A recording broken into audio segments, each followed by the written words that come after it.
reveal to me the mystery. Can you tell me what it means? Explain these motions and metaphors. Unlike these secrets in me, describe the vision, the meaning is missing. Oh, anybody listen? Define the riddles of my mind. Nothing is really what it seems. Dreaming of Zion away, sleeping away. Dreaming of Zion away. Can't stop sleeping away. Do you see what I see? Can you hear what I hear? Do you feel what I feel? Can't stop sleeping away. Do you see what I see? Can you hear what I hear? Do you feel like I feel? Can't stop sleeping. Can you see it? The writing. Can you tell me what it means? Translate the symbols enigma. Expressions keep questioning me. The message is written, the meaning is missing. Oh, anybody listen?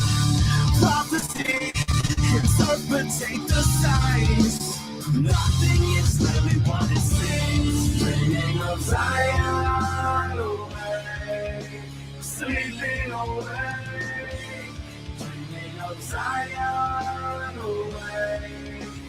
Can't stop sleeping away. Do you see what I see? Can you hear what I hear? Do you feel what I feel? Can't stop sleeping away. Do you see what I see? Can you hear what I hear? Do you feel like I feel? Can't stop sleeping away. Do you see what I see? Can you hear what I hear? Do you see what I see? Can you hear what I hear? Do you feel like I feel? Can you dream like I dream?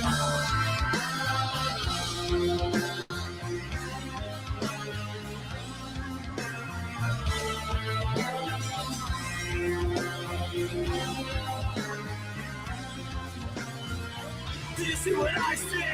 Can you hear what I hear? Do you feel like I feel? Do you dream like I dream? Anybody see me? Anybody hear me? Anybody feel me? Anybody out there? Dreaming of Zion away, sleeping away. Dreaming of Zion away. Can't stop sleeping away. Do you see what I see? Can you hear what I hear? Do you feel what I feel? Can't stop sleeping away. Do you see what I see? Can you hear what I hear?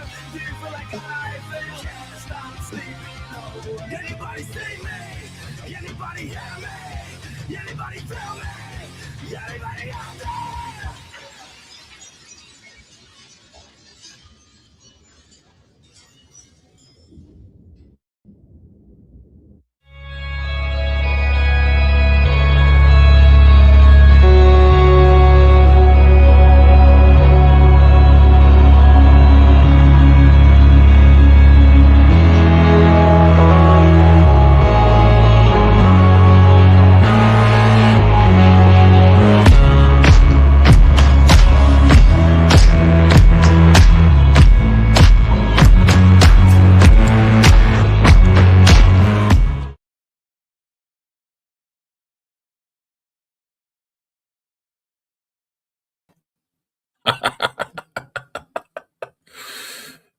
I forgot one thing. Yeah, it's the way it goes. What's up, YouTube? It's me, the Artisan MC, and I am back on this Sunday. You've now embarked on the hero's journey. Be sure if you're coming through here, like, share, subscribe, or just hit the like button. And it helps what I do here. I guess a little. All right. So I'm trying to keep the show rolling pretty quickly today. If Dead Set is out there, yeah, talk, bro. We gotta talk. We have to talk because I sent you an email this week when it happened, and you're the only folks I know I can talk about this about. So we gonna have to talk. Other than inviting Quinn over on my miniature channel.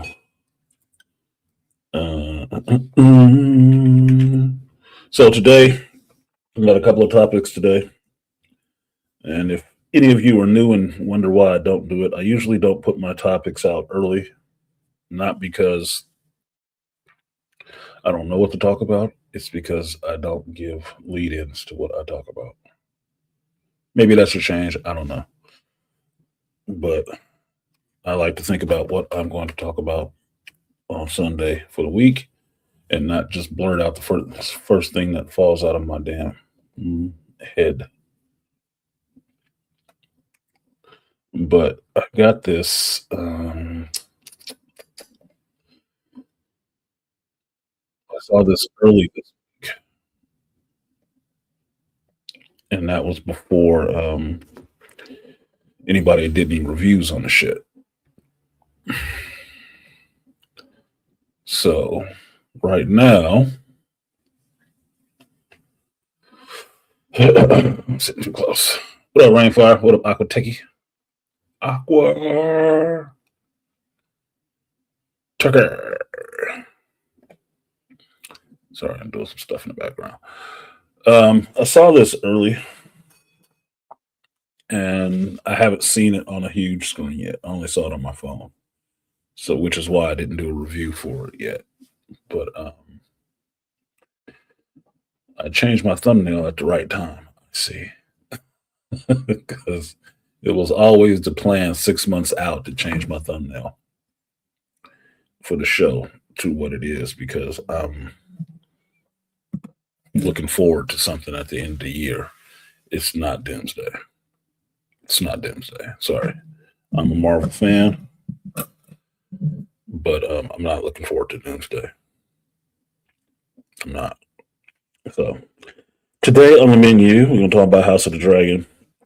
Obviously X-Men 97, but also this. So I'm going to watch this now. I was going to save it till later, but I'm going to watch it now because I'm curious to watch this where I can see everything. And I spent yesterday cleaning the house, doing my errands and whatnot, and I was listening to Children of Doom again, just because I was trying to solve a riddle, something I didn't remember clearly. So I'm going to bring this up and give myself a little bit of a I'll cut it out later, YouTube. Don't get too bitchy about it. Maybe I should use the other one. Yeah, I should probably use the other one. It's easier to cut out. Easier to cut out. Shut my whole stream down. Warner Brothers love doing that shit. What up, Beastly Nerd? Yeah, I'll talk about Rivals too. Playing with the Jubes. All right, let's go ahead and start this over because what is it doing? Stop. All right, so here we go.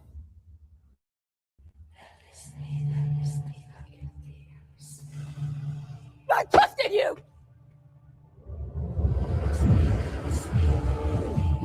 You promised me that you would never take power in your name. Promises. Now, you guys know I'm looking forward. I'm very, very much looking forward to Dune Messiah.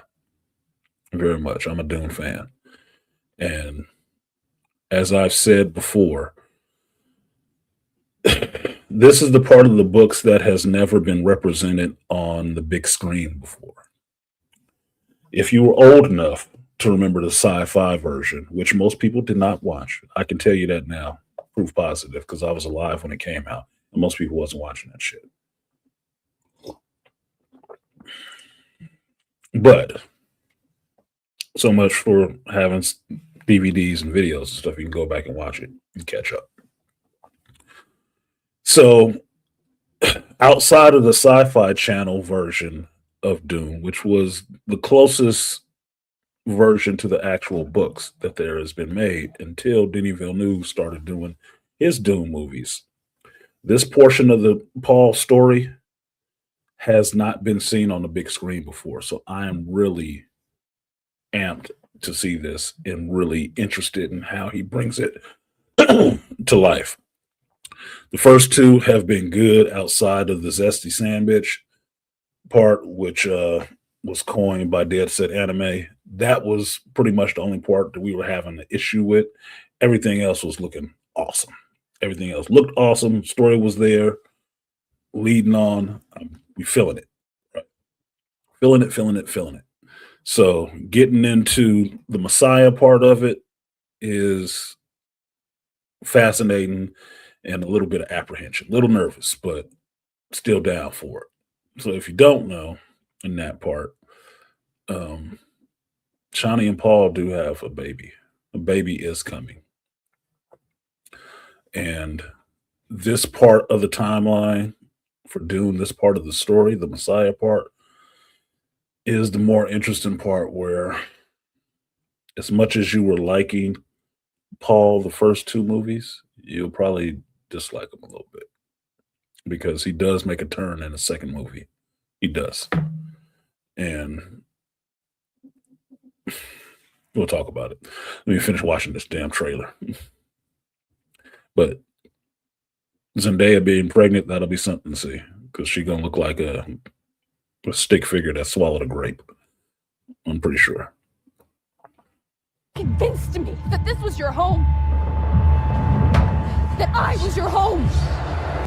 Now this is the part I want to see. Now, unfortunately for you, if you never read the stories, you don't actually see this part in the stories. You don't. You hear about it, you don't read about it. Unless it came in some later books that I'm forgetting. But this is the part that I'm interested to see, is the jihad. Them going out, the Fremen going out into the universe and waging war for this 12 years on these thousands of other planets. Crazy work. And who Paul becomes. And mind you, Paul at this age is still, I think he's like still in his 20s. He's not even 30 yet. Crazy. Just to let you know how arrested our development is in the West right now. Motherfuckers don't do shit like this at their 20s. If they did, you wouldn't be so amazed by the movie Obsession and Curry Barker, because he's only in his 20s. Or the dude that did Backrooms is only in his 20s. This is so odd nowadays that 20-year-olds don't change the world at all. It's so odd nowadays. In earlier times, not that fucking long ago, 20-year-olds was always changing shit up, always being the ones to make new things. Nowadays, they don't. So that's the age that Paul is.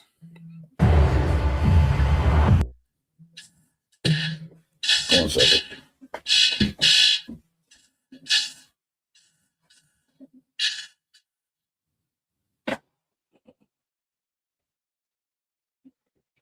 Old alarm.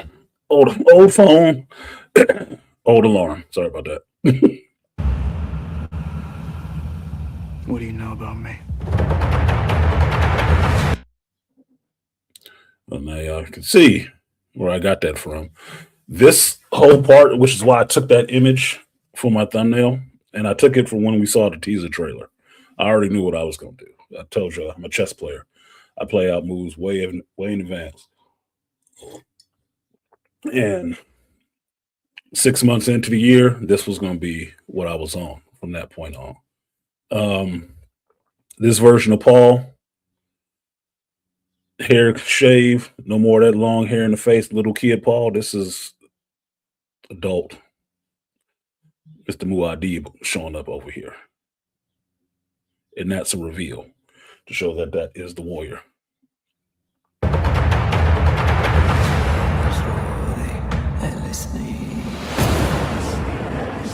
You've conquered the galaxy. You've destroyed thousands of worlds. Yikes. What are your thoughts on that? Now, this scene, if it wasn't spoiled for everybody already, it would be really impactful in the movie. I think it would be really impactful in the movie. This is, if you know the broadness of a person's back, just by looking at the back of them, and you hear their voice and recognize their voice, you would understand that this is Jason Momoa coming back into the movie. And this is the Gola hate. It looks like Duncan Idaho. Hopefully they'll do a good job of explaining it in the show or in the movie what the Gola is. And I'm curious if they'll really give him his metallic eyes. That'd be interesting to see. But as far as how this looks, this throne, yeah, that looks awesome from what it is in the book that you're supposed to feel. When you come to Paul's throne room, you're supposed to feel small.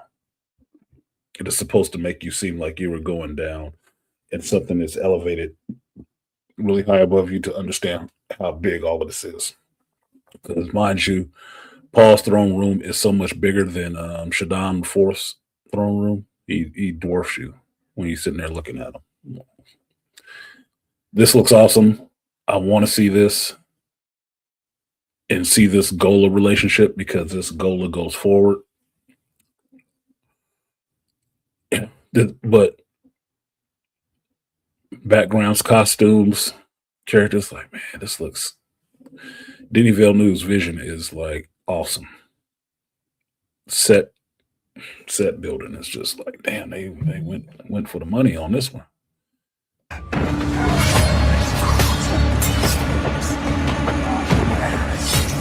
think you're way beyond redemption.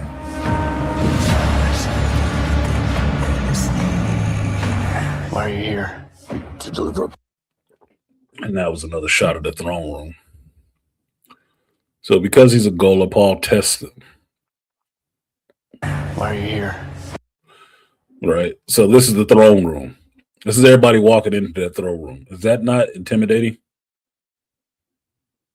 Coming to this one big ass, big Diaz and shit, this big ass room. Like, bruh, they spent some money on this. This is not CG. That does not look CG. At least this upper part is probably built. To deliver a peace proposal. Peace is a good thing. Why should I Voila. refuse? Am I PewDiePie? That is my PewDiePie. Yep. Peace is a good Out there thing. looking like Princess Leia. Why should I refuse? Now, see, this is all scenes from the Jihad, which they only talk about in the books. You don't see, right? I talked about this before, and thanks to BGS for putting me on to this. Is that all of these stories, these three epic trilogies, the Foundation. Well, Foundation wasn't even a trilogy. Foundation, Dune, and Star Wars all came right after each other. They fell in line in succession. Isaac Asimov did the Foundation series, and then Frank Herbert gave his answer, his version of the Foundation story in the Dune series. George Lucas gave his version of what these other two, his answer to what the other two did in Star Wars. And for me, reading through all three of those lines, Star Wars has the most action. Dune is the most philosophical. So you'll hear about battles, but there's most of them you won't even see. You won't see them at all. It's about the person. It's about what's going on inside of them. So this part on the big screen, well, it's visual. You got to see these battles. So seeing these different worlds and seeing how these Fremen react to being on different worlds when they've come from Dune, I want to see that. I want to know that he played that up a little bit because that should be culture shock. Culture shock. And mind you, I saw the trailer once on my phone, but my eyes were not taking in all the detail watching it on my phone on a sunny day, as it is right now doing this. And this is, somebody else has stopped it here, and I'm like, yep, this is the people plotting against Paul to try to remove him from power. The Guild, the Sisterhood, Bene Gesserit Sisterhood, and that should be Duncan, Idaho in there. And then I was forgetting who Robert Pattinson's character was, but this is Seitel, face dancer. That's the problem. I want to see how they do that effect on screen. I really do. Because it's meant to destroy you. See, so like this was the part I did see on the phone. It's like, oh man, this got to be awesome. That's Stilgar. Why am I forgetting everybody's names today? I got to finish drinking my coffee. Javier Bardem, his character of Stilgar. Right?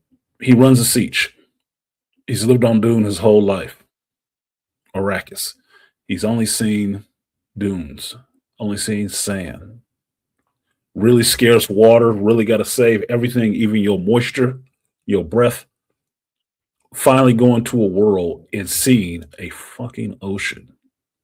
That has to be a religious experience for somebody. Has to be. That this voice from the outer worlds came to you, told you about these things, took you to these other planets, and one of these planets that you go to, you finally see an ocean. An ocean. That has to be a religious experience. But it does denote a paradigm shift that will happen for the Fremen after that. We plan to strike at the core of Imperial power. You intend to kill Paul? Yes. Yes. What up, Fracture? He said, Al-Gaib. Yep. Yep. You knew I had to talk about this. I'm sure Robert Pattinson will do fine. This face dancer character, spoiler, doesn't stay around very long. But I'm really interested to how he will play him, because a lot of the times in the story, this motherfucker is sneaking around behind somebody else's face. But he has tails. He's fucking arrogant, dude. He has tails that people kind of feel that something's not right with him. So I'm waiting to see how he plays this role, because that's not the face he'll be using most of the time. Regime change. Idiot. You've just signed our death warrants.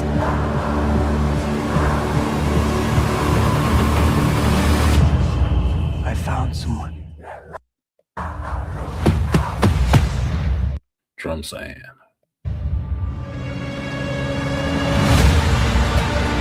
Now, this is the part that bothers me. This part that he's talking about, they want to do a regime change and they found somebody. It's kind of setting it up in this trailer like Chani is going to turn on Paul. Now, that is completely not what happened in the book. And that better be a fake out, because they already showed Duncan. They already showed Duncan, Idaho coming back, or Hate showing up. But the way it read to me in the trailer, watching it the first time, was like, huh? She don't turn on him. What the fuck? So, like I said before, that was a part of the second movie I didn't like. And her walking away was bullshit. But I'm willing to give her 15 minutes in this movie. 15 minutes to go through her goddamn tantrum and get back on cold with Paul. Because the rest of the story needs her in her role. I'm not caring about a modern actress or modern feminism giving a shit about They need to make some changes in somebody else's masterwork so they feel a little better about themselves. This is not a vanity project for you. It's not. She needs to get her ass back on code. They need to get this character back to where this character is supposed to be. Because that is the original work. So I don't need a huge play up when Zendaya going bad and making it seem like she's, going against Paul, which in the story you can say that there's grounds for it, but it didn't happen because that's not the way it's supposed to go. So she got 15 minutes to, have a tantrum, act out. Then she got to get back on code, man, because that will be some crazy work. The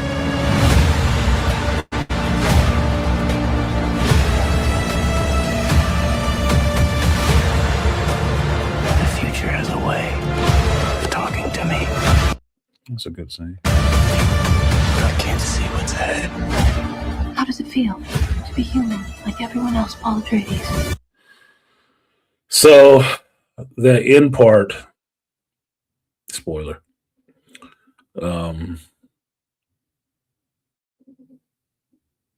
I think that's Saitel doing a little bit of the face dancing when he's sitting there. How does it feel to be human, Paul Atreides? That's not Zendaya. I mean, that's not Chani. That's Saitel.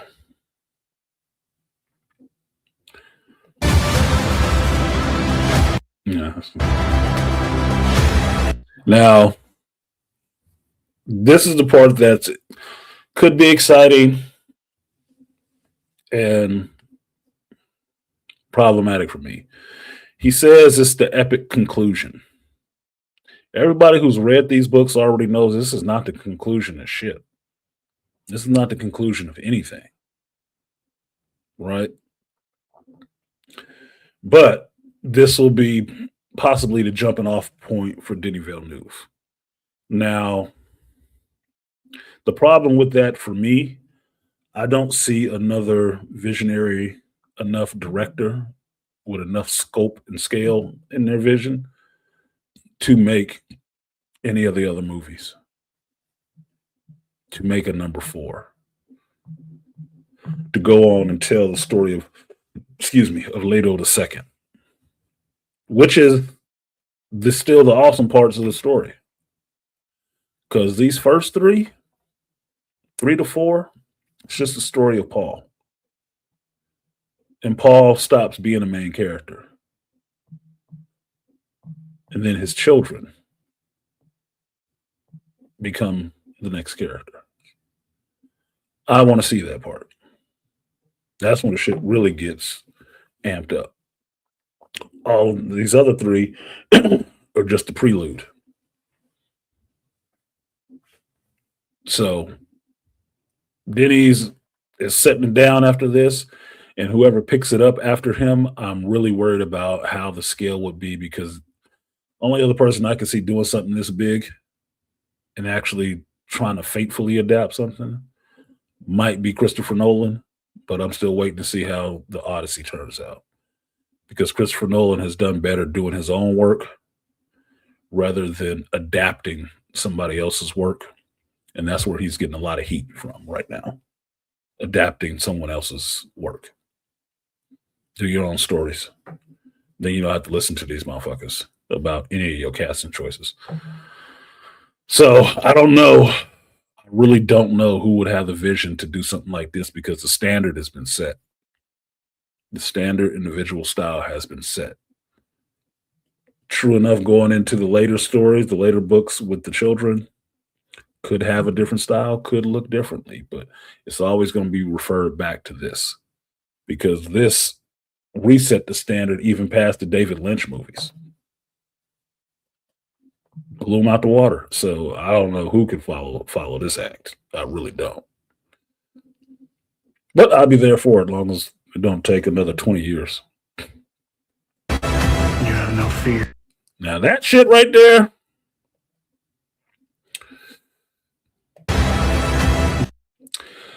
I went back to listen to Children of Dune yesterday for a reason just because I was missing some parts on Alia on how exactly she turned. And trying to see how they can fit this in because they didn't put Alia in the second movie, except in a vision. She should have been born already. She should have been born already. From the moment Jessica takes the water of life, Alia should have popped out. But they didn't have her in the second movie. So how they throw her in there now is the interesting part to me. I'm willing to give them some leeway on how they put her in there. But aging her up, I don't know, and getting the character where that character needs to be, I believe Anya Taylor-Joy can play that character awesome. I believe she can. She is weird enough looking now that you would be unsettled by her a little. She can play the Abomination. But I do want to see Alia of the Blade. I really do. Because that little motherfucker ain't nothing to be trifled with. So I'm waiting to see that. You have no fear, do you? I fear dishonor. You sound like an Atreides. I've been told I was one. Now that's badass right there. This motherfucker just dropped down. Dropped down out the ornithopter like, it's just me, bruh. It's just me. I was one. Just me. Look, that ain't a new Mortal Kombat character, man. that ain't smoke or sand. That's Jason Momoa getting to act like a badass, not like his Lobo character. It's like one dude. Yeah.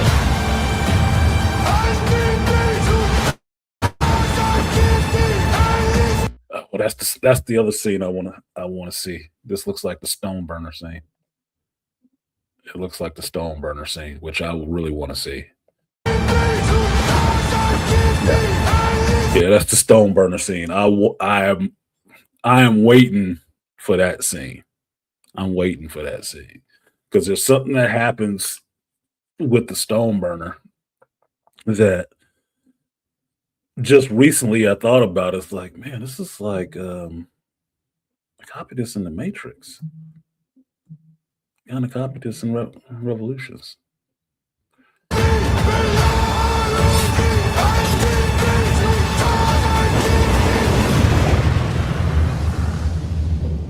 Forgive me. Now that's a visual too, because For all I've done. that is a visual too. All of these are actually good visuals, which is what I'm talking about when I say I don't know if another director has the scope to do this. That's a scene unto itself too. Regardless of what you might think about Zendaya or anything else, Chani of the Fremen standing that close to a sandworm and being able to touch it like that, and it's not moving, you know that's a problem. That's something different is going on because the Fremen have lived on Arrakis for ever. They don't be fucking with the sandworms like that. Sandworms don't fuck with them like that. Even the Thumper is luring them out and kind of working them to rise them. They don't just be sitting there like pets. They're not pets. They're not fucking pets. She's sitting there petting this goddamn thing like it's a pet. Something's going on. I'm willing to see that. Not from a book, but I'm willing to see it. Forgive me. For all I've done.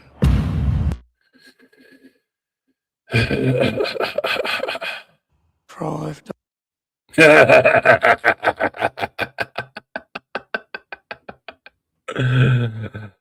They put it in there. They put it. No, they fucking spoiled it, dude. They put it in there. They need that in the trailer. Didn't need that in the trailer. Uh-oh. Uh-oh. Get your ass up here, sir. We got to talk right now because I'm not going to be here. I'm here for a short time, not a long time. I've been waiting all week to get your ass through here to talk about this damn trailer. So, let's fucking go. That link is for Dead Set. So the rest of y'all hang back for a minute, but me and Dead Set got to talk real quick. Done.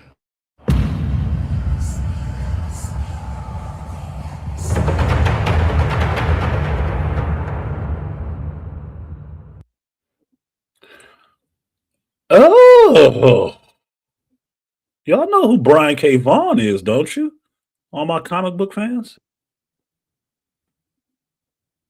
Oh,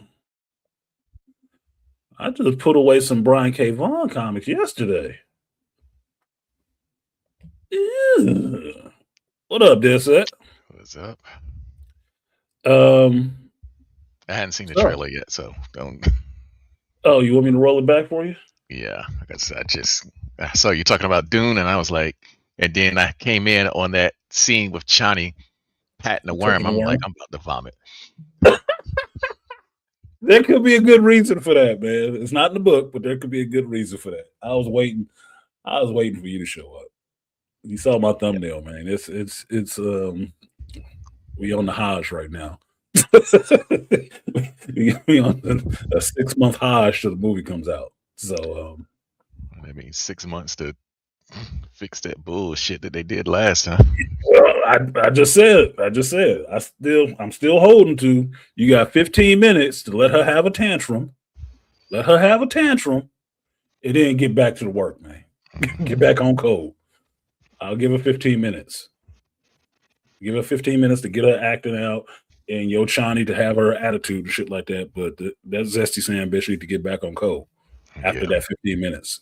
That's about as much as tolerance I want to give it in the movie. Yeah, because goddamn it, we need them damn twins. Damn it. We need to get to these goddamn kids. Let's get to these Yes, babies. sir. All right, y'all. This is for Dead Set. I will. Damn, I can't mute the sound for them and not for you. So I'm gonna just take the hit this week. But here you go, sir.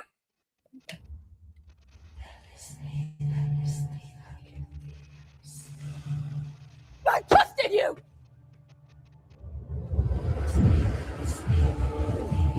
You promised me that you would never take power in your name.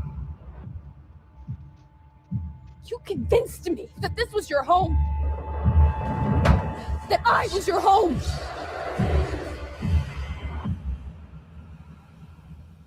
What do you know about me?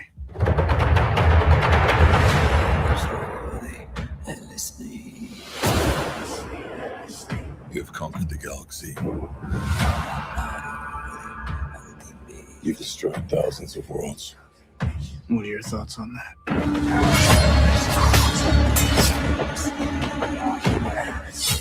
I think you're way beyond redemption.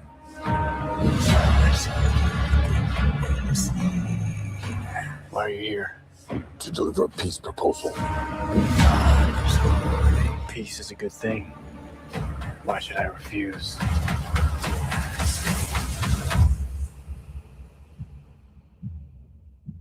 Because it's meant to destroy you. We plan to strike at the core of Imperial power. You intend to kill Paul? Regime change. Idiot. You've just signed our death warrants.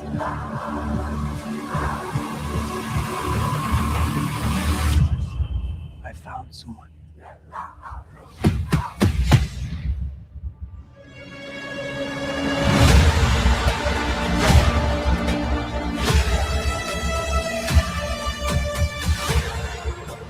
The future has a way of talking to me.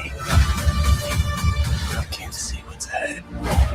How does it feel to be human like everyone else, Paul Atreides?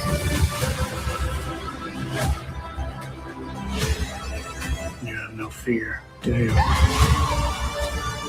I fear dishonor. You still making a Atreides. I've been told I was one.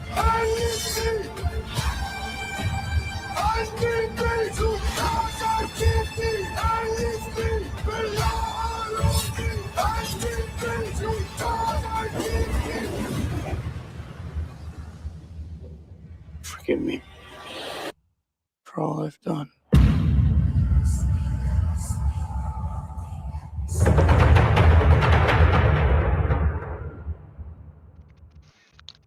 Shit.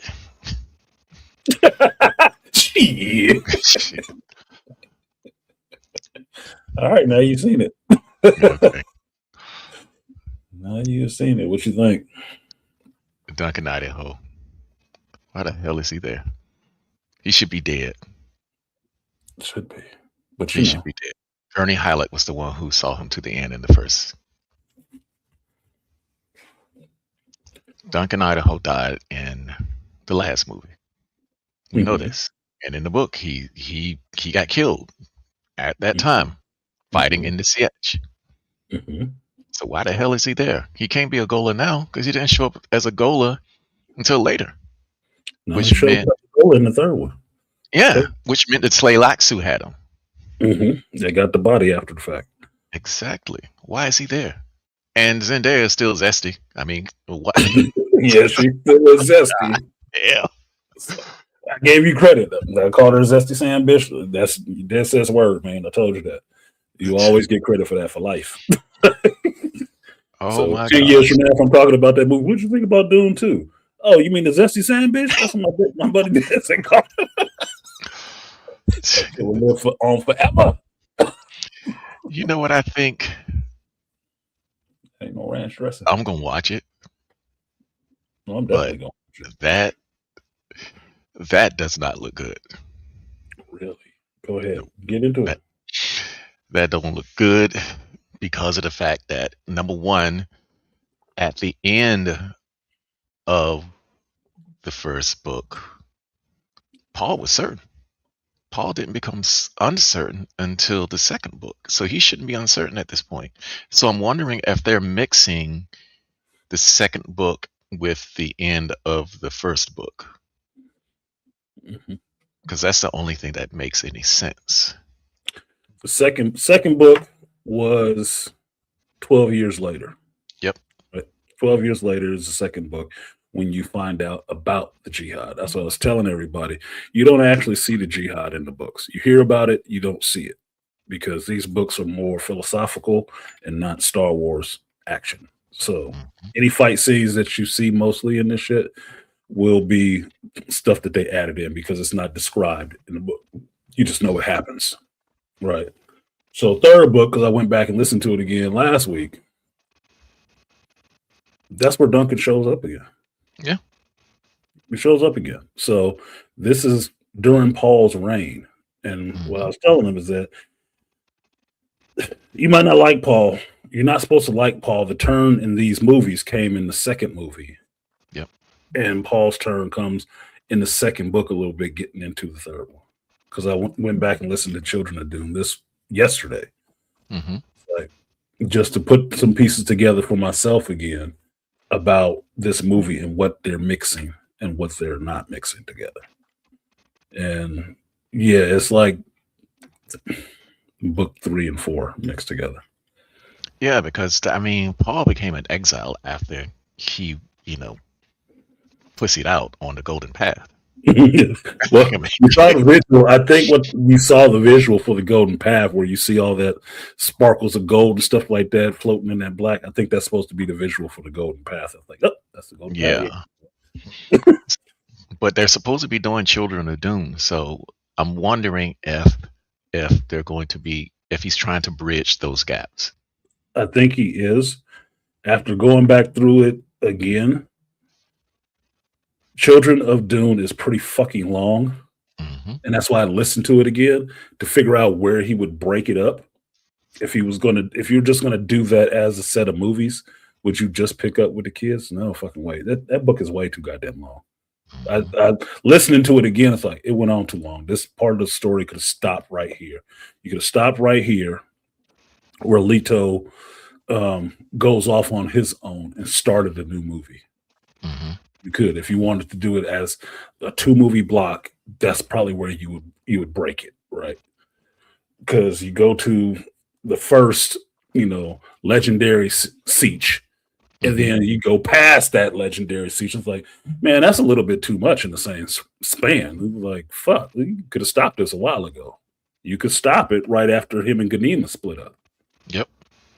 It's like, so It could be broken up into two, but since he only has one movie, I can see them taking that part, that first part with the twins, and moving it into Heretic or Messiah, Right. and melding those two together, so you get a good lead off, a good handoff to the fourth movie, which would be just the children or just Leto.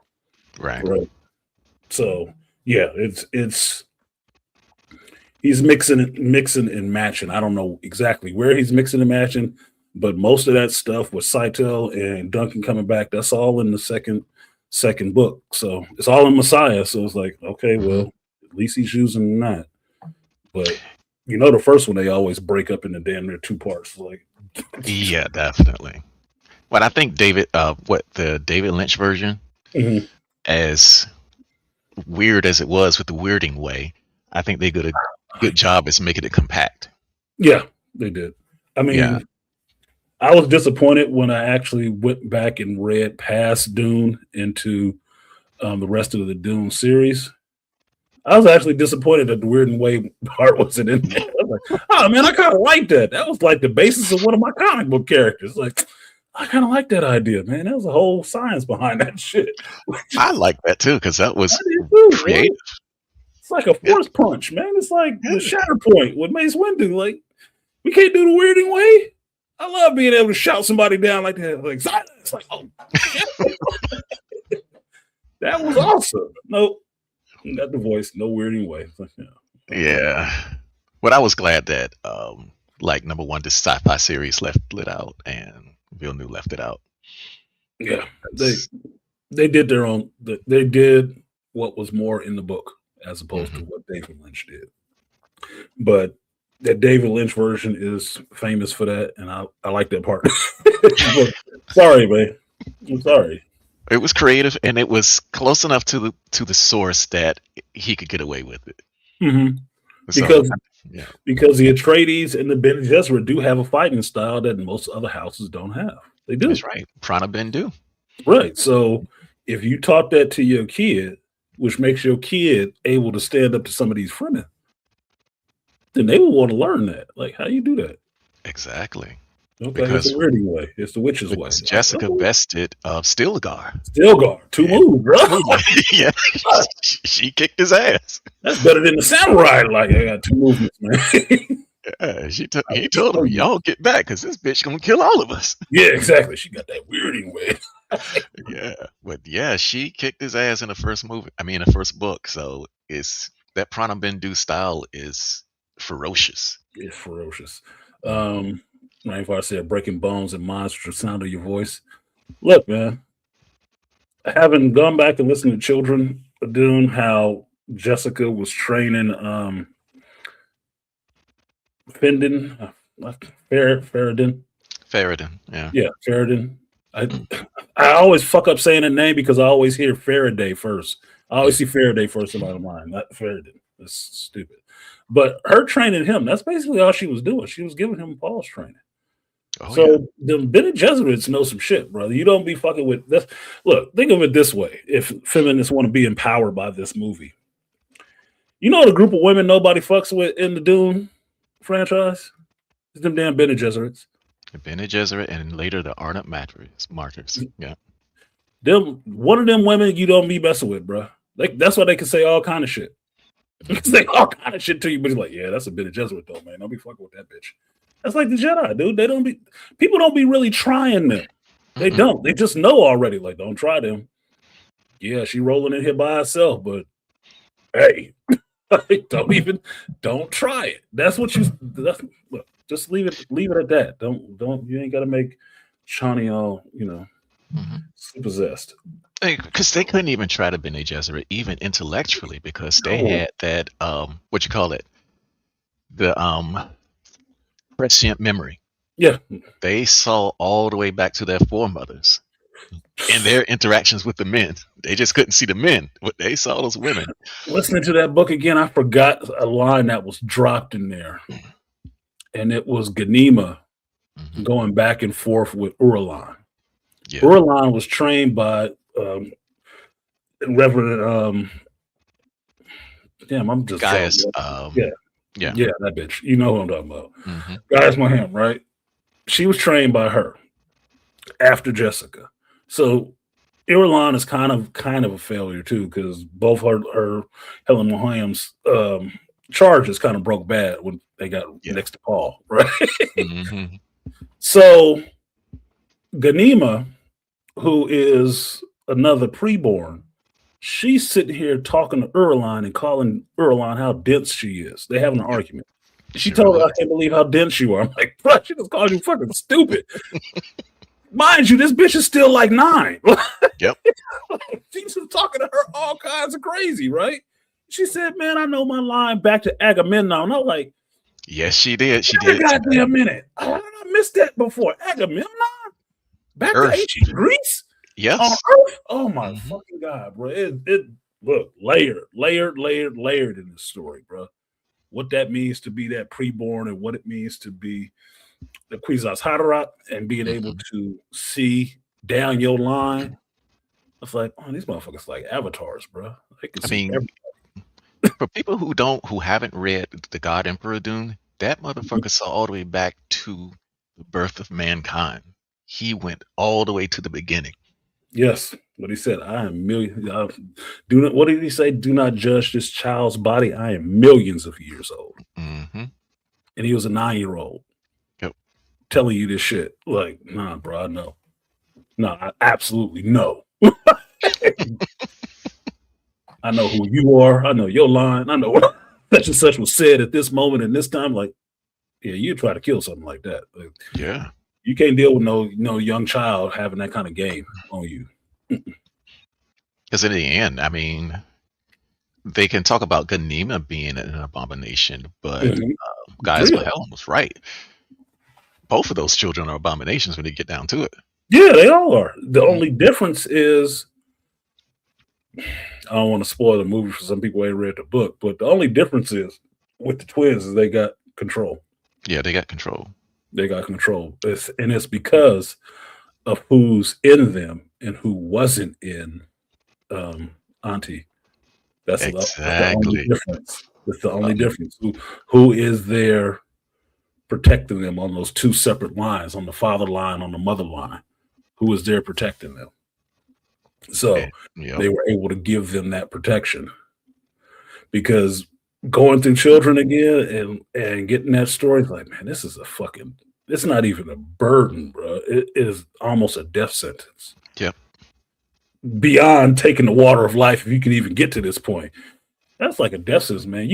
I end up feeling more sorry for the auntie. I'm just saying the auntie because I'm not trying to spoil shit, but I end up feeling more sorry for the auntie than anything else.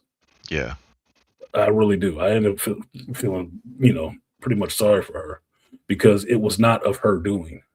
Right. That's true. It wasn't really of her doing. She didn't want that shit. She just wanted, like,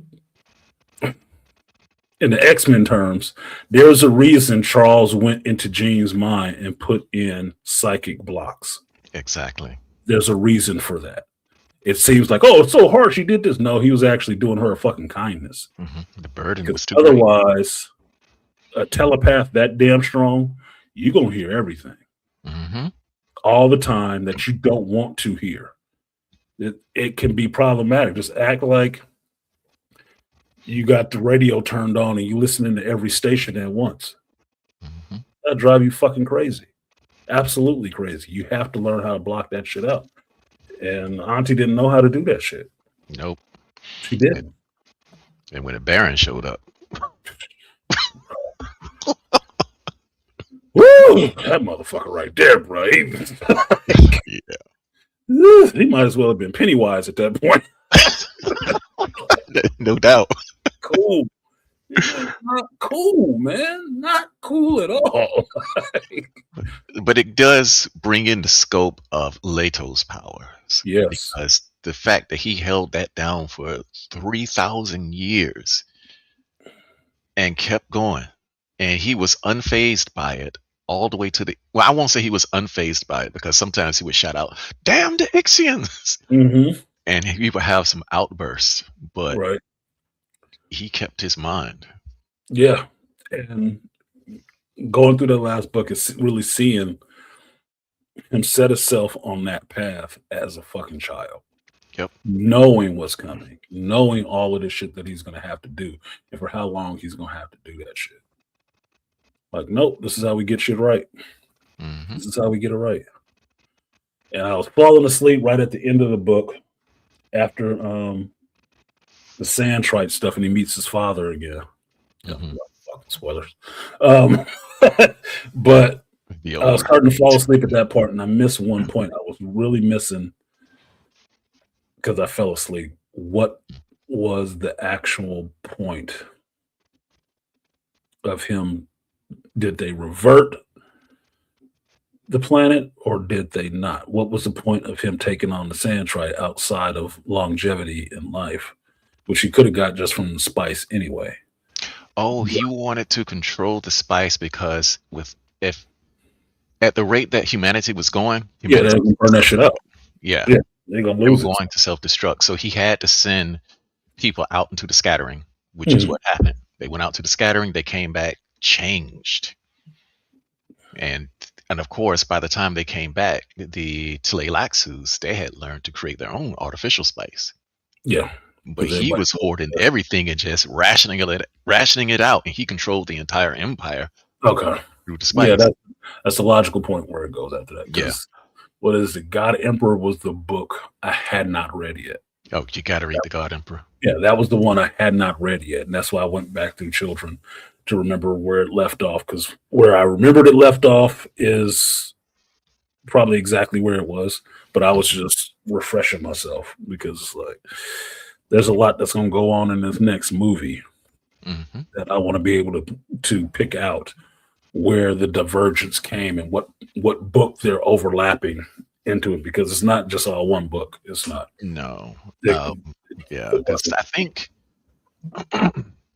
one thing you already know that the God Emperor, he became a sandworm. Mhm. Okay, Yeah. so then you know that there were hardly no sandworms on Arrakis at the time. Mhm. Because Arrakis became a paradise. Right. Which means it was literally true that all the spice came through him. Ah, that's why. Yep. Yeah, because they were basically, it's like overfishing or deforestation or anything like that. They had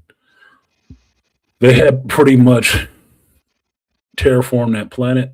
So Mhm. Dune was not dunes anymore. It was grass, Yeah, it was forest, grass. verdant, and that shit with water. It had water all over the place, which was killing the fucking sandworms. Yep. Because they killed the sandtrites. It's like, motherfucker. Like, fuck this whole thing up. Like, God damn. And, Somebody got to set it right. and that's what he did. He said it right because when he died, well, you hadn't read it, so I'm just gonna. You No, I already- know guys. I know- Okay, yeah. When he died as the sandworm, Mhm. that was on Arrakis, and he reseeded the planet with sand trout in Mhm. that moment. And then, of Yeah. course, the Bene Gesserit moves there. Next, thing you know, Arrakis becomes Chapter House. Okay, now I know where Chapter House fits in after him. Yeah. After the God Emperor. Okay. Yep. Now I know. Because I've seen depictions of what he looks like when he turns into a full worm, which, given what happens in Children of Dune, yeah, he's going to have to turn completely. Yeah. I mean, I want to see that part, him just getting the sandtrites. I'd want to see that in the movie. When I first went through it, I was like, man, this would make an awesome fucking movie part. I'd never get to this in the movie because it's too much to get through first. Mhm. But if they ever did, I want to see that boy, take on these sandtrites and just turn into a goddamn superhuman, like beyond what he was before. But turning into the worm shit, I said, yeah, that'll throw some people for a goddamn loop. That'll throw some people for a loop. Like, what happened now in this next movie? Like, the fuck is that? What are you talking about? That's Leto. You don't recognize him? Mhm. Yeah. Yeah, I want them to. I don't know how far they're going to go with this series. I want them to go all the way, but that's wishful thinking. Yeah, But at least God Emperor, because at least he the guy. becomes the tyrant. That's. I think is you're really going to love God Emperor because they get into governance, it gets into history, Mhm. but he's a tyrant, but you get to see the benevolence that comes from that tyranny. Yeah, that's what he was getting into of really understanding when he was in that first Hidden Siege, you know, the one with the legend that everybody was poisoned. I'm forgetting the name. I keep wanting to say Jakarta, and it's not fucking Jakarta. Jackaroos. Jackaroos, thank you. See, this is the problem with audiobooks. Yeah. You remember it, you remember how it sounds, but you never saw the word. Exactly. You've never seen the word, so it's harder to recall it in that fashion. That's the only downside to me about audiobooks. Because you've only heard it, you haven't seen it. So yeah, Jackaroos. Yeah. When he was sitting there and they was feeding him that damn the elixir and kept putting him into the trance and stuff like that and bringing him out and asking questions and then putting his ass back into it. That's what he was talking about. He understood what was going to have to happen when he finally had his awakening and shit like that. Yep. It's like, I have to be this person. I have to take them through this, and they will not understand.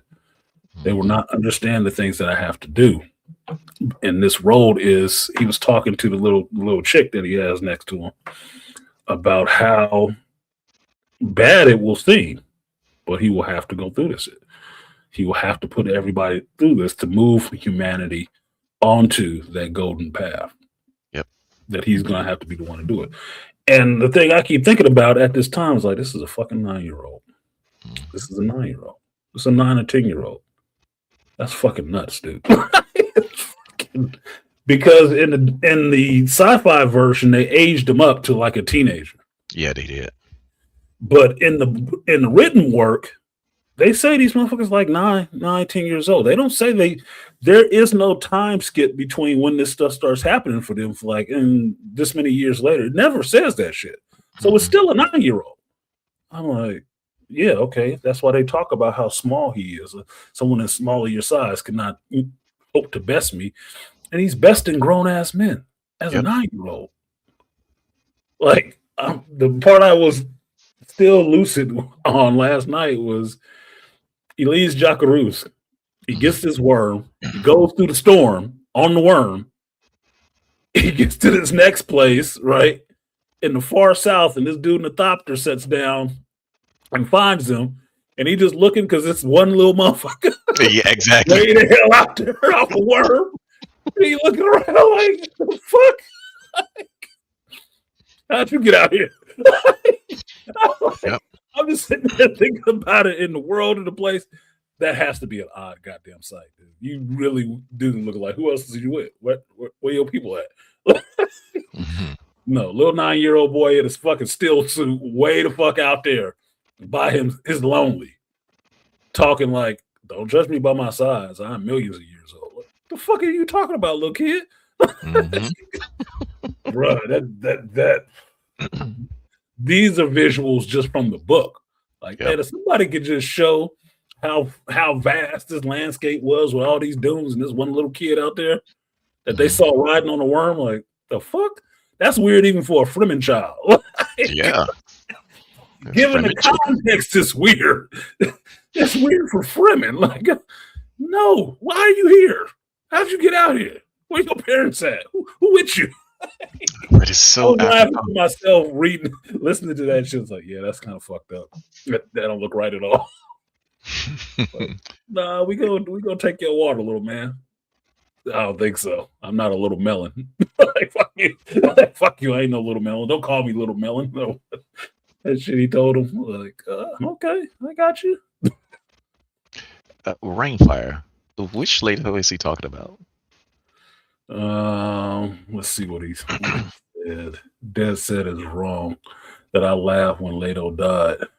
At Dead said, is it wrong that I laughed when Leto died and it was supposed to be tragic and emotional, laughing out loud the visuals in my imagination while reading it?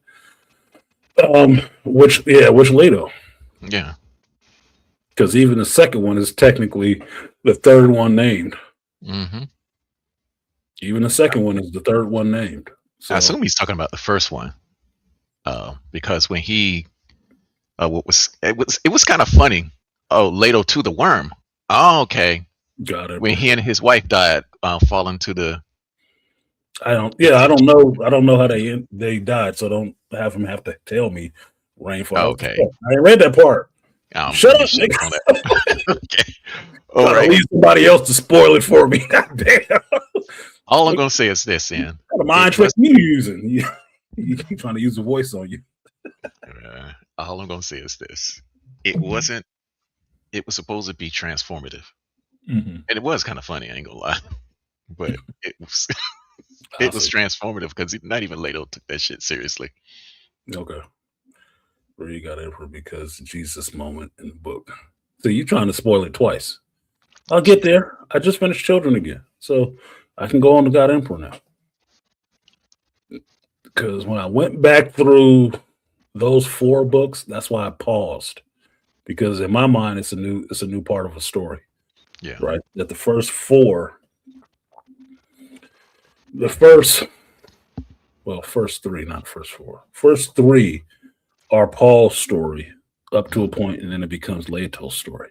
Yep. So I wanted to break it up in my mind that way. So when I got into the all Leto story, it was from God Emperor on. Because when I think about the written part, it's those 3 together. They have to be together. Right. Even though you get the handoff of one character to another main character, it's all together. Yeah, it's a 3 generations classic thing. You know, grandfather Leto, father Leto, Father Paul, and then of course grandson carries the legend to its. Yep. Leto Paul, Leto the second. Like, Yep. Okay. It's regimes, it's leaders, it's main characters. Okay, I got you. In Foundation, it was worse because you go through the Foundation series with their books. It was like 9 of those motherfuckers. Oh yeah. Every book it changed off a little bit. Mm-hmm. Like every 2, you had a new main character. Yep. And that's why I hate and like the Foundation television series, because they throw all that shit together. Apparently nobody wanted to read all of that shit, so they just got the cliff notes and they throw in characters that don't even show up in that timeline yet. Yeah. Motherfucker, that's somebody from way. Fuck are you doing? Like, oh, God damn it. Like, they're just throwing people together. Like they don't even exist in the same time, dumbass.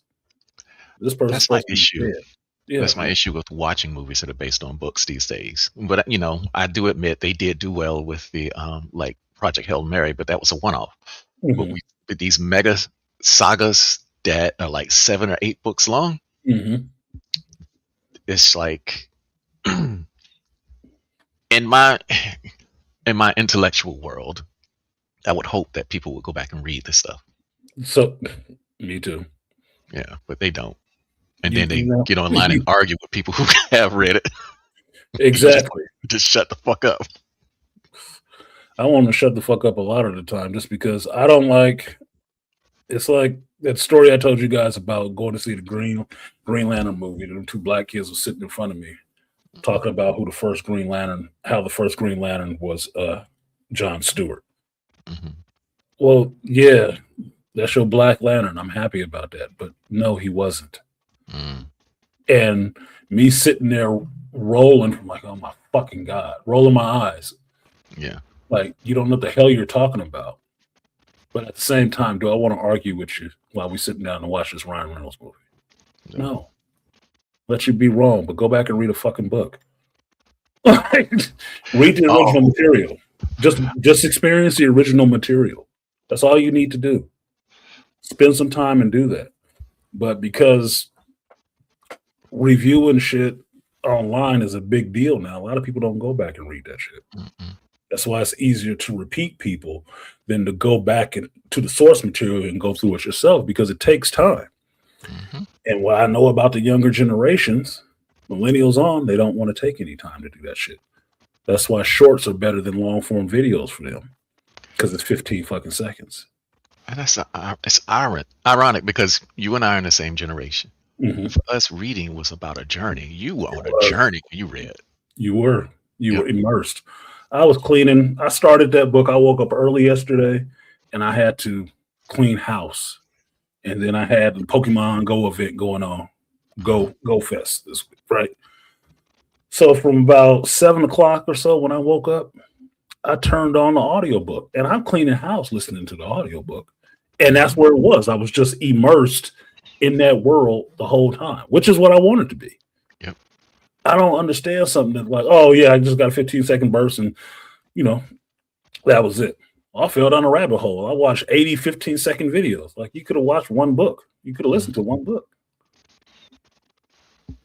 To me, it's not my generation. My attention span is longer than that. I want to be immersed. And when you sit down with a book, that's exactly what you're doing. Like, man, I put aside 4 hours. I'm into this bitch. Yep. This is the story. This is the story I'm thinking about. You're making visuals in your head about what's on the written page and what's happening and understanding this character and stuff. It is a fucking journey. It is. And you want to take that journey every time. It's like, how do you go through Lord of the Rings and think, nope, the best version I got was just on the screen? You never read it though? You don't know what they left out. You don't know what you're actually missing. Always go back to the source material. Always. Always, always. Ironically enough, you were talking about the guys who were sitting in front of you. John Stewart as a Green Lantern. I was in England when I saw Lord of the Rings, the first one that came out. Fellowship. Yep. And the guy sitting when the Balrog scene came up, the guy sitting in front of me called it a goddamn Umberhawk. And that's Dungeons and Dragons shit. And I was sitting there thinking, wrong universe. Wrong universe. Kind of right, because you know where they got it from. He yelled out, Umberhawk. I said, God damn. You got to go back to the source material. Understand some of the stuff always comes from somewhere. And I think even the Balrog in Lord of the Rings, I think that came from the Bible or some Jewish stuff, like mysticism or something like that.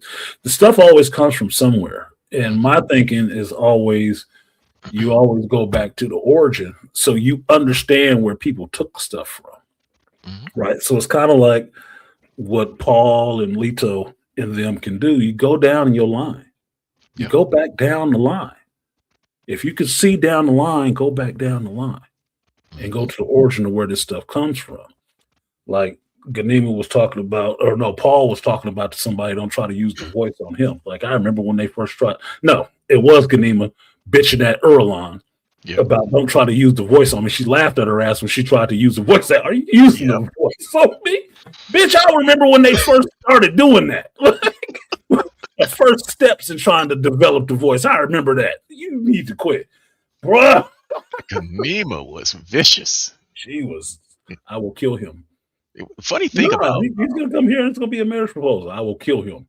I tell you what, on that night when he come here, I'm gonna kill his ass. Don't leave him alone with me. That motherfucker gonna die. Like, bro, I am Fremen. You got one thing about those Doom books, especially Children of Doom. You've got to be ready for some dark shit, because there are some lines in that book like the children were 9 years old in the orgies participating in that shit. So put all your bullshit aside and just go with it. Put your minor sensibilities aside. This is a different world, different shit going on, different cultures. So this is what happens in their cultures. And these kids were basically adults. Orgies are a thing. Yeah. Spice, because that's how Paul, what's she called it, Jessica. When she took the water of life, it was during a spice orgy. So. Which means at that point, everybody is kind of having a sharing of everybody else's experiences. They feelings and sensations and stuff like that. It's like, oh, okay. And that's how Aaliyah was born, That's how Aaliyah was born. Yes, exactly. So basically, that's because that whole spice orgy, when you think about, the male and the female coming together, that was just oneness. When you break it down to it, you got to look past the sex. It's just oneness. That's all it is. So you can have your modern sensibilities about the shit and be, oh, women being objectified. Shut up. It was women there too. Yeah. They liked it and they didn't give a shit. And remind you, the Bene Gesserit came up with the shit anyway. The Bene Gesserit came up with it, so they was double bronging it forever, bro. They've been falling down on each other for millennia. So that's a good image. It was a good image. When I saw that in the first trailer, I was like, oh shit, it's the jihad.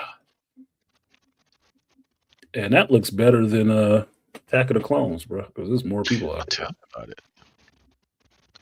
It speaks to also because remember the Latos were popular, or the Mhm, Atreides were popular mhm. because of the fact that they didn't have to influence soldiers. The soldiers loved them, and Loved the them. damn emperor was jealous. He was like, man, he could raise an army that could rival us. So you Yes. Harkonnens, won't ever then cut him down to size. Yes. People hated the Harkonnens, Hmm. but they loved the Atreides. He And loved the Atreides. and Leto II was going into that talking to someone else about how the Atreides governed. No, it wasn't even that. It was Ferrodin and Jessica was talking, and Hmm. Ferrodin was researching the Atreides and Yep. understanding how the Atreides ruled because people actually loved them. They were loyal Yep. because the Atreides didn't treat them all like slaves and shit like that.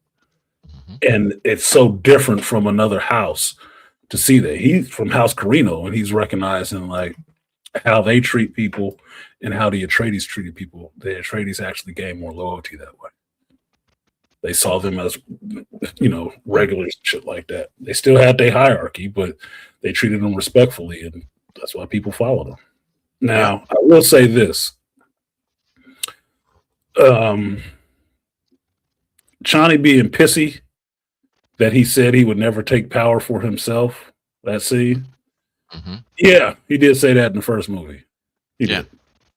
He did say that in the second movie. She asked him about that. He don't want power for himself. So I can give her a little bit of being upset, but like I said, that bitch got 15 minutes of that.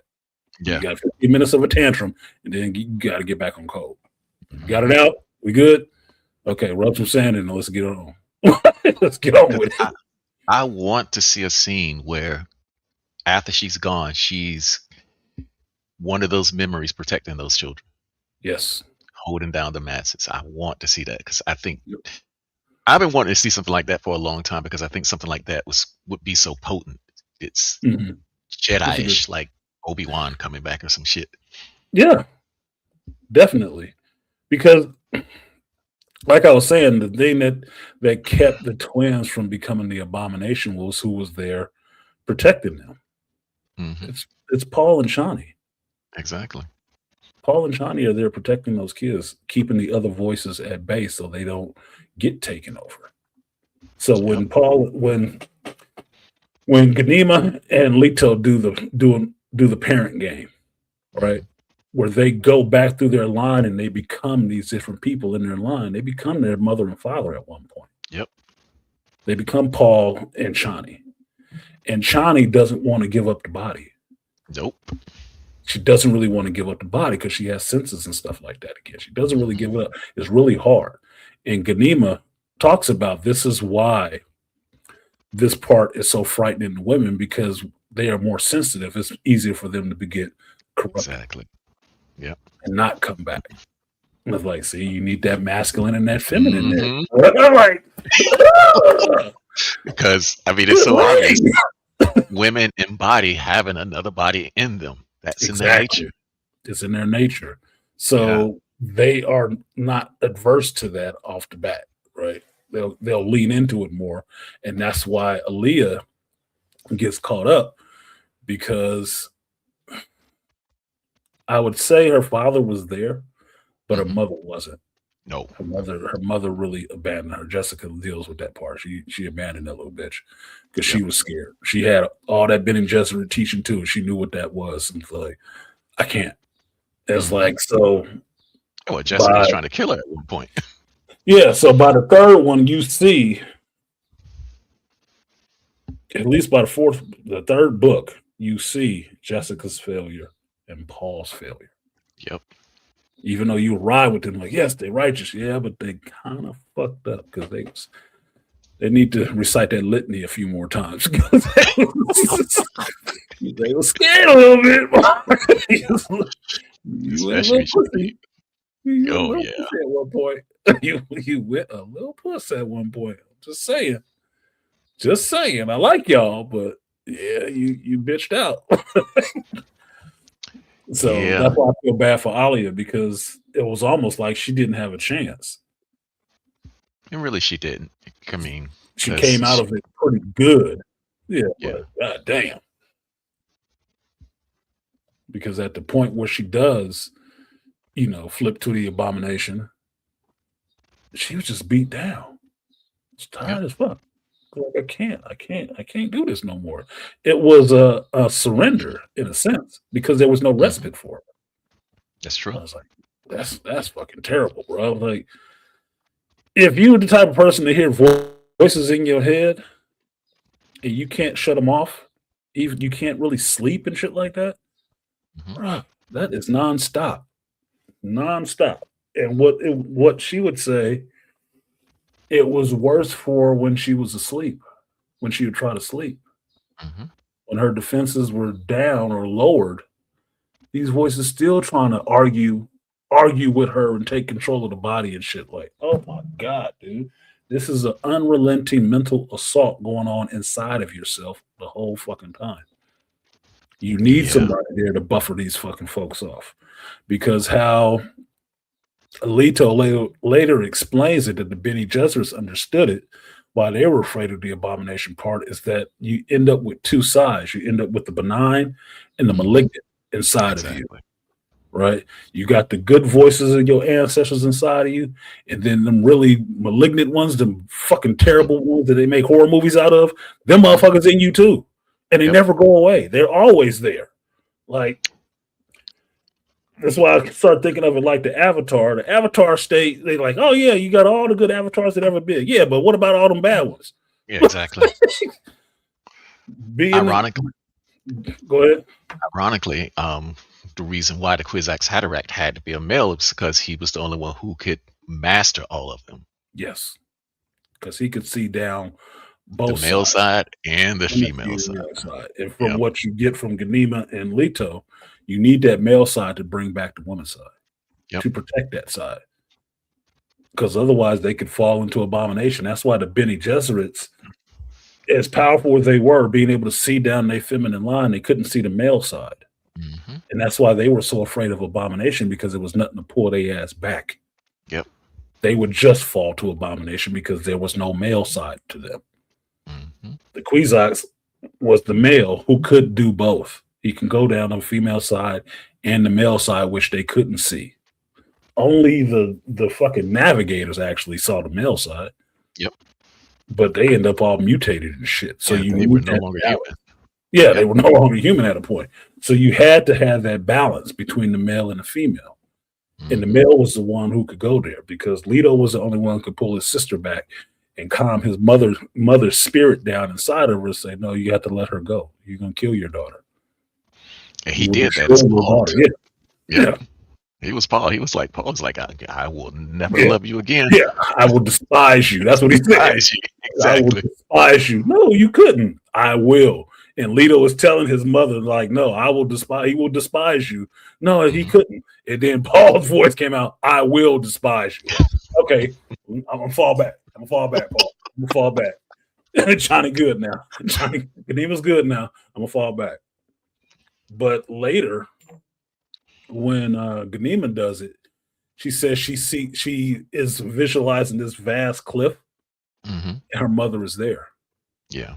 Her mother is at that cliffside telling her, yeah, you don't go this far. This far is where such and such is. I'm like, that's deep. So that's what Alia was missing, because Alia, the Duke didn't even know about Alia, right? No. He never knew. He died before he even knew that Jessica was pregnant. He didn't know. So there should be no real memory for her of him except going through her mother. Exactly. Right. She can remember the Duke for what her mother felt of the Duke, the moments they shared together and stuff, because that whole Kwisatz Haderach shit, that sight going down your line, that is some deep shit right there. Like, just imagine to yourself, you could see back through your father to where he first met your mother, to some moment in the bedroom or in a closet or something like that they have in this little quiet, passionate conversation together, and you can hear that and be there in that moment and feel all those sensations and stuff like that at that moment. Like the first time they got into each other, like that's some crazy work, bro. And that's Yes. all yours to have right at this moment. Like, And that's when you're crazy. talking about a sensation, you can actually be one or the other or both of them while they in the Or both of throes making your ass. in the throes of it. You Yep. can feel how it feels for your father going inside your mama. You can feel your mother's thoughts, personal thoughts, like, oh, I love him inside of me and all the rest of that shit. That's some crazy shit. That's wild. It's better than telepathy. It's I better think it's than worse than It's, I mean, yeah, in a sense, it's worse and it's more agonizing because Yeah. you know, like when you were talking about Jean Grey and hearing all of that stuff, Mhm. Leto heard all the way, all of humanity all the way back to the beginning. This is no Yes. present tense shit. He Yeah. heard All of all it. of the past. All of it. All the experiences. That's why he said I'm millions of years old. Yep. Because he has everybody's experiences all in himself. He can hear all of them. Everybody. Mhm. That's why he knew where he was, where he knew where he was without knowing where he was. Yep. Being His physical everywhere. body did not know exactly where it was, but through his spice trances and stuff like that, he knew, oh yeah, I'm in this city, this far away from such and such. This is where it is. This is this person here. I know who they are, and they're the descendant of such as. Bruh. Yeah. He said it. He said, I'm everywhere at once. Yes, that is crazy. That is a crazy amount of just mental. Mind you, it's not physical power; it's mental power. It's mental power. Yep. It's just mental power. Like, if you can go back to something like the first human being with some consciousness on Earth, But that's crawling out of interesting. the primordial ooze, like Mhm. what? That's like some Lucy shit. If y'all don't know, basically, Interesting thing about it though is because all of this was in contrast to the machines. Mhm. All because with the Butlerian Jihad, when AI went to war with the humans, In the Terminator War. yeah, the Terminator War, the whole thing was like, look, we have to become better than the computers that we created because we know that we're capable. And the human beings did that. Yes, the human beings did that, and I'm listening to that part of like, yeah, so we're gonna have to fuck up this AI sooner or later. Oh yeah, dude. I'm right. I'm If right. jihad don't happen in my lifetime, I'm gonna be upset. Yeah. He said, I've been training for this my whole life. Man, No. I'm still training for it. I'll be an old man with a cane. It's like I'm Yeah. going to war. What do I say? I say this to you guys all the time about why I don't use AI. I said I'm not feeding the thing I'm gonna have to kill. No, I see that as being a problem. I do. Over reliance on it, that's a fucking problem, bro. But that's how you sell people on shit. That's not good for them. Oh, it's convenient for you. It's It makes it so convenient much and it's easier easy. That's for the you. big one. It's easy. No, That's like the no. first line, right? Hmm? It's like the first line, right? If you get into that whole Garden of Eden thing, well, what was the first line? No, he just doesn't want you to know. Yeah. It's easier for you if you know. No, bro. This is a problem. You're giving over all your human faculties to something else that's not human. Yeah. That doesn't seem like the right move. And sure enough, listening to this book yesterday, he said that shit. Like, he was talking about the Butlerian Jihad. I was like, yeah, it's just a Terminator War. Yep. It's We just Terminator. decided, fuck all these machines. We're Mhm. gonna think for ourselves, and we're gonna think for ourselves by destroying all of these goddamn things. So like, and then at that point, I was like, I definitely got to go back and read the Butlerian Jihad. They went all the way. They got spice induced. They was like, if anything that could expand their minds, that's what they did. Mhm. And then, of course, after that, you had the Mentats, and ironically enough, the Mentats, they were trained by one of the great machines that they fought in the war. Right. Some asshole decided he was The going one to they keep the machine saved, instead the of one they killing it. saved. Yeah, that was the part I did get through. I started going through the Butlerian Jihad, and I got to that point where they had a machine, one of the ones that was left, that was training the Mentat. So I was like, okay, so they saved one. I hope they killed this damn thing. Yeah. Okay, you taught us that. Okay, that's all well and good. Can you stand right here for a second? Yeah. But I think there's a real life lesson there, and this is the thing that really is. bothers me about AI. Because, all right, you took psychology. Mhm. You know that human minds are capable of a lot of shit. A lot. I do, which is why I got into psychology. That Yes. the amount of potential that's in us, in our brains, is fleshy, not even fleshy, this organic material that develops pretty much on its own, Hmm. there is still capacity in it that is never touched, never even scratched. That means you have the potential of doing all kind of shit. Yep. What would it look like to use all of that? What would it look like to be able to use all of that? Because it's just storage, it's just information, space. So yeah, I don't. This is why I don't see the point in giving all that small percentage of faculty that you do use over to something else outside of you. It's inside of you to do, man. Just push it. It's just a matter of training most of the time. Exactly. That's all it is. It's I've always related to the mind as a muscle. Yep. And the way you exercise this muscle is by feeding it information that it has to think, it has to decipher, it has to try. Reading books, reading complex books, reading stuff that you don't get the first time on the first pass. Like, what the fuck? Actually having questions that you have to ponder and it has to go through is what exercises that damn muscle. Yep. It is not exercised on the easy stuff. It's not exercised on the rote routine stuff that you do all the time without thinking. It's always exercised on things that are new, which Leto says he has to keep having new experiences. Yep. Like, you're absolutely right, Leto. Mhm. You keep having new experiences, and you have to keep putting yourself out there to learn stuff that you don't already know. Always. Because that's what exercises it. Because every new piece of information that you put into your brain challenges the old stuff that you have in your brain. Exactly. And then you have to make a decision on how to go forward with that. What you thought was concrete is no longer concrete because you now put in more information that challenges the old information. And if it doesn't stand up to the challenge, you now have to change that in your head and move forward with that new understanding of the two of those together. Basically, like Leto, taking what you know from your mother's line, taking what you know from your father's line, and marrying those two experiences together, go forward like the God Emperor. Yep. Same shit. It's just understanding it. Even that analogy is understanding those two things. Yep. That's it. That's why I believe in the capacity of human beings to do shit more than I believe in the capacity of machines to do it. Yep. Because we I thought agree. up the goddamn machines. We thought that shit up. One of the things that I never mastered, but I've been able to do a few times was lucid dreaming. Mhm.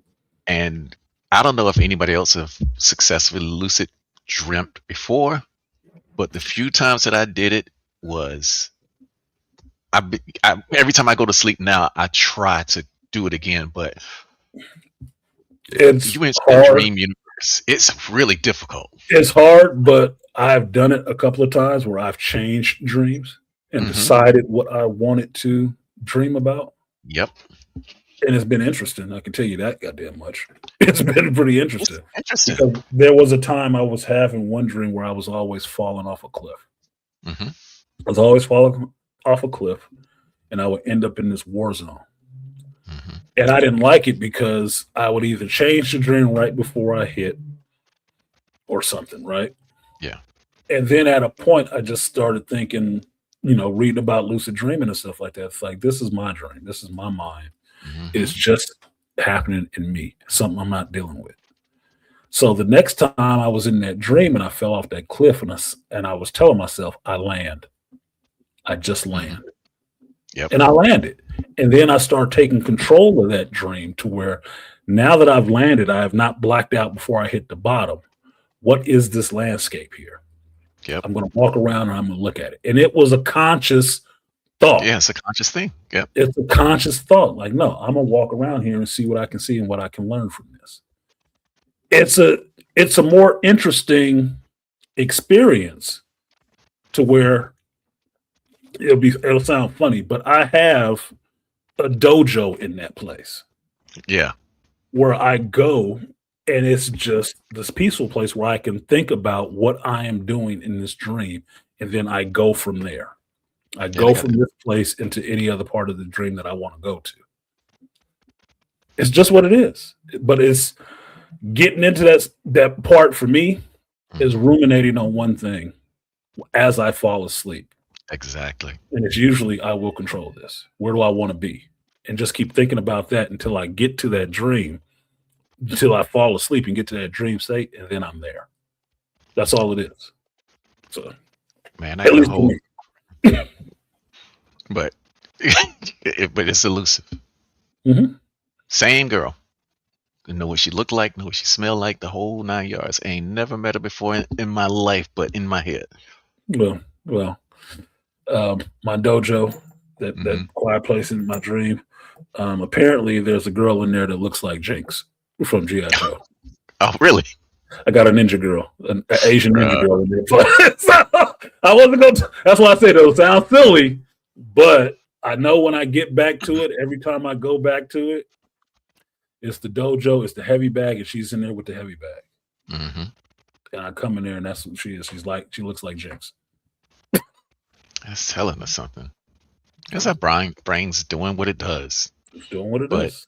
the thing that lucid dreaming taught me is that you're still in control. You're So still the in control. nightmares, just whatever nightmares I had, they went Mhm. away. Yeah. That's how I got my son over his nightmares. Mm-hmm. Outside of bringing it out, when he was younger, he was having nightmares. We called it the poopy monster. We drew a picture of it. Mm-hmm. We drew a picture of it. I had him draw it, what he saw in his dream, on a piece of paper. And he was young. He was like 6 or 7. Mhm. He drew it on a piece of paper in his own art book, because I always was big on my kids having their own art books to draw and stuff. He drew it. And then he drew me and him there. And we had lightsabers and shit. And then we were cutting up the damn poopy monster. So I was teaching him how to do that in his dream, that you control this. This is your dream. You can control this. So if you get to that point where you're seeing this monster again, think about me and you doing this. Think about this picture that we can defeat this thing. Mm-hmm. If you can't do it, I'm there to help you. We can do it. He never had a dream about the poopy monster again. Never. Now, he didn't wake up and tell me that it was this, but he never had a dream about that poopy monster again. Right. Because in his mind already, it's the image that we defeat this thing. It's already there. Yes. He's already seen it because we drew it, and we drew it together. So now that is in his memory, because your nightmares and shit like that, it's only what's in your head. That's all it is. It's only what's in your head. So you have to put other things in there to help you over that hump. That's all your subconscious does. It works on all the shit that you never think about consciously during the day. That's all it does. But that's what made movies like The Cell or even Nightmare on Elm Street 3 so compelling. Mhm. Yep. Because I love Nightmare on Elm Street 3. That's my favorite horror movie, hands down. Mhm. Okay. Not that it was really scary, No. but the concept of her bringing in somebody from the outside to help her. Mhm. That I thought that was the dopest shit. I just found out the reason they changed Common Core math is because, because algorithms use math and government trying to make mentats. It is, BGS has said that before, is that they're trying to teach kids how to think like computers. Yep. To think in algorithmic terms as opposed to just Common Core math. That's why some of it, if you looked at your kids' math homework nowadays, it might not make much sense to you. It doesn't seem like the way to think about that shit. It is the way a computer thinks about it. So maybe the people who really get into math, but most people don't really get into math because most people don't really read anyway. So the math part is going to be challenging. Math is beautiful. I don't get It can be. Gorgeous. Yeah. It can be. It can be. I remember when I finally started getting algebra, I was like, damn, this is beautiful. This really just does work this way. And it works out. I was only able to lucid dream a couple of times in my lifetime, was able to fly in both. Oh, yeah, I fly in mine. Yeah, me too. I've flown. That's not even a problem, bro. Yep. That's not even a problem. I can do that flying shit. The problem is figuring out that you're in the dream first. That's the hump that I can't get over. Yeah. I have some really pretty vivid dreams. So understanding you're in the dream and not in the real world is the tough part. You need some markers. Yep. Because I know I got to work on time one week and say, am I fucking dreaming or is this No, I'm here. Okay. Like I did actually wake up, right? I did actually wake up. Okay. Okay, we good. We're good. Just checking. Just checking. This ain't Inception. I don't have a thimble to spin. I don't have a top to spin to make sure it fall over. But yeah, artists, I would say artists have a greater ability to do it because you are already in touch with your creative mind anyway. Right. Right. That's in everybody. It's in everyone anyway. But artists have the ability to take what's in their mental imagination and put it out in the physical world in some kind of way. Sculpture, art, whatever it is. So you're already in tune with that understanding you can control this anyway. It's just getting into the dream and understanding I am in a dream. I am in control. This is just me. That's the only part of it. That's the key issue that I have with AI art is because no matter what you're doing, even if you're working on a computer or with your sculpting or painting, there's the mind-body link when you're rendering that image. Yep. And what AI does is it breaks that link altogether. Yeah.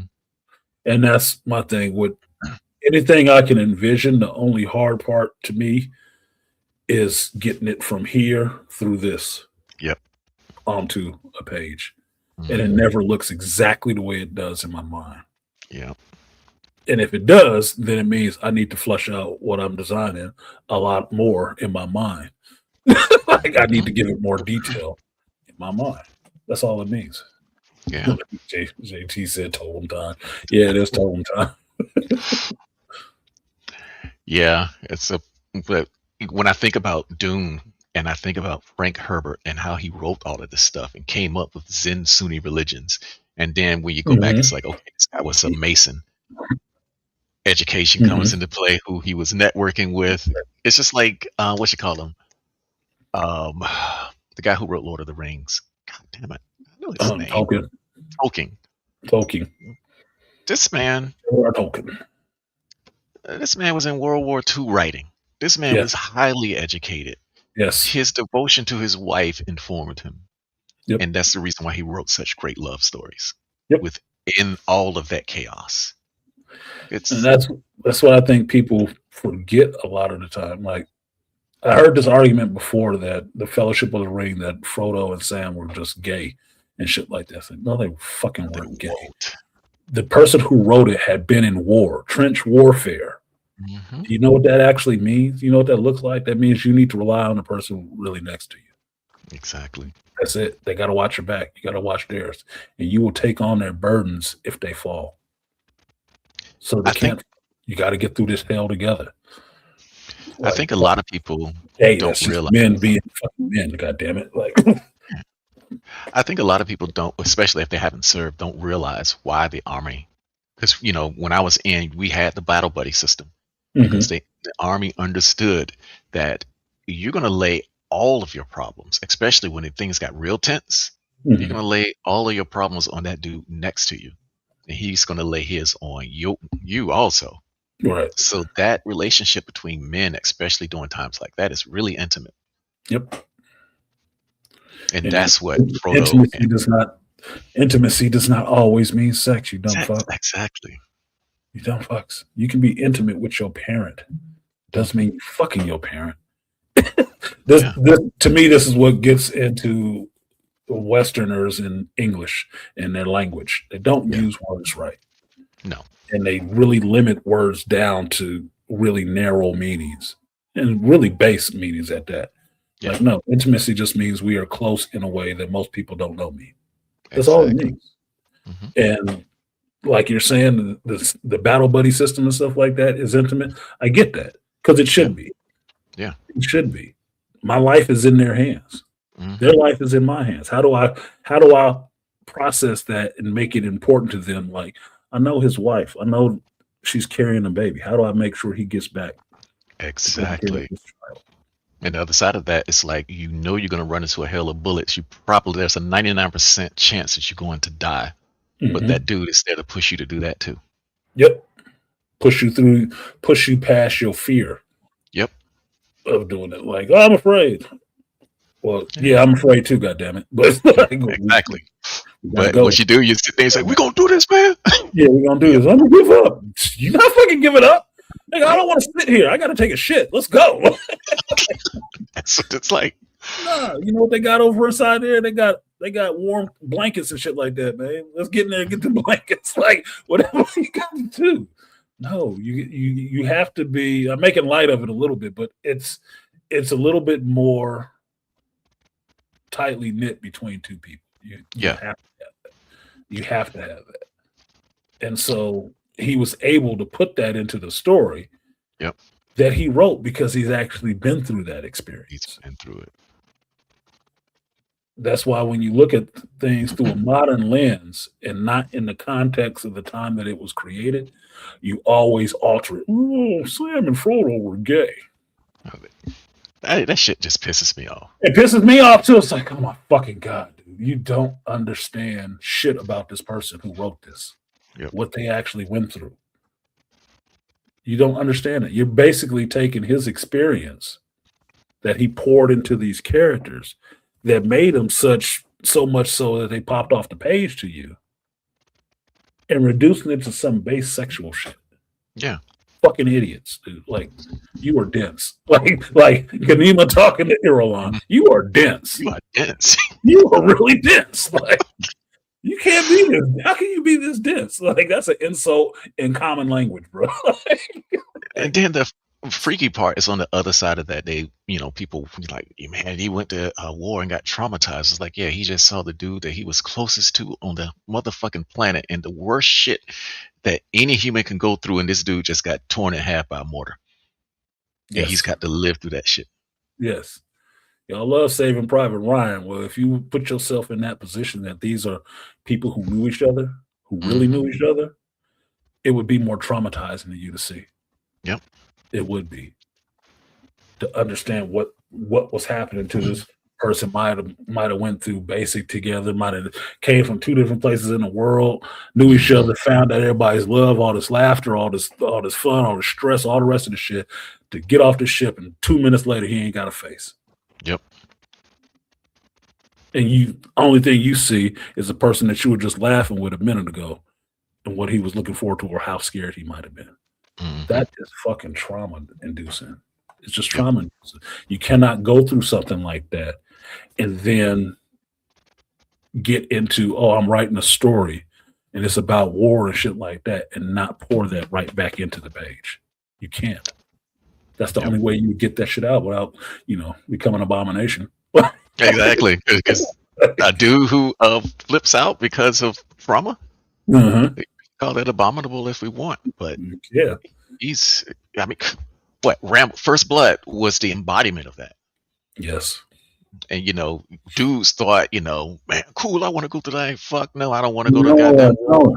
That's what my mother just recently saw a couple weeks ago when I was at my mother's house. She had just recently saw the tail end of Rambo Last Blood. And I was telling her how I couldn't watch that movie more than once or twice because it made me feel just bad. It's trauma, dude. It's just trauma. It's like it hit too close to the bone. I was sad. But at the end of the movie, I was saying, I just want that character to go off. They don't need to make another movie for me. I just want him to have some peace. Because thinking about that character and what he's been through and all the loss he's had up to this point, man, just let that motherfucker rest. Just let him have some peace. Yep. Please. Because he ain't got shit left now. But just let him have some peace. Please. Please. Like, for God's sake. John Rambo has been through it, bro. He has been through it. Been a POW and everything. Lost his friends, lost his comrades, his adopted daughter, his father. Just let him have some peace. I don't give a fuck if he's sitting on the beach with flip-flops, dude, looking like a bum. Just leave him be. Just let him be. Like, I told her, I said, that character and Jack Bauer, bro, they need to just have some peace. They just need to have some peace. I don't give a fuck what they do. Just let them have some peace because they've been through it. They have given away too much. Way too much. They've lost way too much. He good, man. He good. Just if you want to be out there and be crazy, let him. But he just needs some peace. Because that last one, that Last Blood was. That was a rough movie. That was rough. That was rough. I was actually explaining that shit to my mother. That's why we almost had a disagreement because she was trying to tell me, "Oh, it didn't come out at this time." Like, Mama, I reviewed this goddamn movie. I know when it came out. Do I know what I know, or do you think you know better than me at this point? Like, that's okay. I don't do this shit. I don't do this shit all the time. But you know, whatever. Maybe I could be wrong. What? Know it all. Yeah. That movie was rough. That movie took a lot out of me to actually watch it and then review it, and not just get into a really somber mood about that shit. It was rough. But and I guess this is where maturity comes in because we could take looking at a movie like that and then carry that out with us into the real world. Like, you know, we ain't trying to be the biggest, baddest motherfucker. It's just like, I don't know what this dude is going through right here, but he's having a bad day. So let me just let him. What's going on, brother? You good? Yeah, No, that's it. yeah, Good. man, I'm good. No, you don't look good. What's up? Mhm. Talk to me. What's happening? Like, for real, I actually care. Yeah. And Rainfire, what you said right here is why you don't listen to women. Mhm. You can't listen to every woman. You just can't listen to every woman, especially about no shit like this, about what a men's relationship. Why would you listen to a woman tell you what a man-on-man relationship is like? Yeah. What sense does that make? That goes into the indoctrination that men of our generation and later get into, where their manhood is only filtered through women. They don't get their manhood from men. They get their manhood from what women say manhood is. And that's not what manhood is. How the fuck would they know? They've never been men. So why are you listening to them about what a man-on-man relationship is? They don't fucking know. They don't. Mhm. We've just finally, in the last 3 years, me and my brother have broken my mother down about that shit. It's like, you cannot tell us what manhood is because you've never been a man. Yep. You can't. You can tell me your experience about dealing with males, but you can't tell me about manhood because I know you've run from any man that exerted any kind of masculine presence on you. You've run from it. You don't like it. Yep. So you can't tell me about manhood. You don't even want to experience it.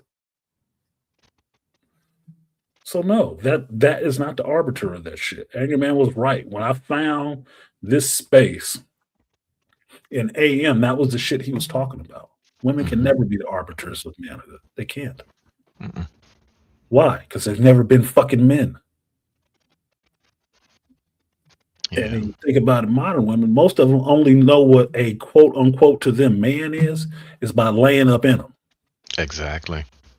That's all they know about it, which means they don't know shit about it. Because any motherfucker with a penis can do that. Mhm. And if you get into some weirder shit, like Dad said, there's women who really enjoy having sex with animals Yeah. because it's just a penis.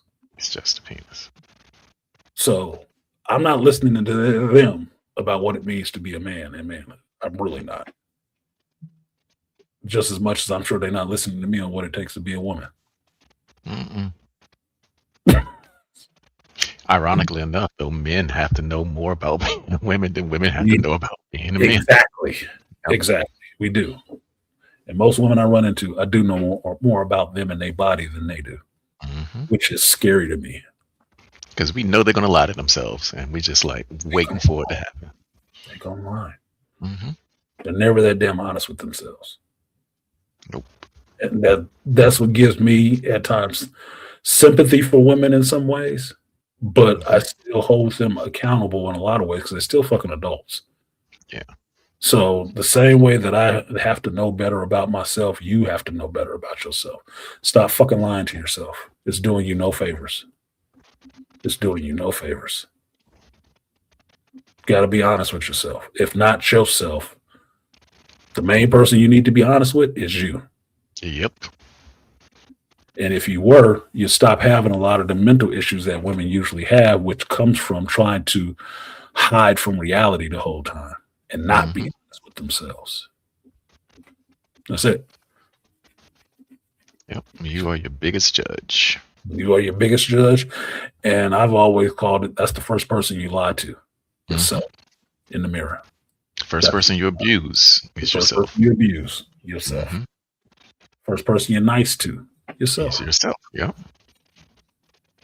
So I don't want to be that guy where you can't be that guy, but you are that woman. Mhm. So how are you acting and behaving? Look at it yourself. Because what we know, especially about modern women, a lot of what they do is projection. Yeah, definitely. And It's all men projection. have taken on that mantle with their feminization. Yep. Yep. Okay. So if it's me, it's my fault. But I really think no, it's not your fault. It's not your fault. You are only responsible for certain things that you actually do. If you didn't actually do it, you're not responsible for it. Mhm. Somebody else have- take that You shit have off. empathy, but that's You have it empathy. stops right- yeah, it stops right there. Yeah, that's it. No, it's not. It's not straight up you, motherfucker. There's nothing wrong with letting her know you fucking wrong, Mhm. and it is you, and you are accountable, and you did something fucked up to me, so you need to be accountable for that part. You saying I'm wrong? Yes. What's wrong with that? That's a better place to be in, to me personally, because if you know you're wrong, you know you can improve on it and do better. Exactly. But if you never know you're wrong, then you think you're perfect. And if you're perfect, what the fuck are you doing down here? Spread your wings and fly up there to the heavens, goddammit. Hmm. Oh, you can't do that? Then you're fucking wrong. Still here with the rest of us? Okay, then, you're wrong. I think, with the loss of, literature widespread and all of those stories, yeah, it was inevitable that we would lose it. Mhm. Because, you and I came up on, even the comic books was giving us some great, stories with a lot of moral gray area. Even cartoons. Even cartoons were big on that shit back in the day. Crazy, right? And I'm looking at what they're doing now, and I'm sitting back like, this is juvenile. And so, they went to anime, and now they're trying to get anime to be like the West. And No. I'm like, oh, we're like, right now, here's an anime you gotta watch: Chainsmoker Cat. Chainsmoker Cat. Chainsmoker Cat, bro. Will you see it? Because it's 2 episodes. They're only like 2 episodes in, but it's a cat girl who won't stop smoking and doing everything that she can to get some cigarettes. But it gets as gross as it can be. Not, yeah, but in an anime way. So the shit is hilarious. Right. But the Title's message like about shit. the depression of addiction, yeah, it's The message is about addiction. the message is about addiction. Well, that's what I got from Chainsmoker. It was like Mhm. Chainsmoker Cat. Okay, I gotta check it out. I wrote it those down. chicks, yeah, those chicks are hilarious, but it's just like, But when you see it. part you're talking about, we get morals from stuff. Hmm. The first thing that jumped to my mind was Spriggan, the anime Spriggan. Oh, Spriggan was brilliant. Spriggan was brilliant, but not just because of the action scenes, because the action scenes are really brief. Hmm. It's the story about the human condition, what all this actually means. Yep. That's the part that gets you like, okay, yeah, the movie was good when the fight scenes, but I don't get this other part. Yeah, you probably wouldn't, Hmm. because it's not talking about action. It's talking about your human condition more than anything else. Yep. What it means to elevate, all that talky part that they do, Hmm. dialogue. That's what that shit is. Evangelion is not awesome to me just because they got big ass robots in it. Mm-mm. Because getting through the whole story, they make fucking robots and people. And Well, Evangelion is as complex as it gets. Complex as shit, dude. It's like, God damn. This motherfucker took us back. It's entertaining, Elongo. It is entertaining, but it's a lot deeper than that. Yeah. Same thing with Evangelion. Evangelion is entertaining because I can laugh all day at Pin Pin. Hmm. Fucking Emperor Penguin that drink beer and sleep in a cooler. I can laugh all day about that shit. Yeah. I can. I can laugh about Masato and her crazy ass relationship with Kaji. Yeah. Like she just want to get it on. Mhm. But I can also look at her as gross, like she tried to sexually arouse Shinji to get him to get in his Shinji, yeah. favor at the end. Like she kissed her. We can do that more. Like grown-ups when you come back, like, bitch, you trying to fuck this little kid? Yeah. What are you doing? She's trying to do anything to get his manhood up. Anything. Even Which offering was, it pussy. Or I the thought private that part was pussy. cool though. And the reason why is because Shinji was the one taking on the adult's burden of going out there and fighting. Exactly. hmm Exactly. He is Even the though they essential. knew he was a kid. Yep. Even though he knew. Even though they knew. They always knew. hmm But who else could sync with them Avas except Yeah. the child of that mother? Yeah. Or Ray.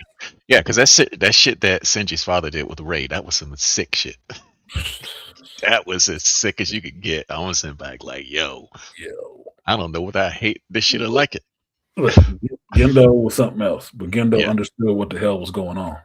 hmm He understood what was going on. He understood the stakes, but he did have his own proclivities. Yeah. I like Gendo, but Gendo was an asshole. He was Necessarily so. necessarily so. But Mhm. the tangle web of all that stuff and Nerve and all them people, that's what makes the story more damn interesting. You have to get it, you have to watch that and watch it all the way to the end. And I'm not talking about all this other shit they went back and threw stuff into it. I'm not talking about Evangelion point zeros and three. I'm not talking Right. about that shit. I'm talking about the original run of that shit. End of Evangelion, Death of Evangelion. That Yep. original run. That was awesome storytelling. Very awesome, because you get into it thinking it's one thing, and when you start watching it and you get through them episodes, start understanding, like, wait a goddamn minute. Especially when it gets to the end where it wraps it all up. hmm Mind blown, bro. Mind Yep. blown. Like, he wrote this? What was he smoking? hmm It's all real. You can look that shit up. It's all real shit. You know what he did? He read a bunch of goddamn books Yep. and crafted a story based on what he read. Yep. Mm. That human computer working again. Yep. Mhm. Human computer working it out. That I human- recently, the human I intelligence, the HI, not the AI, the HI. yeah, the HI. That I recently, 4 days ago, I went back and rewatched Ghost in the Shell: Innocence. Oh yeah, Man, that's one of my I had favorites. forgotten how good that motherfucker was. I was like, yo, this brain hacking shit. They only, I mean, the first one was about the brain hacking, Mhm. but when it happened, when Bato was leading that story and Mhm. Innocence, and he was getting brain hacked, Yep. that shit was just like, man, number one, it was awesomely beautiful. Yep. The cyberpunk elements were, I have forgotten how good that anime was. And the fucking part about it was I bought it. I got it on DVD. I But have it it's on sitting in the DVD. store somewhere. I went and saw Innocence. I went back and watched Innocence into last year sometime, right? Mhm. But I always love Innocence, and that's one of the harder ones to find. I saw Innocence in the movie theater when it came out. Oh yeah, They showed it over here in, I think, Berkeley, College Town, right? yeah. The Anime Club, they had it in the theater, and we wanted to watch that shit at the theater, midnight showing. Mm, Now, it's Oshi, so it gets slow. right. That motherfucker is beautiful. Even to today's standards, it's beautiful. It's gorgeous. Yeah. And the themes in that stuff, when I talk about Ghost in the Shell to people, I tell them where that fits. Mhm. It fits in between the standalone complex and the original OVA. Yep. It sits right in between there. Because at a point, it's a story with Bato, which I love Bato. Major don't show up in that motherfucker to the end there. To the end. Yeah. To the end. She show up a little bit. And she shows up as a doll. Yep. The It's hell- like, no, I transcended bodies. Yeah, I'm not in this shit anymore. I'm Yeah. going. You get yourself into trouble. That story was awesome. I still own that story. That might be something that got wiped off my PlayStation. I have to go back and check because I did have a digital version of that and the DVD for it. So we'll see. Yeah. I Check. yeah. But I mean, other stuff like I've watched Wisteria. Let me see. Something about Nicotine Addict Cat. Well, that's basically what's your name. Nicotine Addict. Yeah, well, that's Chainsmokers Cat. Chainsmokers Cat. Yeah. Yeah. I'm not checking out Dungeon Crawler Crawl. In fact, I'm staying away from a lot of anime because a lot of it became trite. Yes. And what's your name? The cat one. that one caught my eye because it was interesting. And then I heard people online talking about it, and I was like, hold up, this is kind of different. Chain smoking cat girl. Mhm. That meant fan service in the grossest way. Right. I mean, because she's spraying shit all over her toilet. Oh, It's, she nasty. well, you said chain smoker attic cat. The first thing I thought of was Faye Valentine smoking cigarettes. Yeah. And Aisha Clan, cat chick, Mhm. right. Outlaw Star. Like a cat chick is common in anime. That's like Yeah. you can't get away from that. Well, they got a cat girl in it. This ain't really anime, bro. What are we? But it's Not? it's also the details because it's not like cat girls are just they're blended into the society because they call them beast girls, of course, Mhm. but they face levels of discrimination as well. So they added all of those elements in to also feed the addiction that she's having because now it's like, okay, she's an addict, and I didn't read the manga, so I can't even reference that, but she's an addict. But when you look at the environment that she's in, Mhm. it's just like, well, it's quite plausible that she could become an addict. Right. Well, I'm thinking about the creator of this story. I'm gonna watch this because I'm already having ideas about the creator of the story and what he pulled this from, which would probably be real life. And Oh, this is yeah. a story he made off a subject that he knows. He or she knows. I'm just imagining it. Like I can see this happening. Yeah, because I remember, you remember Mezzofort and Kite, right? hmm Okay, he just finished Virgin Punk Clockwork Girl, and Okay. I think that was yeah. Of course, when you see his work, it's instantly recognizable. And people were upset because it wasn't longer, and then other people were upset because of all of its quote unquote suggestiveness. But I'm sitting back like, well, this is the same dude who made Mezzofort. This is not somebody who likes to self-censor. Not on subject matter, not on graphics, but So that kind of stuff that comes out of Japan that has all of those themes. I don't want anything coming out of Japan censored. Really, I don't. No, I don't. Me personally, I don't. I'm a grown up. I've never liked the idea of censorship. I do agree that some things are not for kids, Mhm. but I don't necessarily agree with the idea of censorship. It just means that you need to be there being a responsible fucking adult with your kids, or your kids are grown enough to see that shit. It's just what Hold it on. is. Hold on for a second. Uh-huh. Oh, my son, right? There we go. There we go.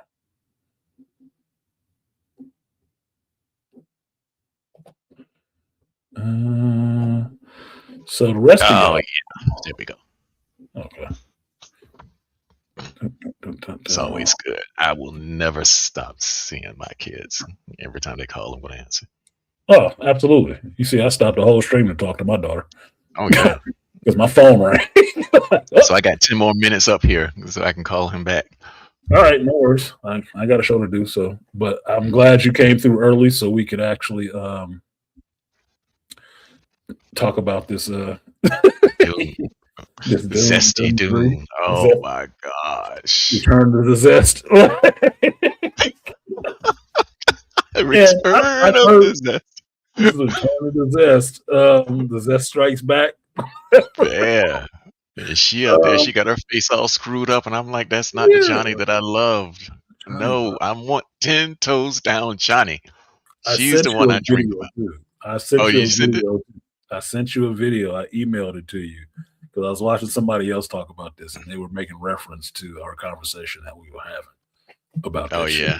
Oh, some people really had a problem with Johnny. Thought she was too much a modern. I'm like, you can name the show, nigga. Nobody cares. Mhm.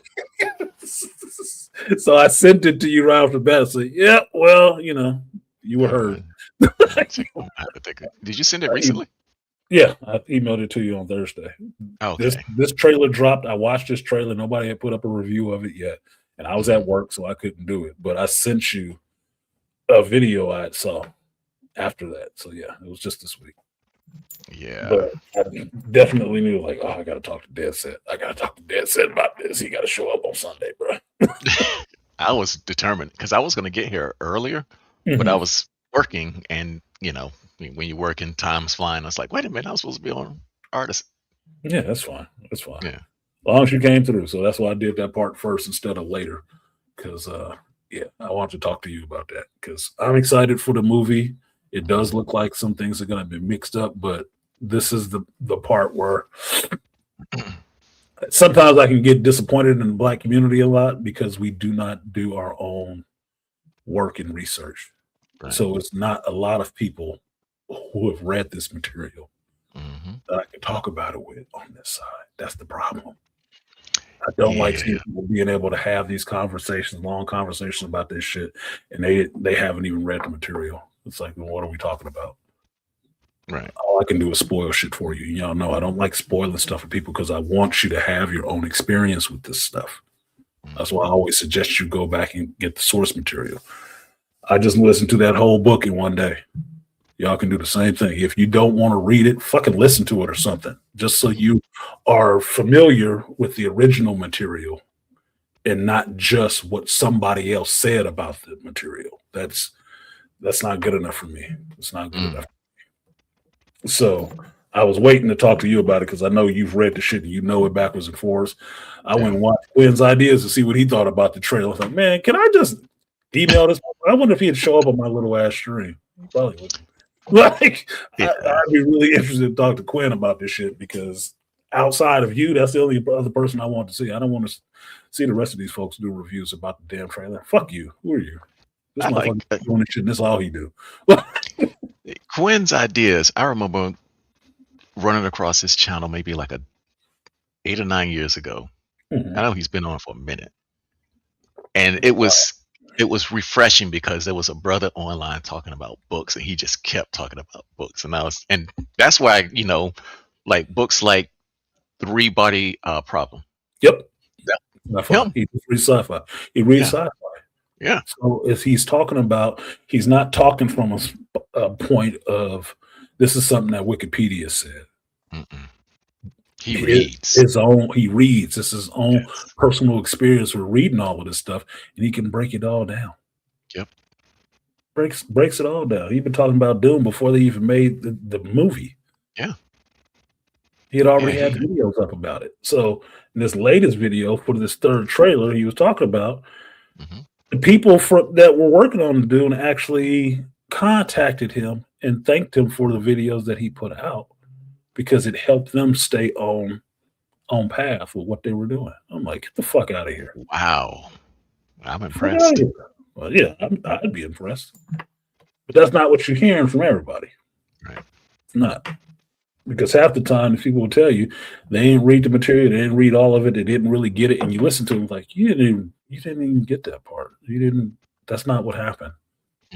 And because you're telling a bunch of people who don't know anyway, it doesn't matter. Like, oh, fucking hell, dude, that's not how that should happen. It's not how it. Yeah. Whatever the fuck. I think Quinn is one of those. He's one of those brothers who just makes us look good. I like that. Because no, he's just one of those. What do they call him? Educated lame. Yeah, he educated lame. He's just a lame who read books. He's just a kid. He's just a brother who read books. Yeah, but he's clear. He's passionate about it. He's clearly got. He's in a high IQ number. He's above average in every way that I observed him. I'm like, damn, this dude is sharp. Yep. So he knows it. He can condense the material. He can explain the material to you. You don't cuss as much. So yeah, so it works. Yeah.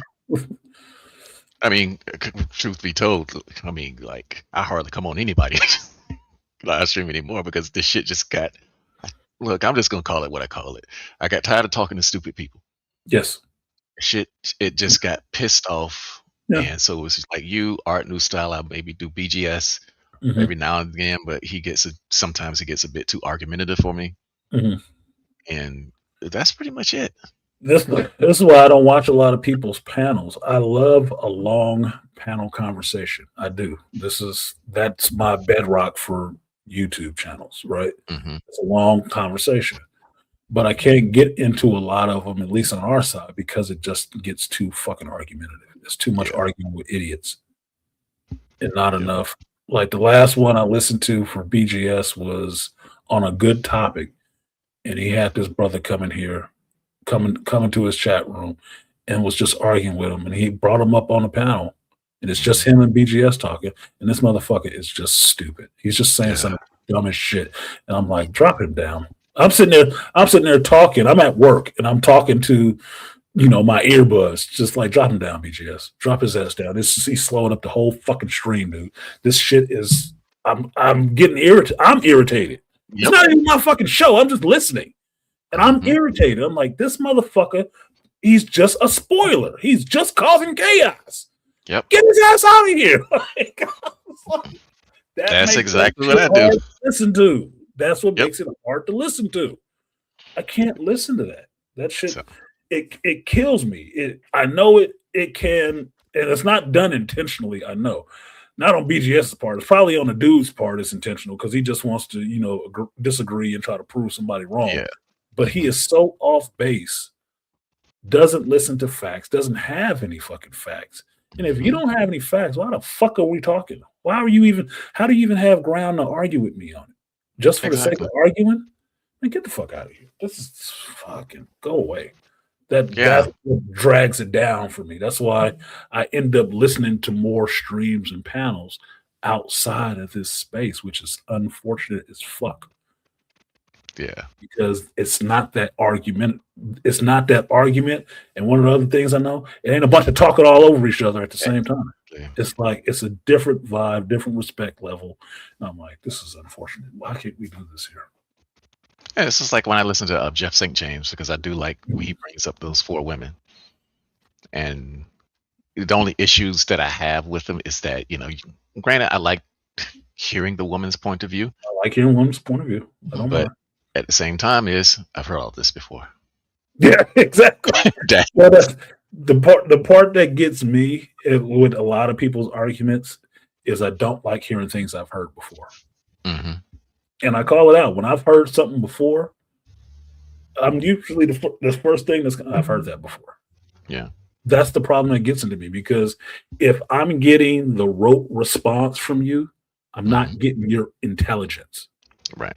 That's how I see it. I'm not getting your intelligence out of this argument. I'm just getting what you heard and what you know to say at this point. It's like a fucking Mad Lib or a fill in the blank. You're just throwing stuff in there. It actually goes here. So you're just throwing it in there. You're not engaging your own higher brain functions and you thinking about the material and giving something out that's original. I don't believe originality is gone personally. Because it's only how you interpret the world is where the originality comes from. But if all your interpretations of the world are what somebody else told you, and to throw this in at this point, then you have nothing to say. You're not being original to me. That's just what it is. It's like, and it's painful to me because it's embarrassing to you, and it's frustrating for me because I want to get at you, what you have to say. That's the most interesting to me. I don't give a fuck about what somebody else said. What do you have to say about it? Yeah, I get tired of the canned responses because I know what they're going to be. Okay, you're going to walk the moral high ground. I already know about that, but could you give me something that's somewhere in the gray? Because this is the reason why I became black. Mm-hmm. Yeah, exactly. Because I got tired of the bullshit. I'm not reading CM Nascosta because I want to read about some chick sucking off a minotaur. I'm reading it because this is some ground that I hadn't traveled yet. Right. What is feminine smut really like, and why are they reading this shit? Well, let me see what it is. You have to. There is, like we were just talking about with Lito the second, experience is what makes your mind grow. Right. You have to have experience so you understand anything about what's going on around you. You have to know you have to know something about it. Yeah. I didn't get into writing erotica because I didn't know anything about it. I had to read some of it to understand what it is, like you're saying, what do women get titillated by off of this stuff? Mm-hmm. What is it that really drives them? It can't just be the sex, because if you ask them about it, I don't really like the sex. Okay, whatever the fuck. Then what is it then? Because they have problems explaining it. Exactly. I didn't read 50 Shades of Grey just because, this new writer and it's about this. I read it because the women were reading it. What are they fucking reading? What are they putting into their head? And mind you, I was in my psychology classes at this point. So it was other classmates, females, who were reading this shit. Mhm. These are people who want to going on to be psychologists and stuff. This is the stuff they're putting into their head. I want to know what they're putting into their head. What are they getting out of this? What is it? Let me read. I thought, well, this is pretty basic. I read worse shit when I was a kid. This is basic shit. Nothing really overly amazing, but they all titillated by it. Well, why are they titillated by it? Yeah.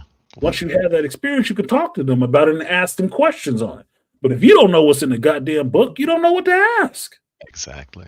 You don't know what they're getting out of it. Oh, they just like that book because it's all steamy and stuff. It ain't fucking steamy, No. bro. The only thing steamy in that shit is the shower scene. And the shower scene is pretty white cake.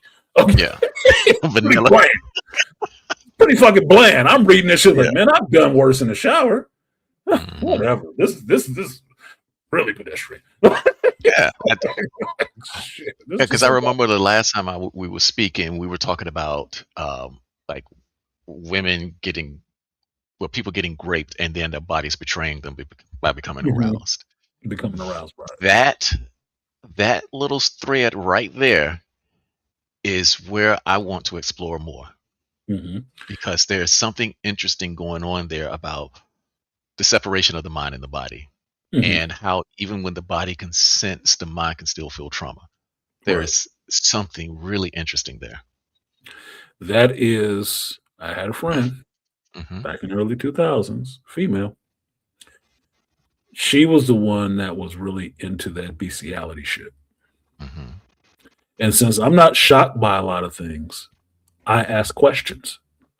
And I don't have a problem with people who can actually answer this because they have actual experience with it. Hmm. What was she excited about with this thing? Why would she have videos of this happening to women and be aroused by that? Right. What was it for her to be aroused by that? Hmm. That's what gets you into understanding people. It doesn't work so well when you're married because the base thing is you're trying to fuck this chick. I'm not trying to fuck this chick. I'm trying to learn from her. Hmm. And that causes some difficulty, right? Because now I can't focus on what I'm doing, what I'm trying to learn from this person. I got to deal with this other bullshit too. But learning from her, from what her experience was fucking fascinating. It was absolutely fascinating about because she had wrote some of her own little shit Hmm. about the shit, and I read it. I'm like, okay, I didn't even know this is how a dog's penis worked. Yeah. I hadn't looked at it that deeply. Motherfucker, like, you got a penis. Yeah. That's what happens. No, she was into this shit for real. Hmm. And I'm sitting there thinking of what kind of trauma would get you to this? What was it about this that you find exciting? Hmm. Because culturally, that's just considered gross. Exactly. One of the But greatest there taboos. right? But there's a segment of people, males and female, who are really into that shit. Yep. Like, wow, how does that even work? It's just Mhm. more questions. It's just more questions. And it's just knowledge. It's just Yeah, it's it's just knowledge. stuff that you know that you know. Mhm. It's just stuff that you understand that you understand. It may not work everywhere, but I don't have a problem with knowledge in that sense. There's certain things I'm just curious about. If it crosses my path and I got questions and there's somebody who can give me answers, then I'm asking the goddamn questions. I don't have a problem doing that shit. Like, tell me. Oh, I don't want to shock you. You ain't shocking me. Yeah, you ain't shocking me. I look like You ain't dude. shocking. Yeah. Look, It's I'm one of the well in the dark, bro.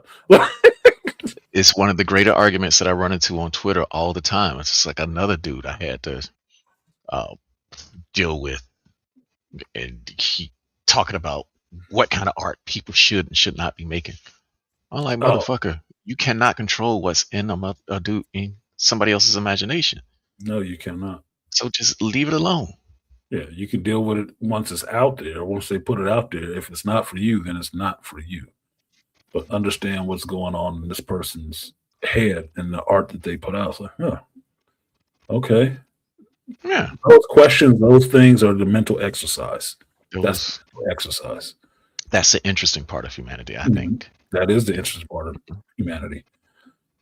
Creativity is that pen that does not run dry.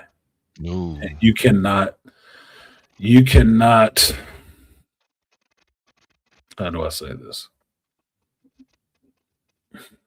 You cannot govern everybody's creativity. No, you You can't. can't, because it comes out of that person and their experiences. And since we all know that we're all not one body, we're all Mhm. different people. Yep. Everybody has different experiences. How it manifests is completely different. That's what makes human beings interesting to me and not boring. Because Yes. a boring human being is one that's just like every other one. That is fucking boring to me. Which I made the joke before to somebody that heaven must be boring because everybody's perfect. Must be fucking Tell me about it must be goddamn boring. So apparently the party and all the cool people are going to be in hell. it. Apparently, by that logic, it's just perfect. Nobody's perfect. Everything is just beautiful and just nice. Well, that's going to be boring. They talked about that shit in the Matrix. The architect told you that. We gave you utopia and it didn't work. A lot of people Everybody died. rejected. Yeah. Yeah, they rejected it. It's like, it can't be perfect. No, it can't. Humans need. There's going to have to be some variation in it somewhere on some level. But the incredible part about that is it's just stated. The only other thing the architect was saying was that humans need struggle. That's the reason why we put you all in this goddamn cycle. Y'all need the struggle. You need mental struggle, not just Mhm. physical struggle. You need mental struggle because that makes you grow, and you'll keep doing it. Otherwise, we'll give you everything. You'll still be fucking miserable. In other words, they gave them everything and they had the mouse utopia. Yep, Basically. won't work. This thing worked. So Whole prop died. yeah. So I'm of the mind that where I agreed with and still agree with Congress when they said no, you cannot thought police. No, No, and yet I see so many people trying to do it. And I'm like, look, dude. Yeah, Congress said no to humanity. No, we really need to do that. I'm like, okay, religious people for one thing, and I'll just end with this. I look at, take Christians for instance, or even Mhm. Muslims. I was like, somebody came up with those concepts, Yes, they are concepts. and those concepts were so potent and repeated so many times. Not only because most of y'all were illiterate, you didn't have any, but Exactly. but they were repeated so many. Yeah, Yeah. everybody could read back in the day. hmm It was a special skill. It's a special skill. Yeah, most people couldn't read, but it didn't stop us from being able to recognize patterns because that's intrinsic to us. Hmm. That's how we survive. Right. But when they talk about their moral codes and how that it's derived from religion, and we know that that's not true because even people who have never even touched religion have moral codes. That insistence that creativity must be policed, it just drives me to saying, well, what would have happened and what did happen when they started burning Bibles? Mhm. And that bit of creativity was being restricted. Y'all turned that shit into some type of holy awakening. Yeah. It was a I was like, it's the same shit. Right. No. Creativity needs to be able to exist. Well, not that you let it always exists anyway. Policing it, no. Yeah. It is on creativity to actually push your human condition forward more than anything. And my problem with creativity and AI is I don't see it as being creative. No. I see it as robbing you of creativity because it actually, in fact, robs from creativity. Robs from. It doesn't. It's just recreating it. It's just a blender, man. Yeah, the things that like the arguments that I hear on Twitter a lot of the times, it's like, man, I did this contract with this dude, and I did it with AI, and I did it in like, what was that, like 10 minutes or some shit like that. Mm-hmm. See, it saved me time. And, you know, and then they were saying that the reason why the contractor chose them is because the artist sucked. Mhm. And I got pissed off. So I responded and said, you know, that AI you're using came from artists who didn't suck. So if Exactly. your AI don't suck, then the artist doesn't suck. Idiot. And I was gonna do like some shows where I'm actually answering some of these people on Twitter. You But should. then I just thought about it. I was like, I don't even put my energy into that bullshit. Yeah, because it'll suck up all. You have to answer idiots, but fuck, dude. Yeah. Sometimes you have to argue with them, and sometimes you don't. This is why Black Bane and some other people have actually tried to goad me in a couple of times to come in on Facebook and join in a lot of these comic book groups and stuff like that to talk. And I'm like, no, I don't like arguing with idiots. And that is not a pastime I enjoy. It's a pastime millennials enjoy. Millennials enjoy arguing about shit they know nothing about, just having an argument. Yeah, for the And sake my of thinking argument. is for the sake of arguing. And my thinking is you've never been punched in the face. Yep. Because you don't argue with grown folks about shit like that in real life. And you know you wrong. And just doing it for the thrill of it. You get your ass kicked. No. I don't find any enjoyment in arguing with people. No. Trying to make them see a point that they don't want to see. Pointing it out in fucking Braille in big block letters. And them still, no, it's not that. Like, well, fuck it, dude. You want to be fucking ignorant. What am I doing here? Yeah, futility of it. It's like, Yeah, like, why is an atheist arguing with a religious person when that dude is running on faith and there ain't nothing you can say that's going to change it? It's nothing you can do to change it. And the atheist, in his sense, is running on faith too. Exactly. It's just another religion, man. You just having a religious conflict. I don't believe in your shit. Well, I believe in it. Well, let them have at it then. Knock yourself out. That's the reason why I like Nightmare on Elm Street Part 4. I don't believe in you. I believe in you. And it's Quentin killing that bitch. I believe in you, bitch. Yeah, well, let me get out of here and call my son. Yes. Yeah. Do the son thing. Thanks for coming through, Dead Set. Appreciate you, sir. Sir. I'll catch y'all on the flip. Yep, we're talking again. That was the Dead Set anime coming through to give me his view on the Doom 3 trailer. YouTube, I know you won't stall me out. I would ask anyway, but I know you won't. So this video will go down, and then maybe I'll cut out that part. Maybe I'll edit over it. It just depends. Remains to be seen. Well, I look like one of my eyes is not looking at the same thing. Weird. Weird. I dropped you down there. Thank you's been saying that about the atheist since Shy was on the radio. Yeah. Atheism to me is just a religion. One of my neighbors just was an atheist. And he's the one, he wrote a book, Asia Shock, about he did 2 books.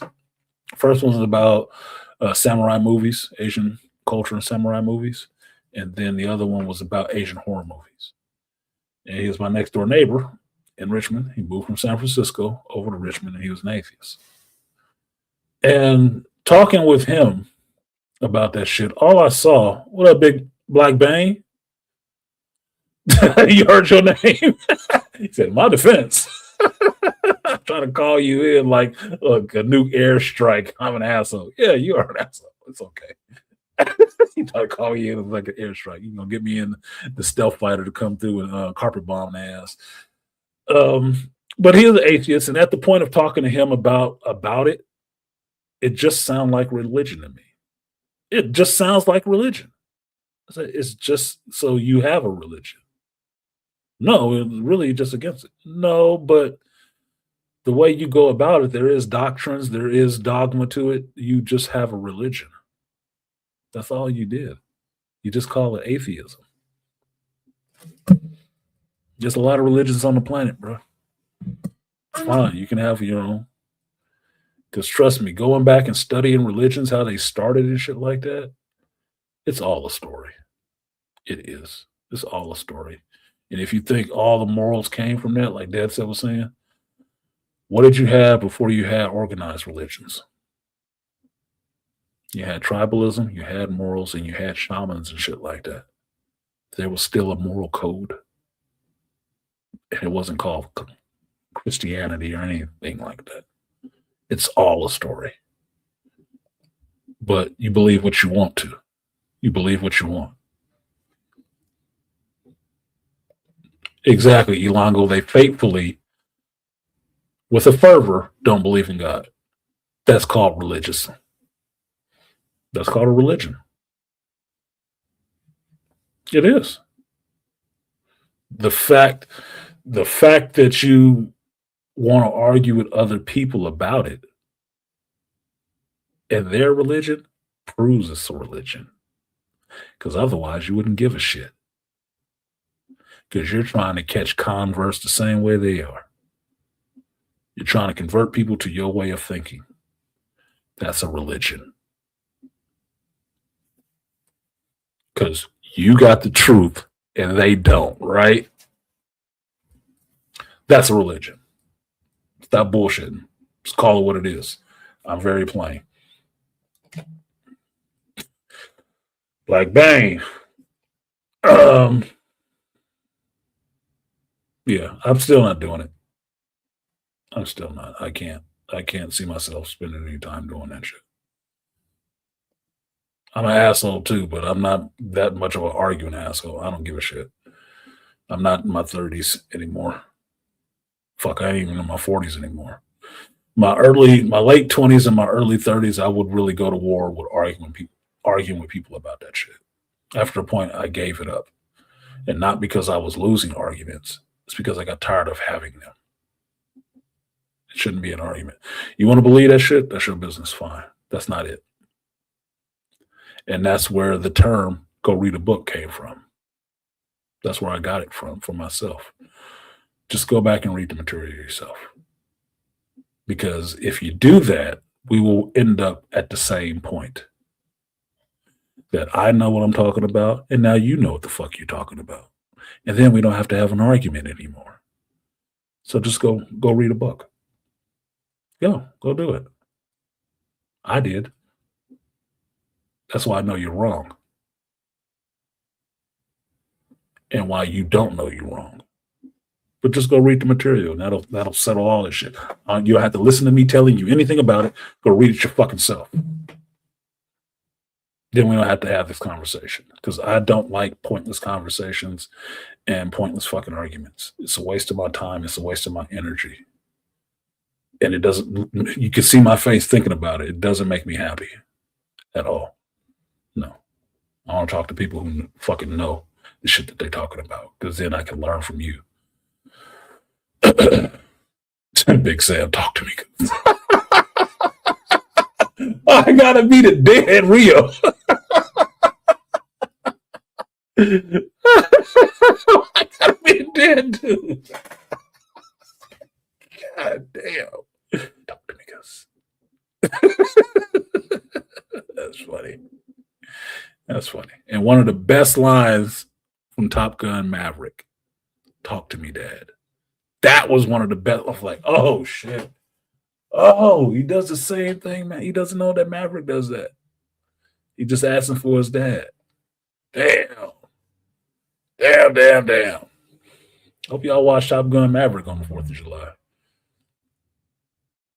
Yeah, we all too old for this shit. Yeah, but we're in a different group now. I look at my analytics. We all in the same group. They're in their 40s and 50s right now. The problem is the younger generations below us don't know that. Not enough. There are some, like Beasley in here. There are some. It's not enough of them. Beasley saw that video I put up on my community tab this week. This dude breaking down Gen Xers. And the other ones that I put up, dude Franklin. Good videos. Very informative. People doing the work. I sent that shit to my mother. Oh, what do you think about this? The fuck you mean what I think about it? It's true. So I sent it to you.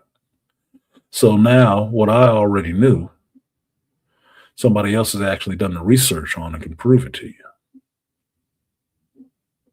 Head of the curve, not behind it. I already knew this. Confirming what I already felt and knew for myself. Confirmed it with fucking research now. Because it usually takes 10 or 20 years for somebody to research the shit to figure out, yeah, you know, this was a problem with this generation. This is what they were dealing with. Thank you. Thanks. Decades later, but it still showed up. Got you. Appreciate that. Now they can refer back to this shit. And then we can start a religion as long as you can get someone else to believe in it. Example, Scientology by science fiction author. Yeah. Well, you study religions. Like one of my favorite classes in college was comparative religions. And basically all it actually made you do was go back in the history of these religions and look at how they started. What was the story that started it? Scientology, yeah. It's a religion written by a science fiction author. I hate talking about religion on YouTube because then they start flooding your fucking streams and trying to get you shut down.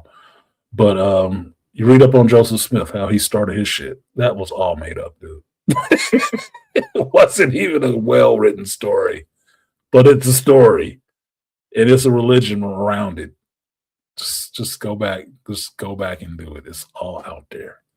One good thing about the internet is all that information is out there for you to have access to.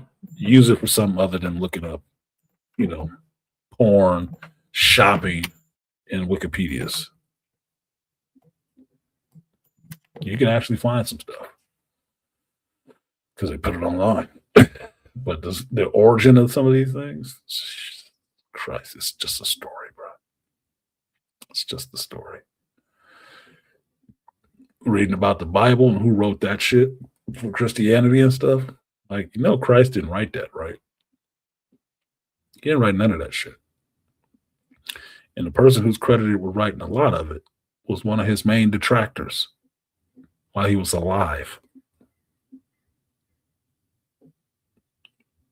Interesting. Interesting. This is kind of what goes into the doom stuff. So. Yeah, we both do.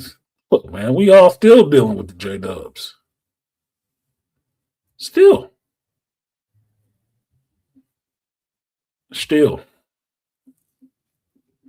And like all religions, they want your children. Just like this woke religion. Because you know that's a religion now too, if you didn't realize it. That woke shit, that's a religion now. You're watching it in front of your face.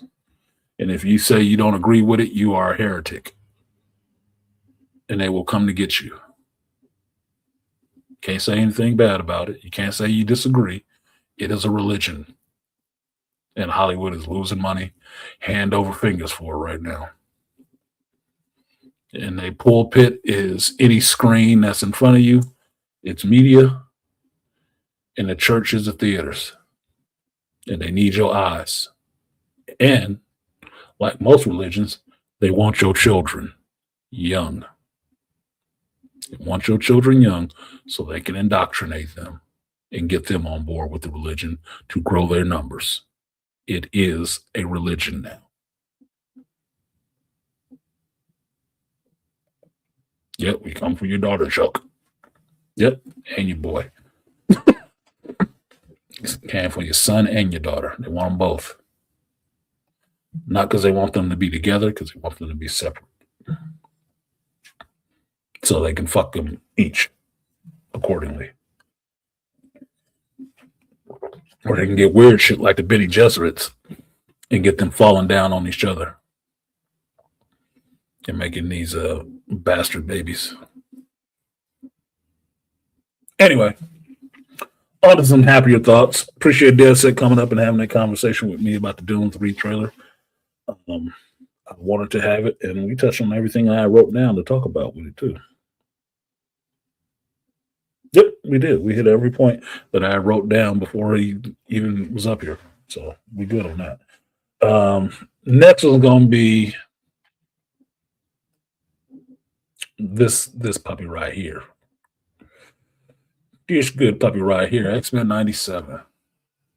Now, hopefully, since I already did my spiel about how I have a problem with people not knowing the material, hopefully you guys watch this. Hopefully you watched it, because this was a pretty decent episode. All right. And I'm telling you, outside of actually reading the Rise of Apocalypse when it came out, let me not get in trouble with fucking Disney. It's just a still picture, bro. It's just let's just do a still picture. So hopefully they don't get pissed off. I'm paying you enough goddamn money, Disney, so shut up. I enjoyed this episode, and this episode was off book, but I like the way it's being stitched together and adapted to where you got a really interesting story. What did Rainfire say? Burn the witch.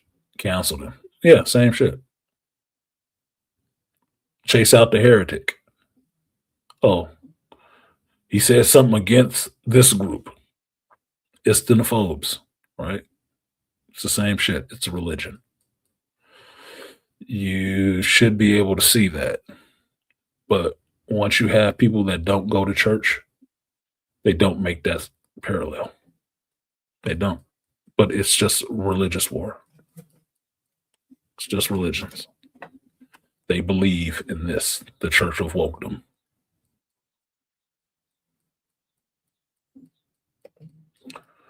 The way it ended, damn, did not see that coming.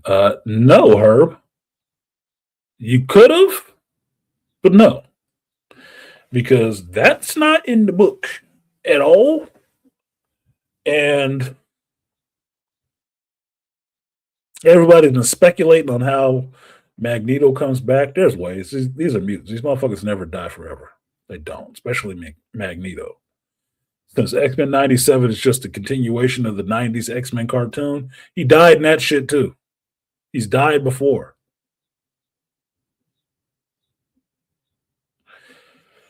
The magnetosphere will breed him anew, dude. There's certain mutants that ain't going nowhere. Magneto is not going anywhere. Not permanently. He ain't permadead. Told you, if you comic book logic, if you didn't die in an origin story, you ain't dead for good. The only people that die forever is the ones in the origin story. And then they usually find ways to bring them back too in comics. It happens. So he ain't permadead. You good. But for being immersed in the story, that shit was traumatic. Traumatic. Now, this point right here with Apocalypse, being angry over the death of Baal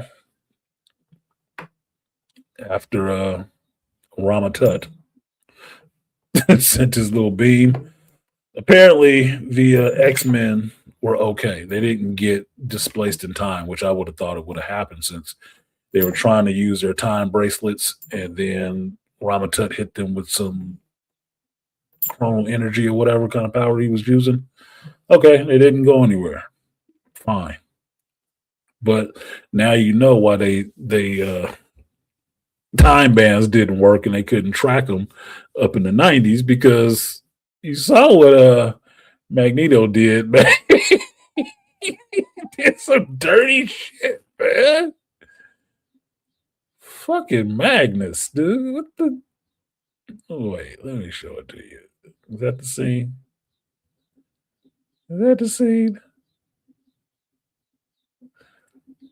That's close to the same.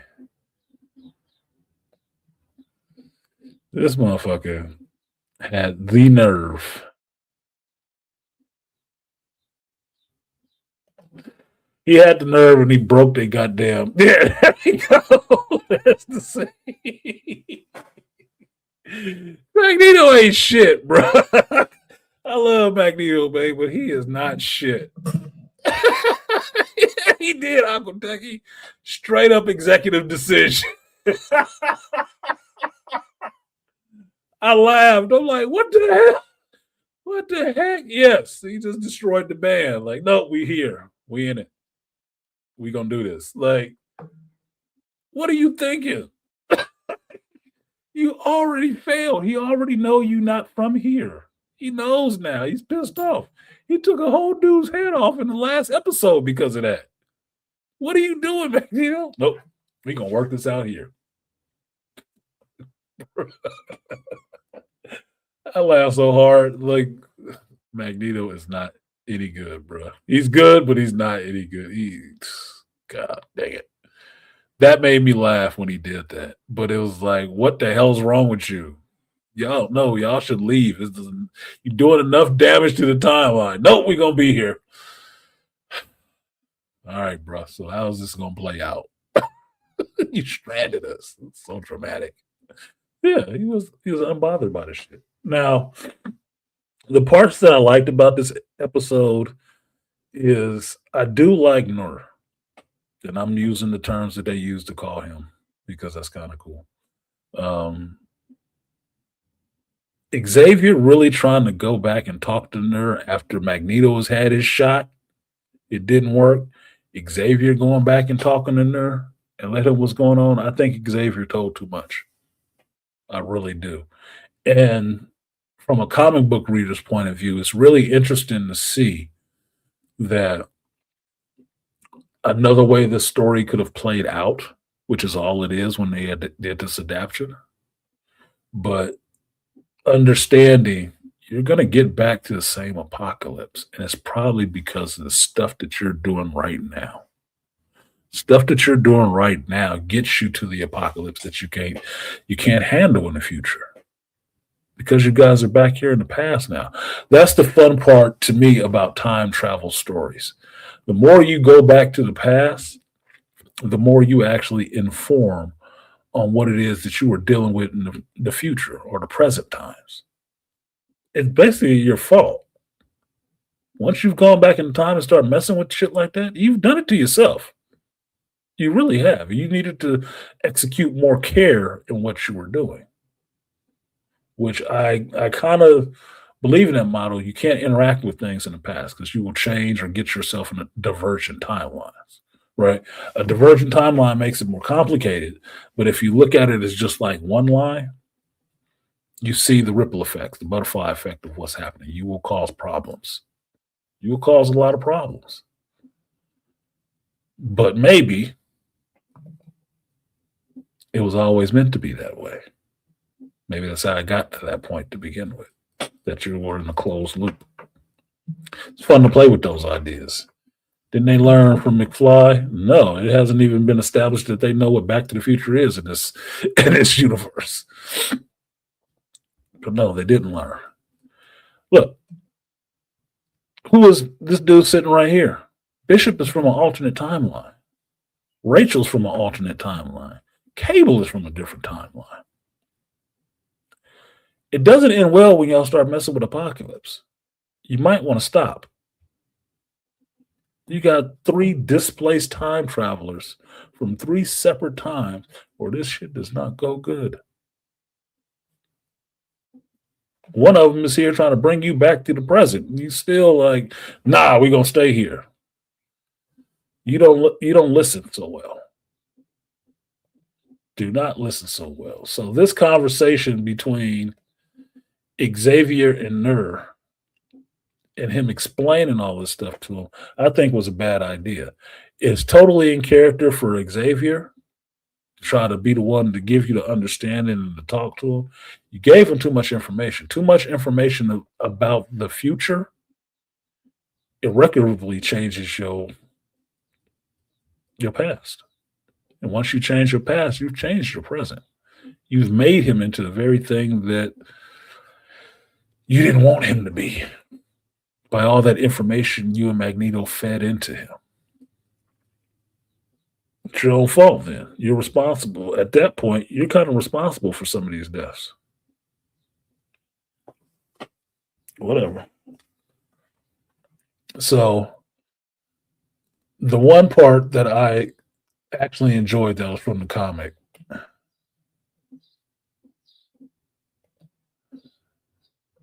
is his little Moses thing, right? Where baby Blue Lips was just abandoned. That's never a good thing for a child, right? That kind of sucks.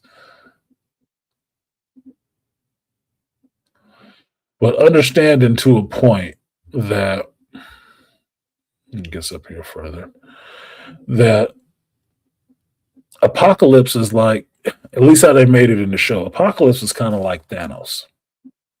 He is a constant. He's supposed to be there. Now, I don't remember that happening. That's off book for the original Rise of Apocalypse. Even though we always have known he had celestial technology because he does find the ship or whatever.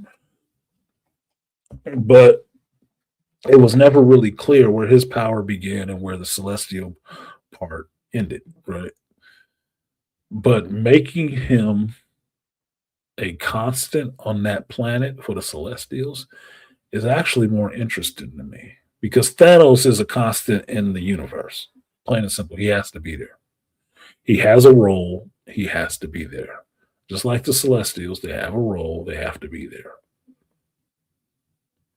How all this stuff works together from the macro to the micro is the part that makes it more interesting to me, that everyone has a role to play. That Apocalypse role is to weed out those people that are not good enough. Just not. That makes it more interesting than just he's just here. He's just the Apocalypse. He wants mutants to be superior over human beings, and only the strongest survive.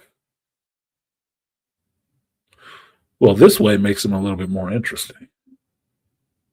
It gives it more of a point to why he's doing it. To what end? Because let's just say you got all the strongest. What would it look like? And the way they depict Apocalypse's envisioned timelines is always dystopic. I'd be really interested to see somebody give one where it was utopic. Only the strongest survived and it wasn't terrible. I'd be interested to see that. I would. Because if you want to think about it in a cross continuity or a cross universe kind of way, was the Viltrum Empire perfect? Was it not Apocalypse's dream of only the strongest survived? They have a bunch of rundown cities and shit. They did. But because Apocalypse, or that name, is always tied to biblical stuff, it's supposed to be the burning, the char, and all the rest of that stuff. That's the only thing you get from Apocalypse. It always has to look like that. What if it doesn't look like that? What if the Apocalypse is just the death of your way of doing things and it gets to something better through that rebirth of an apocalypse? That'd be interesting to see in a science fiction kind of way. Gotta ask the question of yourself if Bo DeMeo set that up with Apocalypse being a constant. Yes, I would think he did. Because someone else pointed this out, that it shows that Bo DeMeo had a co-writer on the show. He didn't co-write the show with anybody. This is somebody else coming and putting their name on shit too. Because for what he was plotting out, has us having a conversation about this shit. For what he plotted out, what he wrote. Mind you, when season 1 came out, he was done with season 2 already. He was done with it. I mean, he had already written it. It's already been done. Only thing that they were waiting on was animation to be finished. He had already wrote the story. And all that shit came out with him after season 1 dropped. And the main thing they wanted to do was take his name off the credits for season 2. Well, why would you want to take his name off the credits for season 2 if somebody else wrote it? Because they didn't. He did. And they want to own that shit. So what I look at it as being is stopgap to throw somebody's name on there under his, so they can start getting some credit for this shit. This was not a work of somebody who didn't read the comic book, did not have any love for these characters, did not know how this shit would hit this damn hard, because all the Easter eggs in this shit, I even missed one.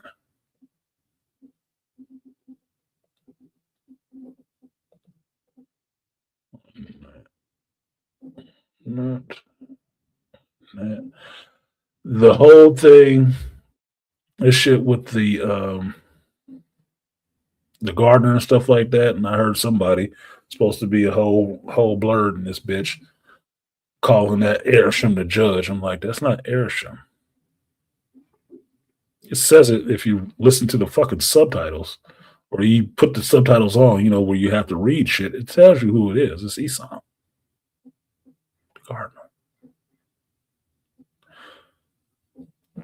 Putting that in there and weaving that stuff together is from somebody who's read the material, who has a connection to the comic books. There is no executive in fucking Marvel pulling shit together like that.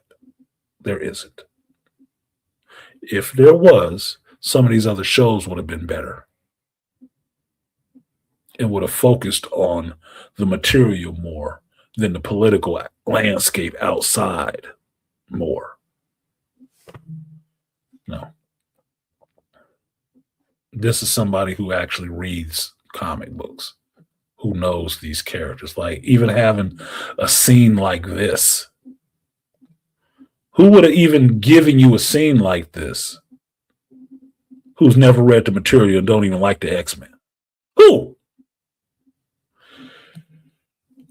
Seeing this scene, I heard somebody else reviewed it mention this. Seeing this scene like this with Rogue is talking to Nur about Remy would give you a reason why Remy even became Death in this.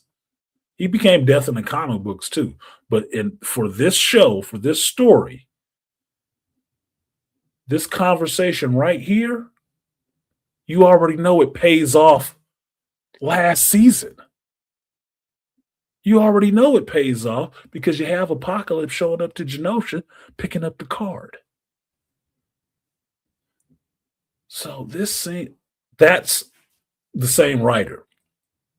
That's not a new writer. That's the same writer setting something up like that. This means something. This is significant. That you as a viewer already know this is paying off, bro. This is paying off soon. Not just in last season, it's paying off in this season, you know. This is not some other writer coming in. This is the same writer from the first season.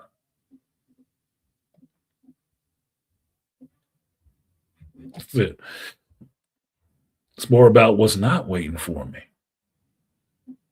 Now, this whole idea with Apocalypse learning about love and shit like that, I didn't read the Krakoa era. I couldn't. I didn't read all of that shit. I didn't. I definitely didn't read the Exosaurus era. But thanks to Rob, shout out to Comics Explained, he did. And the part about Apocalypse and Genesis and all this stuff and him having the love and stuff like that, like, okay, sure. And having this brave woman that stood there to hold everything back for him. All right. Okay. Fine, it happened. I don't like the way they keep using the name Genesis. Look, Genesis is a specific mutant, and it ain't that bitch. Genesis, as a mutant, is Tyler Dayspring, Cable's son. Now, apparently, they just wiped his ass out of continuity all of a sudden. But that's who Genesis is. You know, the person Apocalypse does get to turn to his side, aside from Strife, which is the clone of Cable. Tyler Dayspring becomes Genesis after Apocalypse is dead. Cable ends up having to fight his own fucking son. That's Genesis. This shit with the female being Genesis, look, she's the origin. Fuck all that. No, man. No. Nah, bro. No. But the point about Apocalypse not knowing love because he never had known love, well, what did he think he had for Bilal? Just respect? He was just sitting there crying over his body because he respected him so much? No. Nobody actually showed him any love till Bilal. Till he took him in, found him in the desert and took him in. Raised him. Taught him to fight. That was an act of love. So he knew some love. He just didn't know romantic love. I don't consider that necessarily a failing on his part that got him to doing all the rest of this shit. No, his rage got him to doing the rest of this shit because he hated how people were being treated. And from what he would have seen in his rise to becoming Apocalypse was people that were strong were tormenting the weak. And seeing that as a reason not to be the weak, I could see him being angry, becoming strong enough to make them people pay for life. And his life is pretty long. He is the immortal Apocalypse. Yeah, he's constant. I like that. I like the idea of him being a constant. That there's always somebody who's going to be measuring you. And you have to measure up to. Because think of it this way. What one X-Man can take on Apocalypse? What one? What solitary X-Man can take on Apocalypse? And if it helps you, if you're not that in the X-Men lore like that, what one Avenger can take on Thanos? Which one? What one person can take on Doctor Doom? Your villain always informs how good the hero is because you have to be able to overcome them. If it's easy work, the villain ain't about shit. Hence Krim in that Supergirl movie. Wasn't really about shit, apparently. All it took was a little stabby. And he's good. He out of there. That's why he didn't kill Professor X when he easily could after he ascended. Yeah, that scene, like, man, he gave him back Magneto's line. The same line Magnus had been teaching him that whole time about it's not strong to crush the weak. He saw Xavier as weak. And so he didn't even bother. He wouldn't even bloody his fucking boot on that nigga. And you think some executive gave you that? You think the co-writer threw that in there? Bullshit. Bullshit.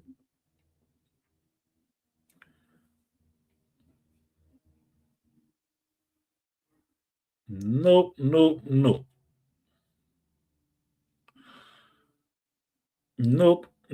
Oh, you guys can't even see this. My bad. I'm talking about a scene that you couldn't even see. My bad. My bad. I stopped sharing it. Sorry. This wasn't the scene, but I was talking about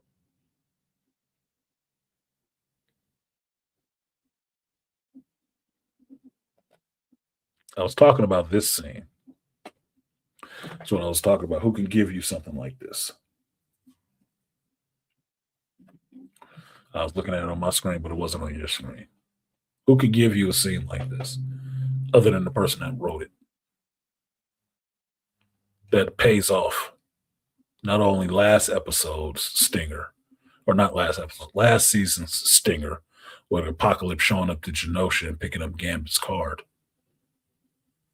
But then you have it right here where he's sitting down having this conversation with Rogue about Gambit in the future, of losing him in the future, which you know is just going to pay off in the sense that Gambit will become the Horseman of Death later on because Apocalypse finds him and resurrects him.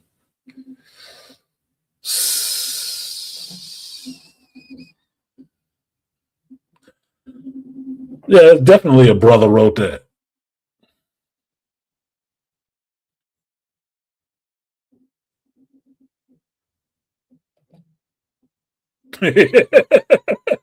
Yeah, I know exactly what you're talking about. Yeah, bruh, that was somebody black writing that. Hey, I don't trust this nigga. Like, yeah, y'all go, and I'm going with him. That ain't gonna be a problem, is it? No trust, bruh. No trust. There is no trust. Like, I'm stuck here, but I ain't stupid, man. I'm not stupid. No, I know who the hell you are. These other motherfuckers can play. I know who you are. I'm watching you with the professor, bro. And it didn't do much good, really. Because he got tossed around a bit. He got tossed around more than a little bit.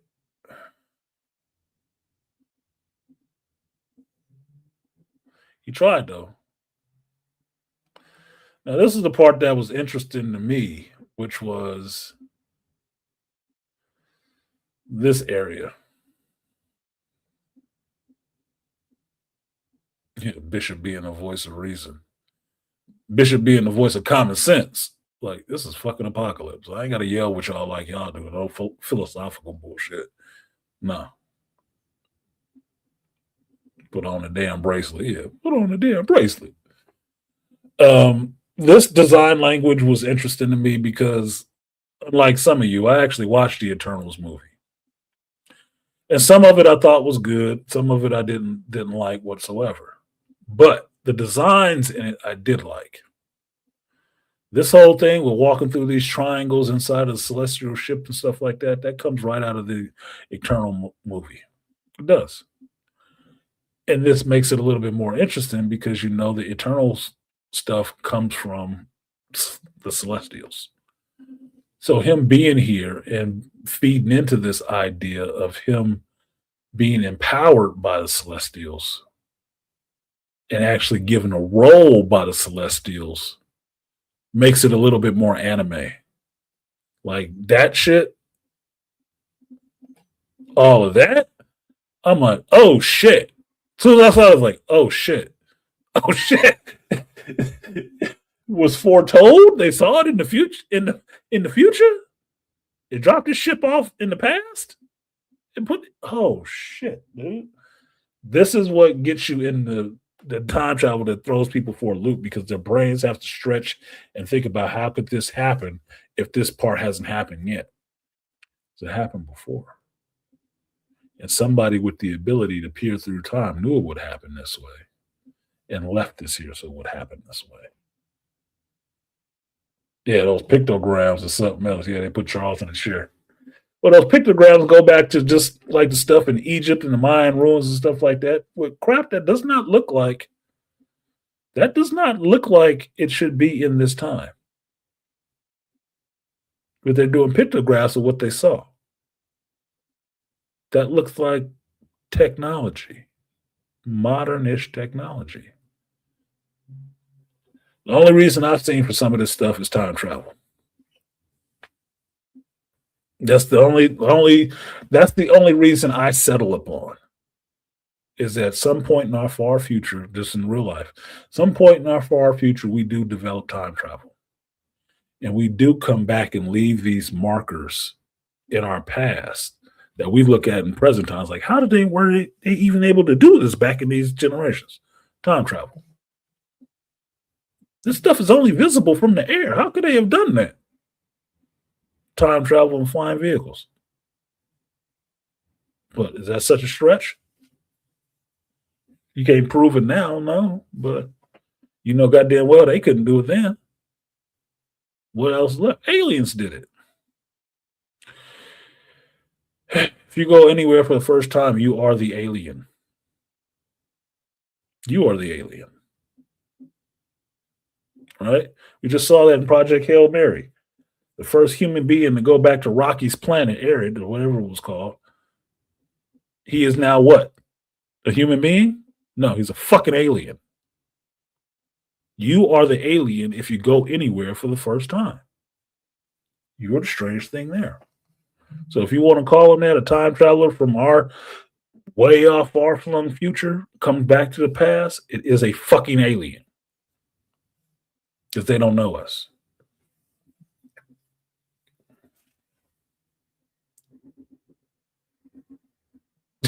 Yeah, Aquatech, he saw that shit. It's like, oh, y'all fucked up now. Yeah, that's why that reaction that Xavier had was, this is like, yeah, to think about this. Look, this is the second time they had the rug pulled out from under his wheelchair, man. This is the second time. This is the second time Nur is seeing, these motherfuckers lied to me. They absolutely lied to me. This is the second time he's seeing this. Yes, this is the face you're supposed to have, Charles. Like, Magnus, I need you here now. This is the second time. In as many days, he found out they was lying to him. First Magneto, then Xavier. Bro, you lost him. It's on for life on this shit now. On for life. And that face, like, uh-oh. It was at this moment that Charles Xavier realized he had fucked up.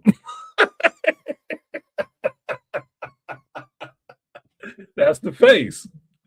That is the face. That is the face. Like, oh shit. You need to get here now. Because Charles took it in real quick what was happening. Like, uh-oh, that's me.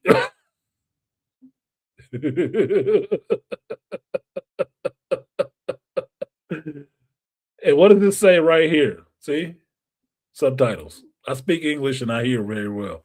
I still turn on subtitles because I have a problem reading shit. And sometimes there's things you miss. It's Eson, not Arishem. Sorry. All of this shit that you see right here, this is just armor that Celestials wear. Some of it is different by the head, so you can tell the different Celestials one from the other. But no, this was Eson, the god, the one who sees the planets. Arishem just comes back and checks on shit.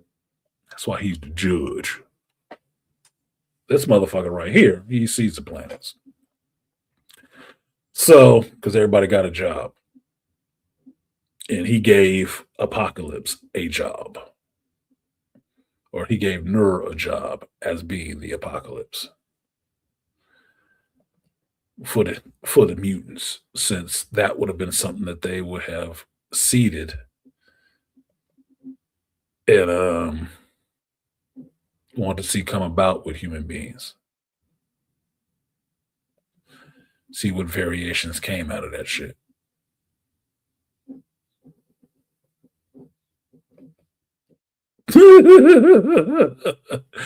Bro, this conversation, I felt bad for Nur at this point, but I felt worse for the X-Men. Because like, you about to get your ass kicked. You know that, right? You were about to get your ass kicked. He did not need to find out this. This was not the time he needed to find out that y'all. God damn, why'd I have to get to this scene? Why did I have to get to this scene? I wasn't even trying to get to that scene. Eesh. Yuck. Damn. Why they got our brother looking like that, man? Why our brother Bishop getting just bitch slapped like that? It's a good thing he a cartoon, bro. He got folded. Ugly fold. Beast, you do MMA. You hit a dude like this, would you be waiting for them to call the bell? Oh my God.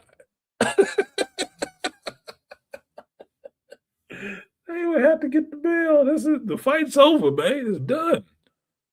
It's done. Your kneecaps are not supposed to be above your ear. Not both of them.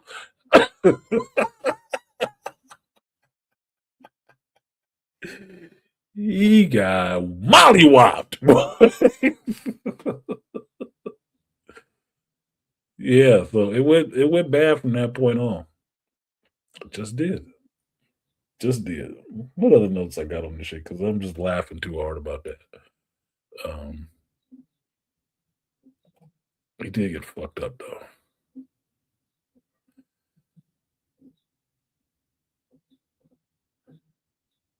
Bam! Damn! He didn't even get one punch. He got a punch and then a kick. You don't see shit like that in Mortal Kombat, bro. He got a combo. He got the expert Egyptian combo meal. Spin the chin, get the knockout. Boy, he spun the chin and kicked his ass off there. He gave him both. He gave him the two-piece. I thought Charles was going right after his ass.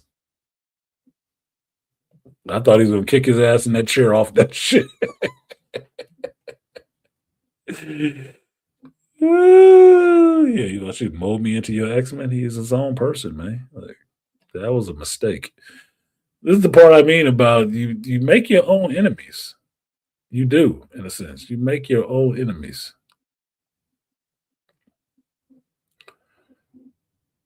I like that he stepped into this damn apocalypse mouth.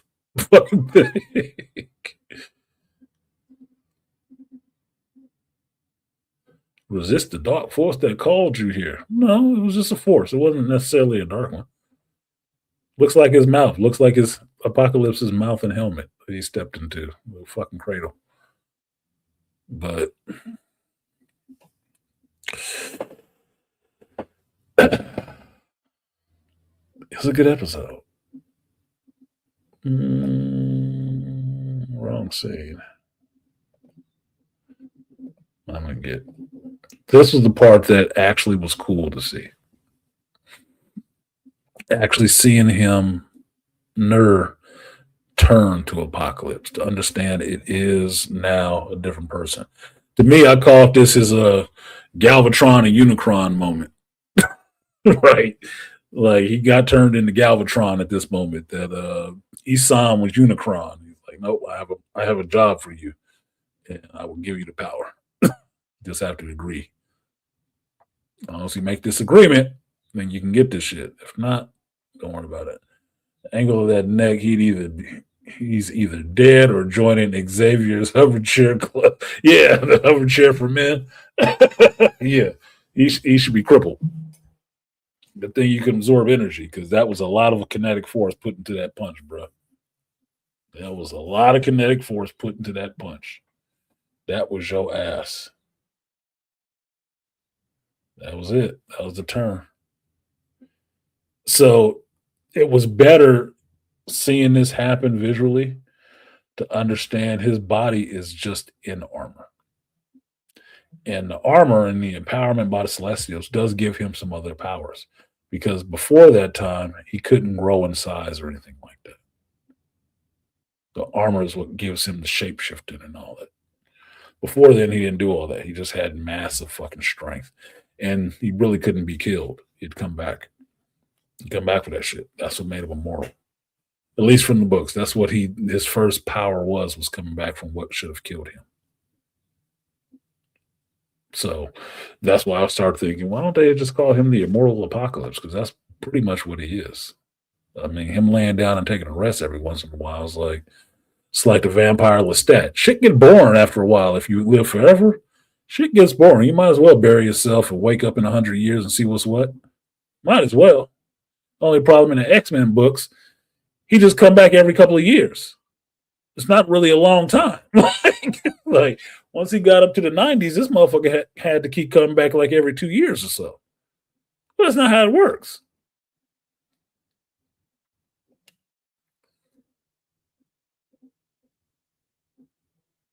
Blood Boiling said, question, is the second season of X-Men 97 good or bad? We're 4 episodes in, and it's good. It's good. I'm giving you spoilers right now. You seeing this shit. That's kind of a spoiler, but this last episode especially was fire, bro. How Bo DeMayo is weaving this story together and adapting it from the Rise of Apocalypse comic and then the X-Men 90s line and stuff, and working in the Celestial stuff from the MCU. Masterful job. You got to understand the material to do a job this well. Makes sense. Cut out the fluff and just put in all the stuff. It's a masterful job. It was a traumatic episode, I can tell you that much.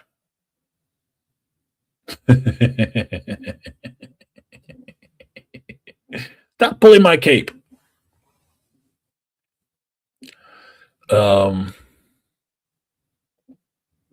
have not watched it yet since Disney fired Bo DeMayo. I was afraid it was going to be bad or good. Here's the thing with that, Blood Boiling. Yes, they fired Bo DeMayo, but Bo DeMayo had already done the second season. It was already written and done. He had already finished the second season. That's why I was going to watch second season anyway. I'm not thinking third season is going to be well. That this shit will fall off maybe halfway through this season. Definitely third season. Third season is a write-off for me because I know he's not on it. So me watching the second season, I know he wrote it. It's just seeing where they start throwing in their own bullshit. The guy that came, behind him and wanted to tell him how to be black and how to write these characters now.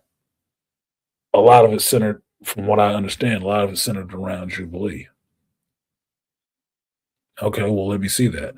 Because I can tell you between this version of Jubilee in this X-Men 97 and Jubilee in Marvel Rivals, they're just mixing Jubilee up with Tabitha Smith, Boom Boom, Meltdown, whatever you want to call her. That's all they're doing. So for me, it's a little bit bothersome because Boom Boom was one of those New Mutants that I liked, that ran with Cable, that I liked. I like to see her represented in her own right and not just have all of her personality and shit grafted on the Jubilee. No. Doesn't mean I hate Jubilee. I don't. I like Jubilee. I liked her better when she got into Gen X. Or not Gen X, Generation X, so you people know. But for the most part, they ain't had much to do with her.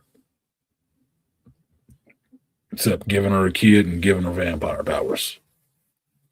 And even then, it was like, oh, but what's she going to do with it? Nothing. She just running around with a baby with vampiric powers for a little while. They're still struggling with making that character cool.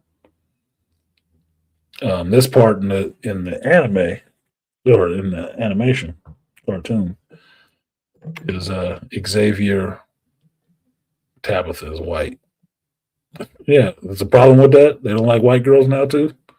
Thought they only hated straight white men. So what? Oh, it doesn't do any good for I got you, JT. Doesn't do good for representation if she's just a white girl. Jubilee is a white girl. Yeah, she Asian American, but she a white girl. Culturally, she a white girl. You want to talk about cultural appropriation and shit like that? Silly shit. Look, Jubilee is as white as Psylocke is British.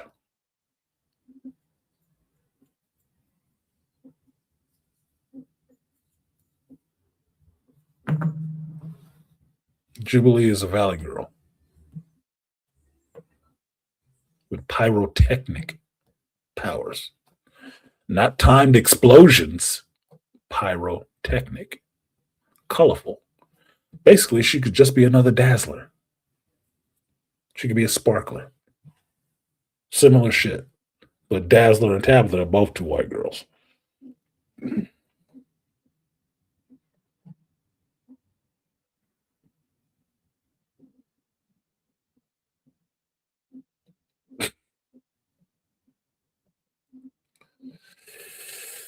Yeah.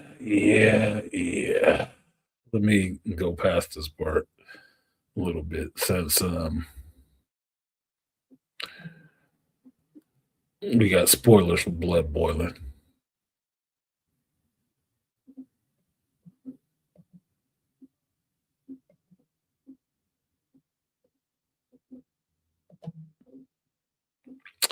Why does this thing keep stopping at it? It doesn't stop.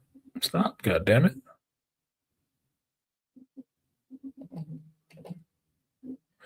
All right, Blood Boiler. This is all you really need to know, man. I don't want to spoil it for you. I really don't. But this is pretty much all you need to know, man. I don't do spoilers. That's all you need to know. Yeah, Apocalypse is in this season. And the question you ask yourself, how do you get here? How do you get to this point? That's all you need to know. How do you get to this point? That's what the journey is. That's what the ride is. That's why you watch the show, to figure out how you get to these points. You know it happens. Yeah, you know it happens.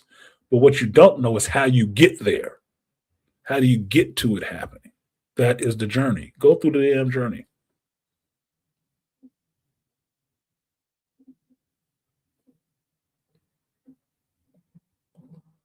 Just saying. Just saying. just saying. Just saying, dude.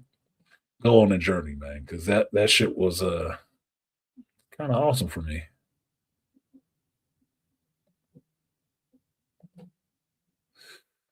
What Blood Boiler say? Thanks for the input, MC. I'm going to watch the second season. Go watch it. If you don't want to watch it, go to my Patreon. It's up there. I'm watching it every week. Every week I do my watch along. I put it up on Patreon, and then I make my review for YouTube at the same time. So yeah, I'll talk about it afterwards, but me watching it is right up on Patreon. And yes, the journey is the interesting part. The journey is where you learn.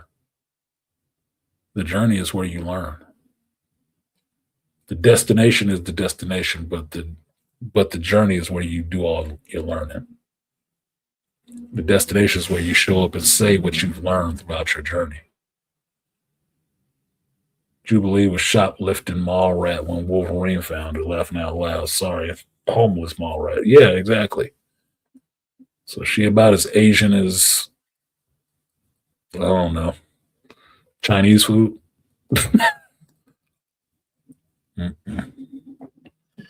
Like, share, subscribe, sports stream if you feel so inclined. Sorry.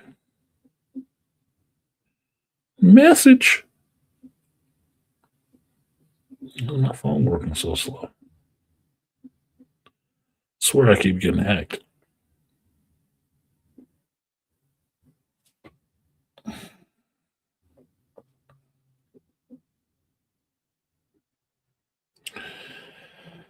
See, this is the problem with my team, man. They haven't figured out what you all have figured out. Is that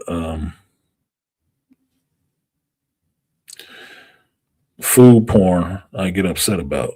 So these motherfuckers keep sending me pictures of goddamn food that I'm not eating and they're not sharing because they know I get pissed off about that shit. So motherfuckers sending me pictures of fish and chips in Napa. Like, you dropping that shit off? Huh? Asshole? Stupid, dude. Fucking upsetting. Very upsetting. Like, you are not dropping off any fucking that shit for me. Why are you fucking with me like that? Assholes. Look, I'm gonna see that. I'm gonna see their ass maybe today. Maybe today I'm gonna see them, and we're gonna have a problem because they sitting up there sending me pictures of goddamn delicious food just to tease me. And I'm not fond of that shit at all. I like good looking food. I like some tasty food, but that shit is upsetting, man. That's really upsetting. Fuck nuggets. Love them, but they know they're gonna be in some shit with me. They know they're gonna be in some shit with me. They did that shit on purpose. Now my mouth is watering. Fuck nuggets. Yeah, Beast. You know. Yeah, you did that shit last week. I told them about that. You know what they told me in return? Did I see the pictures that they put up on the 4th of July? And my teammate Peanut did this big ass barbecue spread with brisket and all kind of shit. It's like, man, I'm gonna tell you this like I told my boy Beastly Nerd. Fuck you. I want to see that shit. Did you save any? Oh, it wouldn't have made it back. We were all the way out in Gilroy. It wouldn't have made it. You could have brought it back. What? You don't have paper plates and foil? The fuck? You got to come back up here anyway. I don't want to hear that shit. I don't want to hear that shit. No, don't be showing me no delicious food and ain't none of it showing up for me. Like, oh, I just get to sit there and lick the screen, huh? Yeah, fuck you. Yeah, exactly. Aquatech barbecue. He had a spread too. Boy, there was more meat on his plate than was on a cow. I'm like, good Lord, that is protein. Where's my plate? Oh, no, it's not making it back. Then why are you showing it to me? I don't want to see your goddamn food. Oh, here go Rainfire jumping in there. Asian is Egg Foo Young. Yeah, sidestep. Try sushi. Sushi taco last night? What? It's bad, period.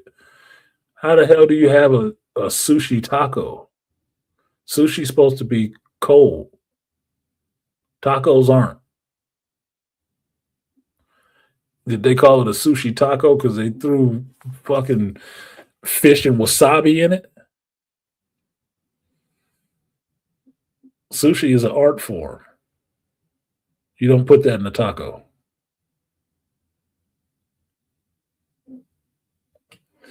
What's up, studio? Rainfire, you be finding some different shit, bro.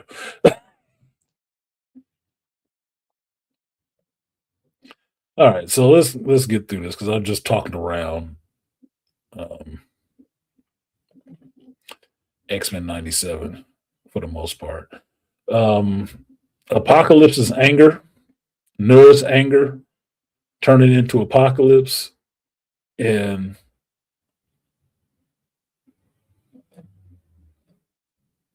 actually going bad on these X-Men was kind of a given. He owed y'all for that.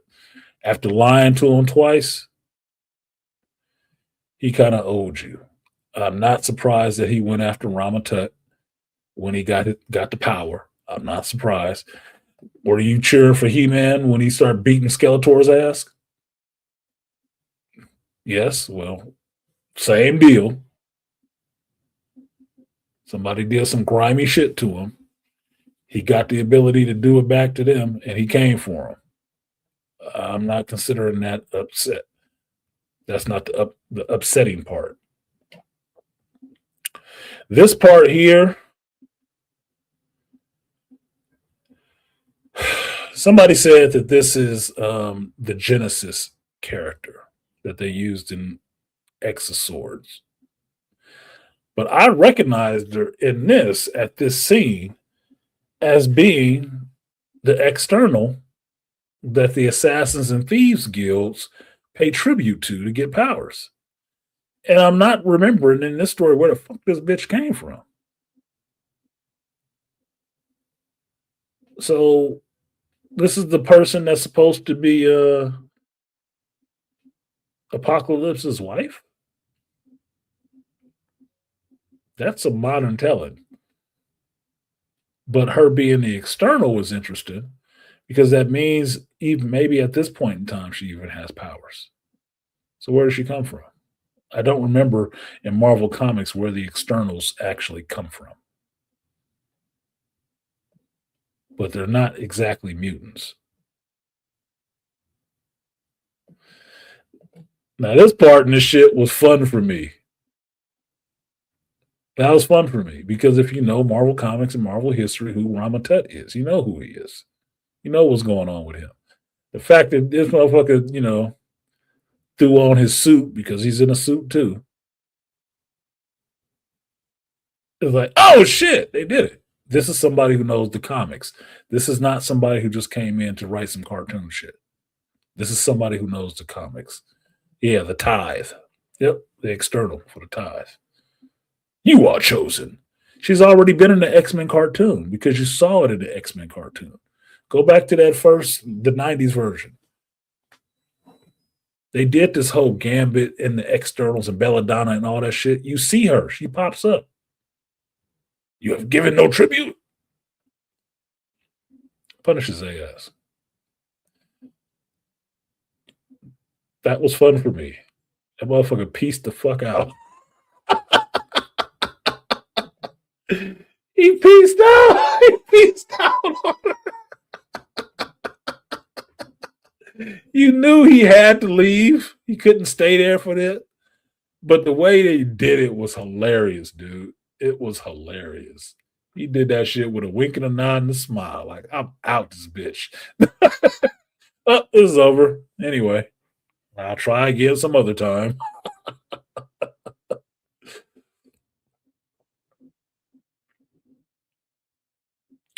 And I'm watching this. I'm not playing it on the screen, but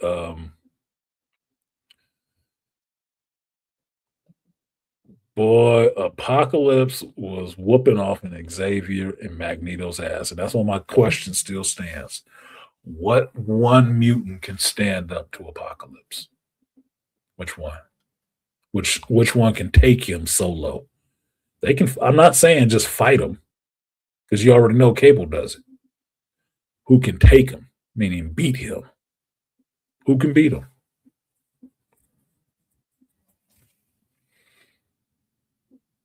I can tell you one thing. I don't think it's this dude. I don't think it's this cat. I don't think it's that one. Did you say Ejectocito, cuz? I was on Kang. Yeah, he got out of there. He did Ejectocito on her ass. Like, I'm out. Let me get my little ship and I'm the fuck on. Catch you next time. And John Delancey was perfect. Yeah. I mean, unless they were going to use Jonathan Majors. This is not the dude to beat Apocalypse. No, because him and his homeboy was getting their ass kicked. Kicked, I say. They had nothing for him. They had nothing for him. And I don't know if you noticed it, but the episode cranked up even more after Nur got turned into Apocalypse, because he went all in on their ass, boy. He really did. They had nothing for him.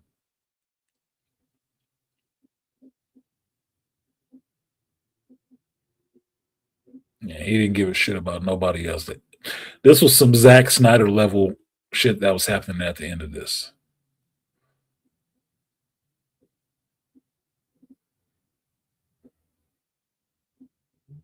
If you're worth anything, I'd make a horseman out of you. Now, my answer is, since nobody answered the shit, Magneto. Age of Apocalypse, where Apocalypse does take over. Xavier is dead, and Apocalypse does take over. Only person that stands up against him that can take him on and beat him is Magneto.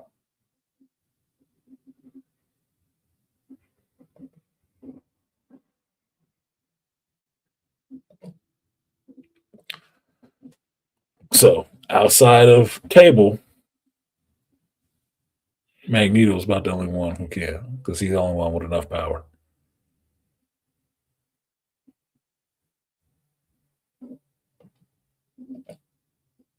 And blood boiling. Turn your eyes for a minute. Avert your eyes for a second. Like, give me like 10 seconds. Just turn your head or close your eyes for 10 seconds. This shit, bro, that was not what you wanted to see. This is not even that movie, man. This is not that movie. But this scene is like Paul walking out of the desert. I swear to you, this is Muad'Dib walking out the desert, coming to the siege. Like, the fuck, you just walking through there like that? Just straight stroll, huh?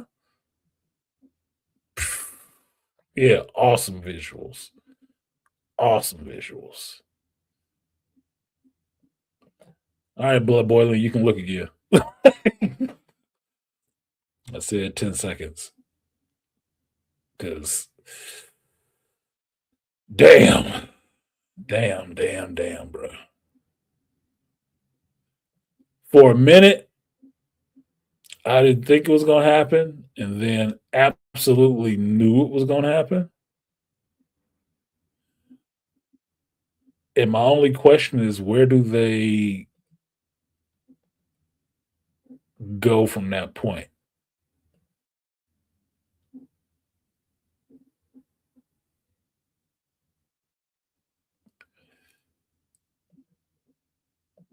Damn it, why is it stopping so late? I need that image.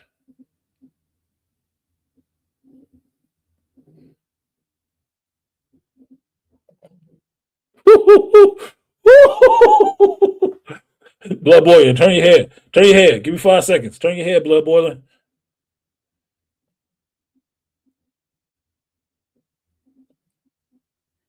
Is X-Men 97 good in the second season? Bruh! You could have sold the whole season on that shit. Like, how do we get there? How do we get there? When does that happen? Early. Episode 4.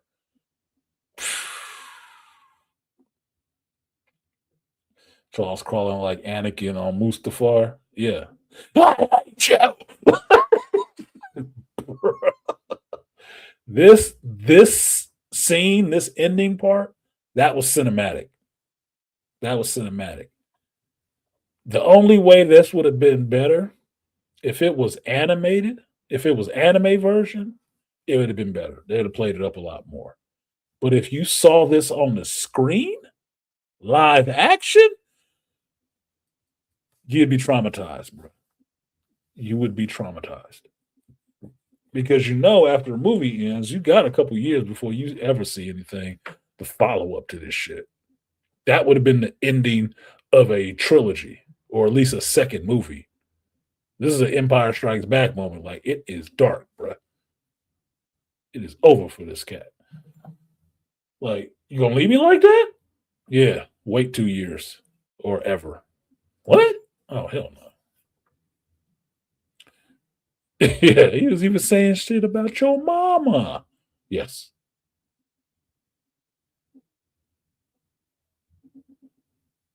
My legs, Murphy.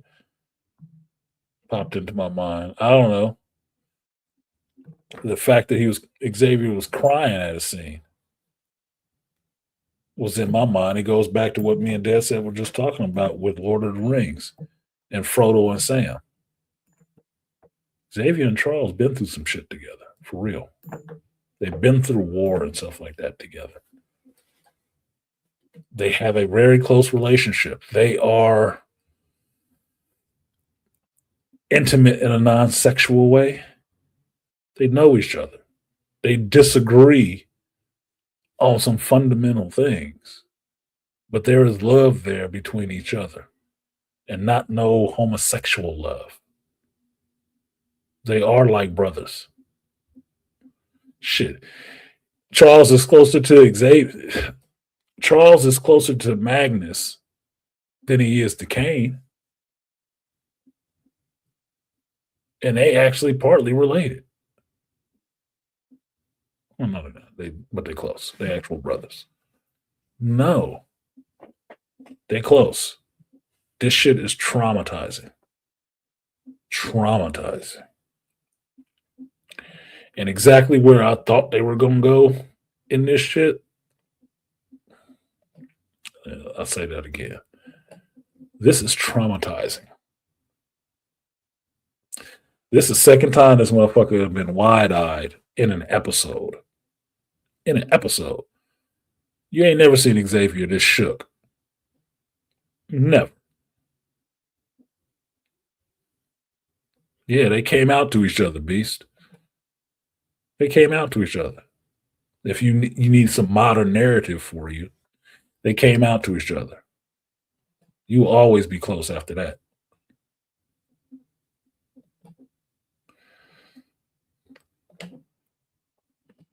Oh my God, I had forgot about that one. Oh my God, the visuals.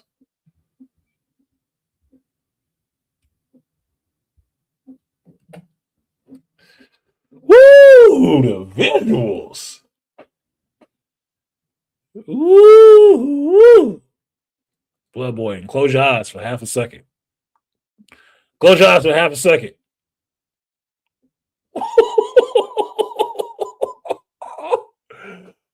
I need that as a poster. I need that as a poster on my wall, bro. The glee in this motherfucker's face.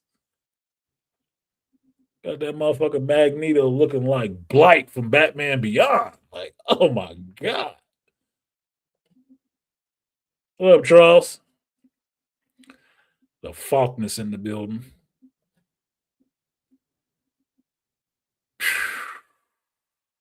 This was cinematic. This part of that episode was straight up cinematic, dude.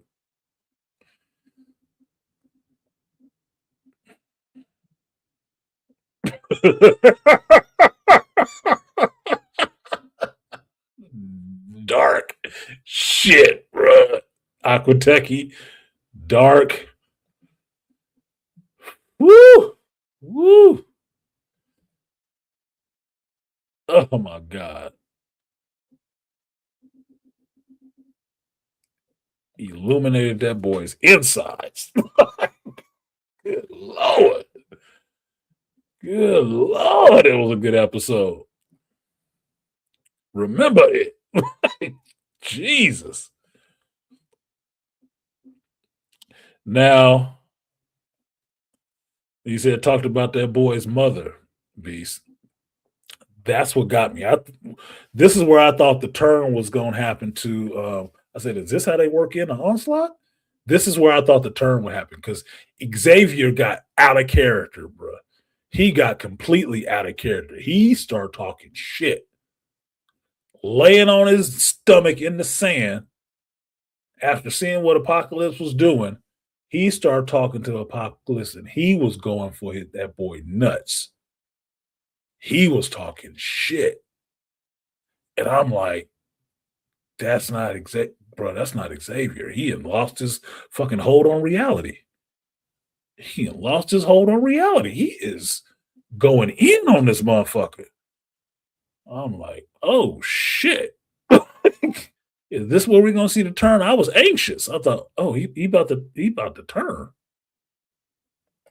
No, we're gonna sit on that one.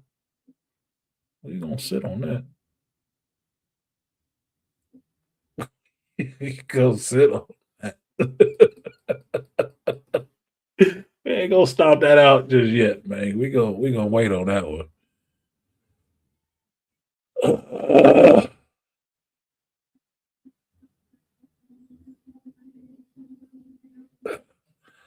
Yeah, this shit was good.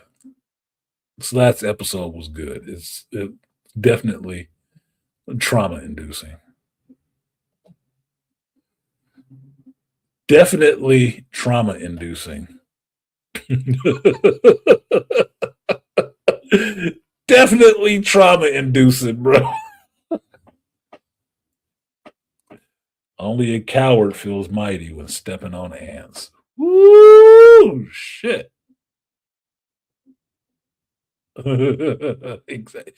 Xavier been shook this whole episode, man. He is cool for a minute, but it was some epic level stuff happening in this that should have been in a movie. Should have been in a movie. Now, I saw recently, or yesterday, there was an article came up on my feed about Marvel announcing their X-Men movies and how they gonna do it. I'm like, shut the hell up. Shut up. Look, you have fired at Marvel. You have fired two people who were giving you some of the best stuff you had.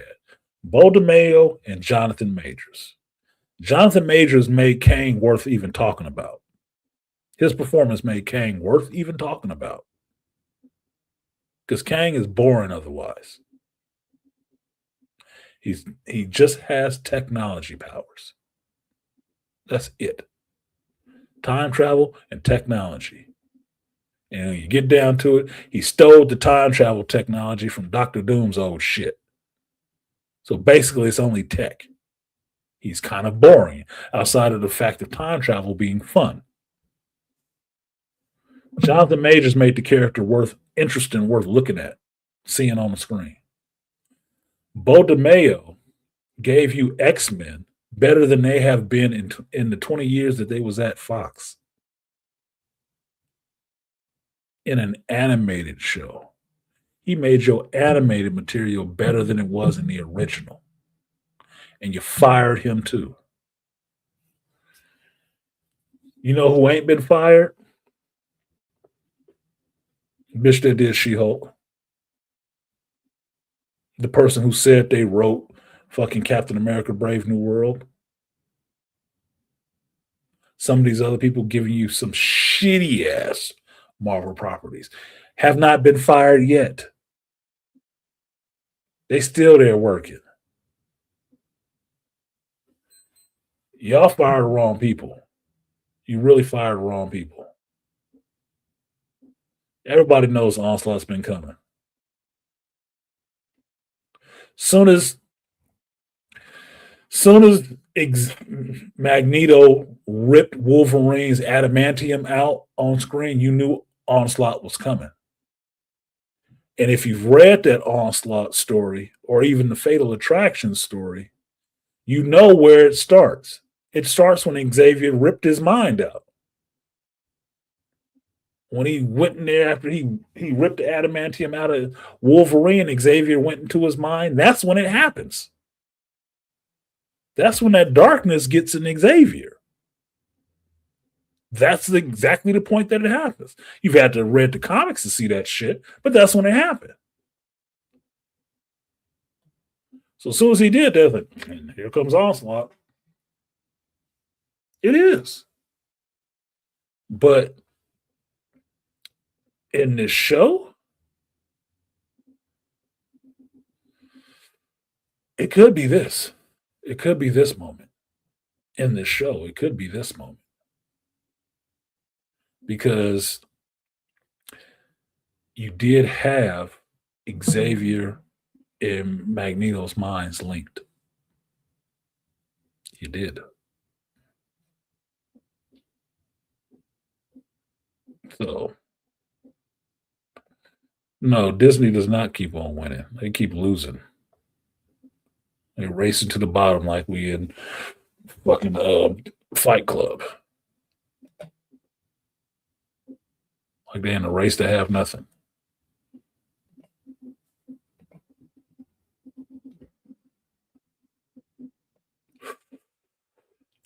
Excuse me. Cold. Now, this part, the first after credit scene, because I do watch the credits because I like the music. Um,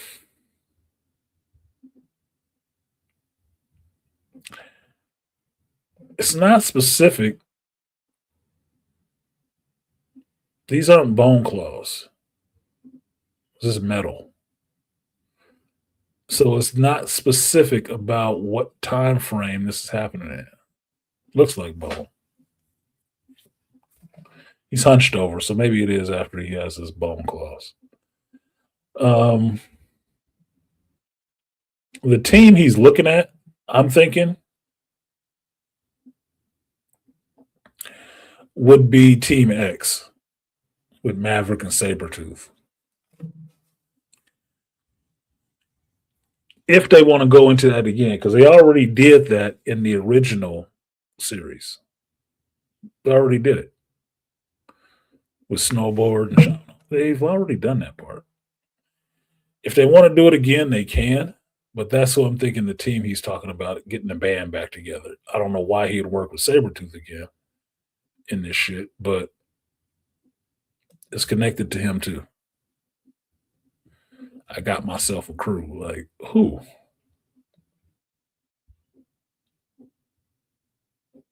Could say you're getting the old band back together again. Who are you looking to grab?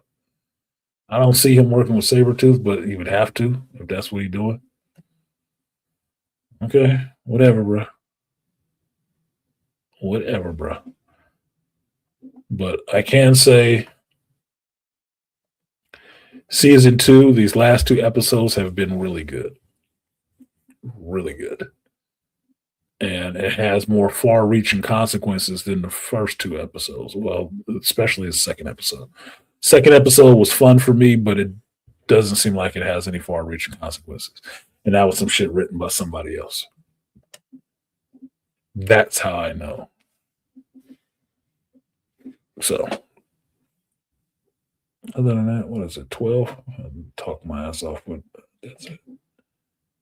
What else do we have? House of the Dragon. Yeah. Let's copy it. Let me just put this in there so y'all can get there. That's not it.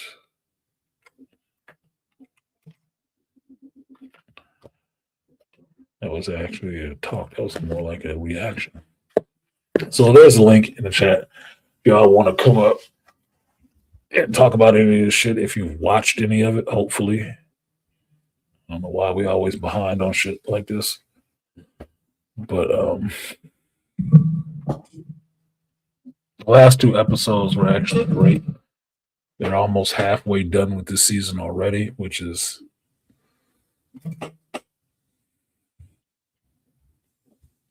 I don't know. It could be problematic, but it will remain to be seen if it falls off a cliff after the 5th episode and seeing where Disney got into with their new guy and Bo DeMille was out and how the writing on that goes.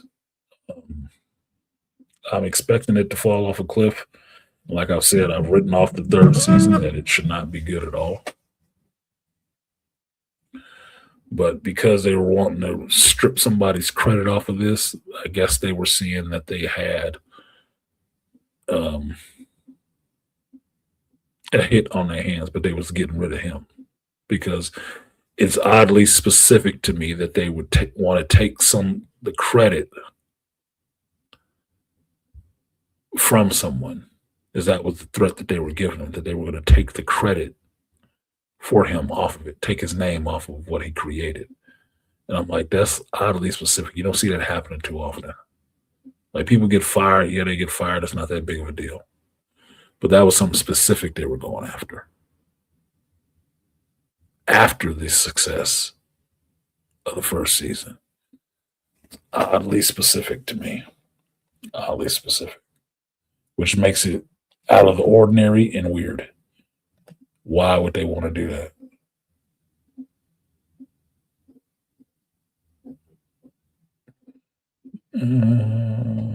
But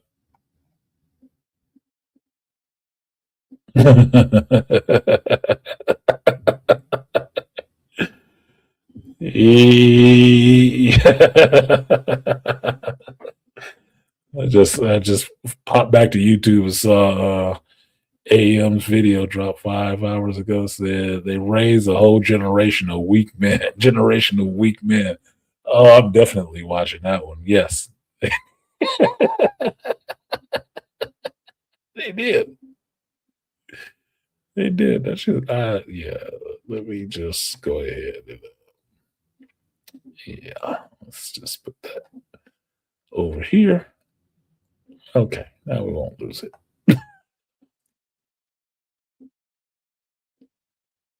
Yeah. Now we won't lose it.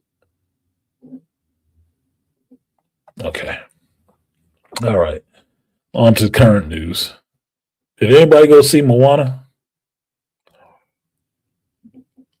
Because apparently these people are losing their mind about the Moana live action version. The movie has been out for what, 3 days? And somebody was doing a stream or something like that Friday talking about it was a flop. I said, it just opened. How is it a flop when it just opened? Like, damn, the goddamn rock hate is real. Like, for what? Completely weird to me. The movie just came out. It can't be and by that meaning that it just came out Friday. They were already doing streams talking about it was a flop Friday. Look, I can tell you this for me. I'm not a fan of the Disney live action remakes of the animated stuff myself.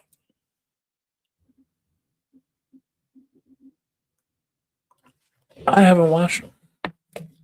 I don't watch them because I thought it was a waste of time to make live action adaptations of your own original cartoons. I didn't see why we needed that. It's not making anything new. You're going over the same ground you've already walked necessarily. And then you're going to alter it because now it's in live action. I don't know why. Yeah, I don't know why that would be a move to do anyway. Just make some more animated stuff or just make some original live action stuff. Because from my youth growing up, Disney always made live action movies. Always did. Shaggy Dog, Shaggy D.A., Escape to Witch Mountain, Pirates of the Caribbean, all this stuff was live action. Yeah, they did animation too. Fine. But why would you ruin both your streams by crossing them over to each other to just doing live action remakes of animated movies you've already done? That just doesn't make sense to me. That just seems stupid.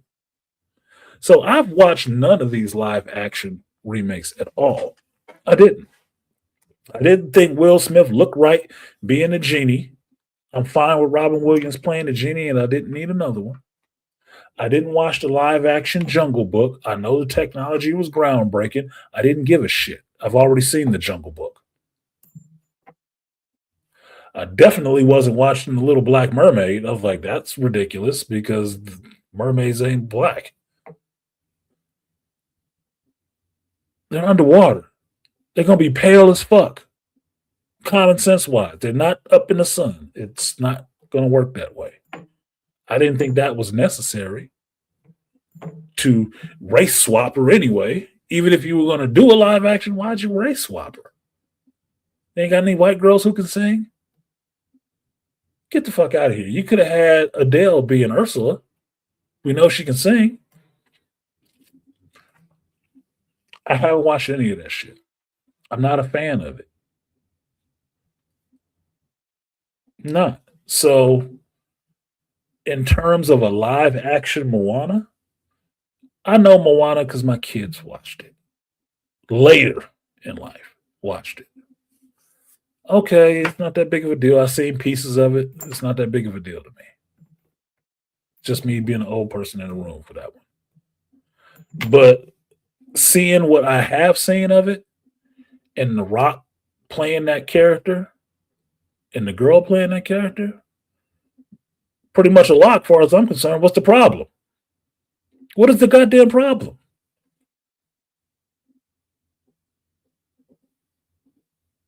It's a Polynesian-ish story with Polynesian-ish people playing in it.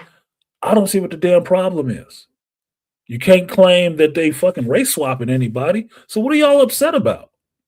Is it just The Rock? What are you upset about The Rock for? He's just playing a fucking role. He looks ridiculous. Look at the wig. He's bald as fuck. Every wig looks ridiculous on him. What's the issue? Moana is too new. Yes, that would be the only other thing I had to say about Moana. It's not even old enough for a remake yet. You know it's supposed to be like 20 years or so before you even jump into doing remakes on things. 20 years. But apparently this generation does not understand time, because they don't understand time travel, and they don't like waiting. Nothing has had a chance to mature yet before they already trying to remake it. Which is why I can tell you the James Gunn Superman was going to suck. You haven't had enough space in between Henry Cavill and Corn Sweat for it to even try to succeed. It wasn't. You want to introduce a new Batman? It's going to suck too. You've had no time between Robert Pattinson and this fucking dude, whoever he is at this point. There's not even any time between Robert Pattinson and Ben Affleck. Y'all need to take your time with some shit. I don't know why you rushing it so. You ever heard the phrase, everything will be done in the fullness of time? Time is stretched out for a reason, so everything doesn't happen at once.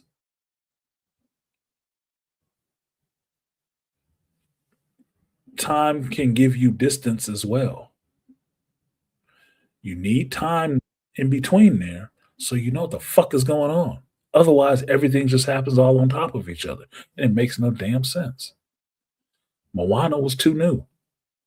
It wasn't old enough for you to need to make a remake, especially not in live action. Wait, let it simmer a little bit. But because you don't have any goddamn ideas, you just rush into the next thing. That means you're not fucking creative. You're not creative because you needed to go back to that as your way forward. Stupid. What up, Faulkness? Hi, I'm Charles, Prince of Baltimore, protected secrets of the of Castle Crack House. The Wire and Trap House, right? That is Cosmic, my fearless friend. Fabulous secrets have been revealed to me when I held up my magic AR-15. No, your magic Cocobolo. Nightstick and Glock, and said, "I dare this nigga try me." I dare motherfucker to try me. Negro. I have firepower. Listen to Snarky. A soulless disaster. You know, Jesus, dude. I have my love and critiques about things when it came out. About the second season so far of X-Men 97. For those of you who don't know, I actually have it in my collection, Cyclops and Phoenix, which was the story of how they were raising Cable. For those who don't know, I'm not being a comic book snob, but that's where they got the story from. You know, that's not being a snob. A snob would be looking down your nose. It's like, you didn't read this shit. Yeah, and I like to point people to the books where, you know, people go by the shows, and I said the books are better. You know, but at least they stayed pretty faithful to the adaptation as much as they could. Like you know, they have Rachel Summers, who is like Cable's trans-dimensional sister. Yeah, I mentioned all that last week. Moving ahead. And current stuff. It's funny because we look at the relationship between Magnus and Xavier, one of the greatest bromances of all time. Got Sam and Frodo in there, so no. Yeah, that's that one of them. We all love Iron Fist and Luke Cage. Damn it. True. So Danny and Luke is a squad. They're a team, man. it's funny because we don't know how long they've been gone chronologically on their end. Might have been some months, might have been a year or so For what? while they were trapped in ancient Egypt. Couple months. So we'll just roughly say 3 about months. 6 months. Yes, about 3 months. So there's a lot of, I guess, regret on Magneto's part, and probably just as equally on Xavier's, because he was living fiendishly good in in a galaxy far, far away. So it gets kind of interesting to see how you take a guy who literally had to grow up in the Holocaust, and people wondered, you give him one of the 4 fundamental powers in the universe. There's times when Magneto's right. And I think Xavier really hates to say that. Or he feels as though he doesn't want to give to his lesser thoughts, as he would say. Like, yeah, some of these motherfuckers need to be smited. And I look at things like that because during that time, you literally came to Krakoa, not to jump too far. You went to, not Krakoa, but what's the island? Krakoa. Huh? Genosha. Yeah, Genosha, for the mutant massacre. Mm-hmm. Y'all literally told mutants to go the fuck away. And they said, bet. And you brought all this destruction, and you made a man who already lived through the Holocaust go through another. And y'all gonna sit there and tell me this motherfucker's wrong?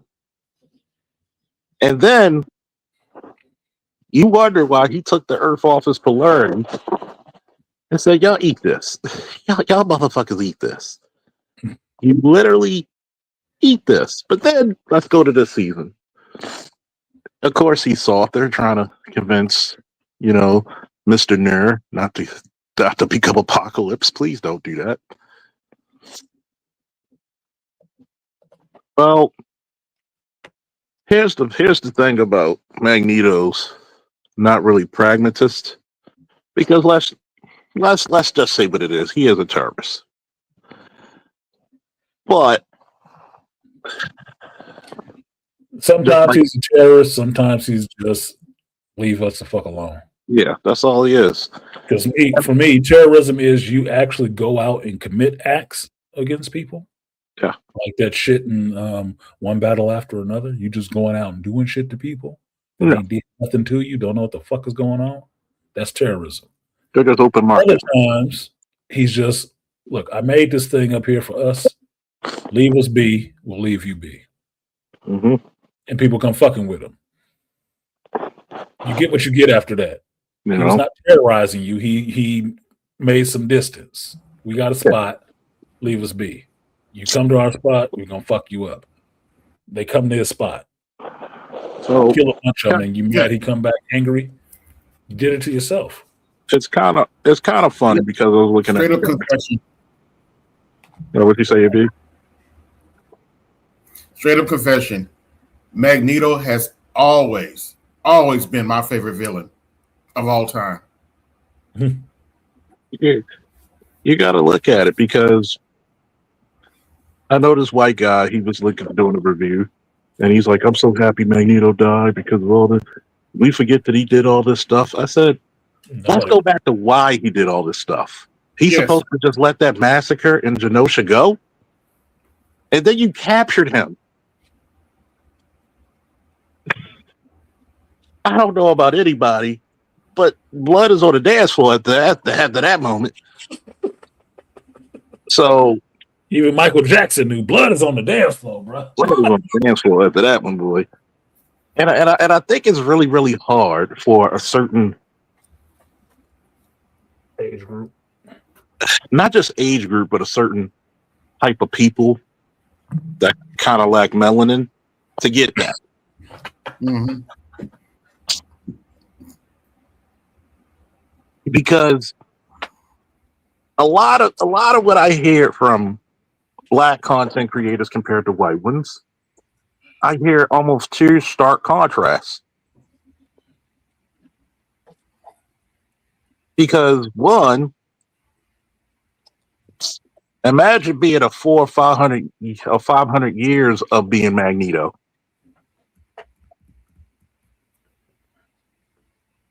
So black people get it off the break. Like, look, there's a reason why y'all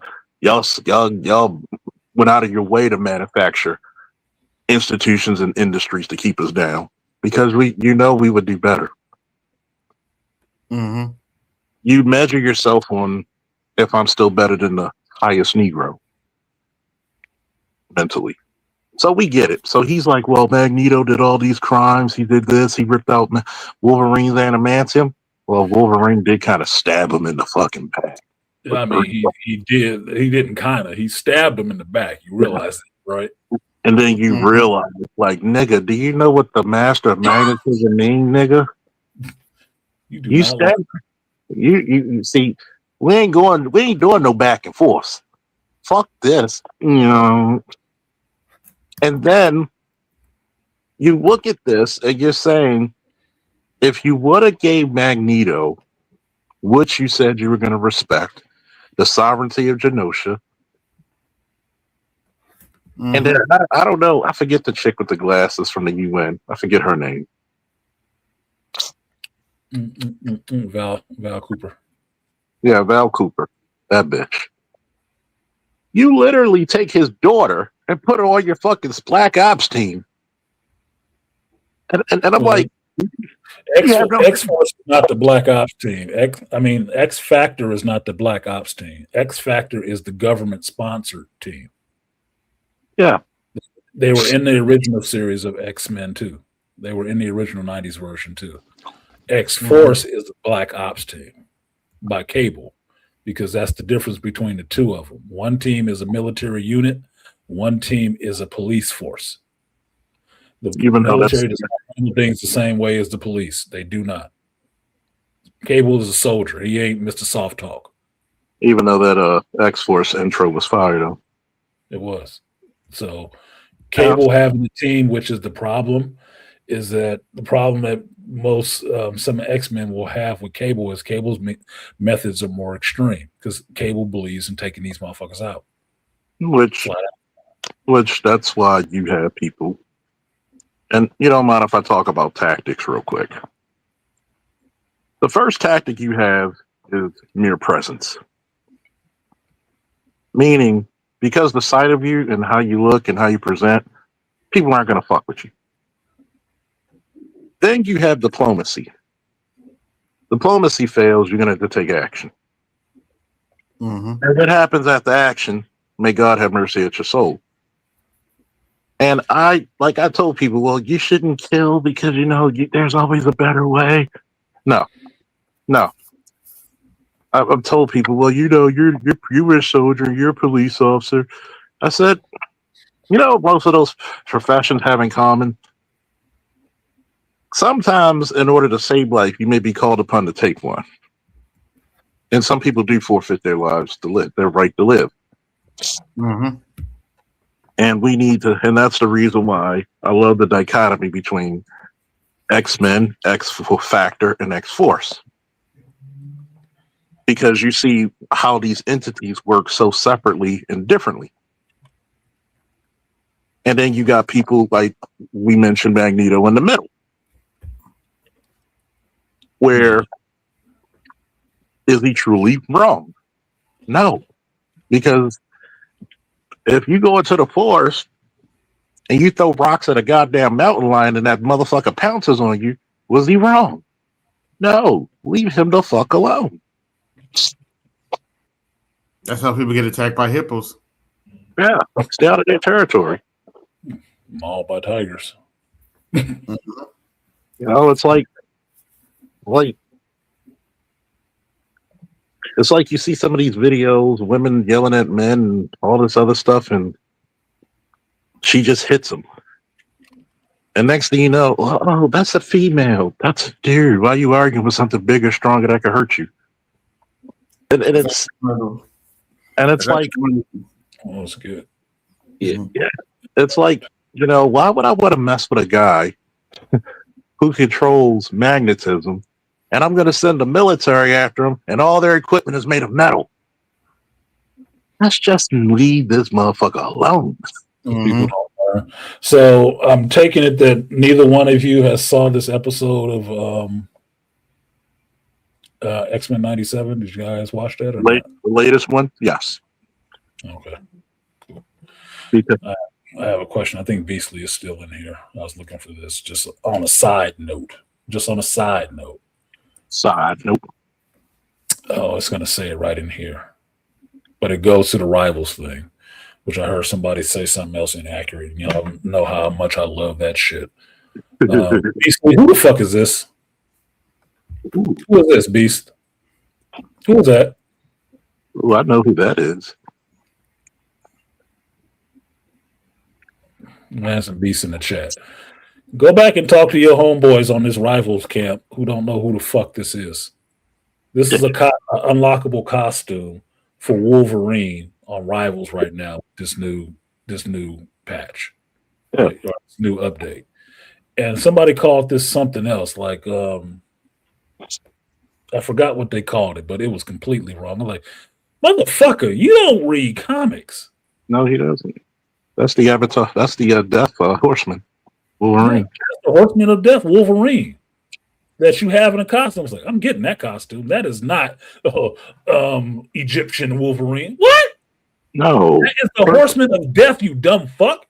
And this is how you know. Don't know comics, dude. This is how you know that person doesn't read comics. That's how he got his adamantium back. He fought Sabretooth over it. It was Wolverine actually sacrificed himself to beat Sabretooth. He had to be dirty and cut him from his balls to his intestines. Yeah, it is what it is when you got claws, man. Yeah. And he said he couldn't allow Sabretooth to become the Horseman of Death because he said he would have been unstoppable. Yep. Not you. Well, it's kind of the same mode with Doctor Doom and Strange, right? They both showed up, killed the Beyonder. It's not going to be Strange. It's going to be me, man. Super Deuce in the universe. Oh. There you go. There you go. In the story of the 12. Like, you know, it's like Roger Mayweather. You niggas don't know boxing. Yeah. Don't know shit about no comics. No. I said fucking, Astonishing Wolverine. That's not Astonishing Wolverine. That's the Horseman of Death, you dumb fuck. I can't stand people doing shit like that. Here's another tidbit. Who was the first person that Apocalypse sent the Horseman of Death Wolverine to fight? I don't remember who it wasn't Charles. It was somebody else. Cyclops, I think. Nope. No, the Cyclops was part of the 12. Nope. It was the Incredible Hulk to test him out. Yep. That's why they always have that unique relationship because always Hulk. I got to, like you niggas need to learn your art instead of worrying about your feet. Know what the hell you know. Got to do some Dragonfly Jones on them. Niggas should be worrying about practicing your art. Yes, that's how he got his adamantium back. So that lead in from the cartoon where they said, "Oh, he got a new crew." Could be Apocalypse. Could be Apocalypse. Could be. I don't know. There's some ways that shit can go because you gotta remember, Wolverine wasn't back in the past with them. He knows who Apocalypse is. But he wasn't back in the past with them. He was in the future. with future. He knows Apocalypse from the 90s and from the future, not from the past. So I don't know. It could be a way, but they're mixing a lot of stuff together. Just like Dune 3 will have to do, X-Men 97 is doing with mixing a lot of these stories that we know together to create this one thing that encompasses all of that. Because this X-Men 97, no, Rise of Apocalypse didn't have shit to do with Xavier and Magneto and the mutants being back in time. No, it didn't. Nothing to do with that whatsoever. But what it does have to do with Apocalypse's birth, his rise, and the Celestial stuff. That shit is in there. So it's two separate things mixed together to tell their story. It's actually working together pretty well. But that's because somebody knows the cartoon and knows the comic and is able to nail the two of those together. Bring back Bo. Yeah, bring back Bo. Yeah, I'm all down for Jonathan and Bo coming back tomorrow. Because apparently you need them. They gave you the biggest win y'all had in 5-6 years. Biggest win. I don't care. That's I could sit down at any convention and have a drink with, but I don't give a fuck about his preference. That's what he does in his private time. That man knows the goddamn comics. He has a love. You could tell he has a love for him. Because if you're telling me you were not drawn to, if you didn't almost shed a tear or remember it, that's okay. You ain't got no heart, man. You ain't got no heart. You ain't got no heart. You just a sociopath. You were born with empathy. They are right about your generation. They say internet generation are just sociopaths. They were right. If you didn't feel nothing about remember it, you're a sociopath, sir. You imitate emotions, you don't feel them. especially if you know the history of Gambit and Rogue. You didn't feel nothing. It's just like the Magneto thing. When I say it's as deep as that, but you could feel like when Charles, you could tell Charles was so hurt when he killed Magneto because he said he just lost it. He said, "Your mother left you in the desert because she saw nothing but evil in you." But what did my man say? The coldest line. He said, "Only a coward would step." Whoever making these quotes, man, they need to go to the Masoni. This shit. It goes back to the person who wrote the shit. He wrote that line. Yeah. He wrote that line because he put it in there for Magneto to be telling Nur the whole time in the last episode. Then you get to this episode and he gives that line back. He gives the line right back and he gives it to Xavier. Like, when Xavier said your mama should have swallowed you in a very professional British way. Damn. Xavier said that? Wow. Basically, when he said your mother, I see why your mother left you in the desert to die. Yeah. No, Xavier, look, I thought he was going to turn to Onslaught at that moment because it could happen because they're mixing up stuff. But the way Xavier went in on his ass, that was uncharacteristic of Xavier's personality because he was going for his nuts. He was really just gaslighting, getting at this motherfucker's soft spots for real. Like that motherfucker went dark. Xavier just went bad on him. And you can't blame him because he's like, you can, but god damn, like he's like, your mama was a hoe. She should have swallowed you. Yeah, your mama was a hoe. You should have been there. I fucked the bitch. Yeah, I told her to send you away. Like, good lord, send you away. Matter of fact, I'm probably your dad. Matter of fact, let me go back in line. Let me go back in time to wipe my skeet off her face. Oh shit! I mean, he went in on him, then you tossed him Magneto's helmet after you incinerated him.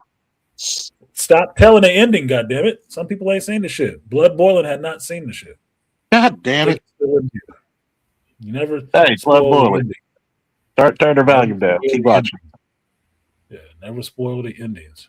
He might not have known it, but that was one thing I hadn't said at all. I didn't mention it at all. I don't really care. I'll rent Disney Plus later. Yeah, I know you ain't fucking Disney Plus anyway, so I know you didn't see it.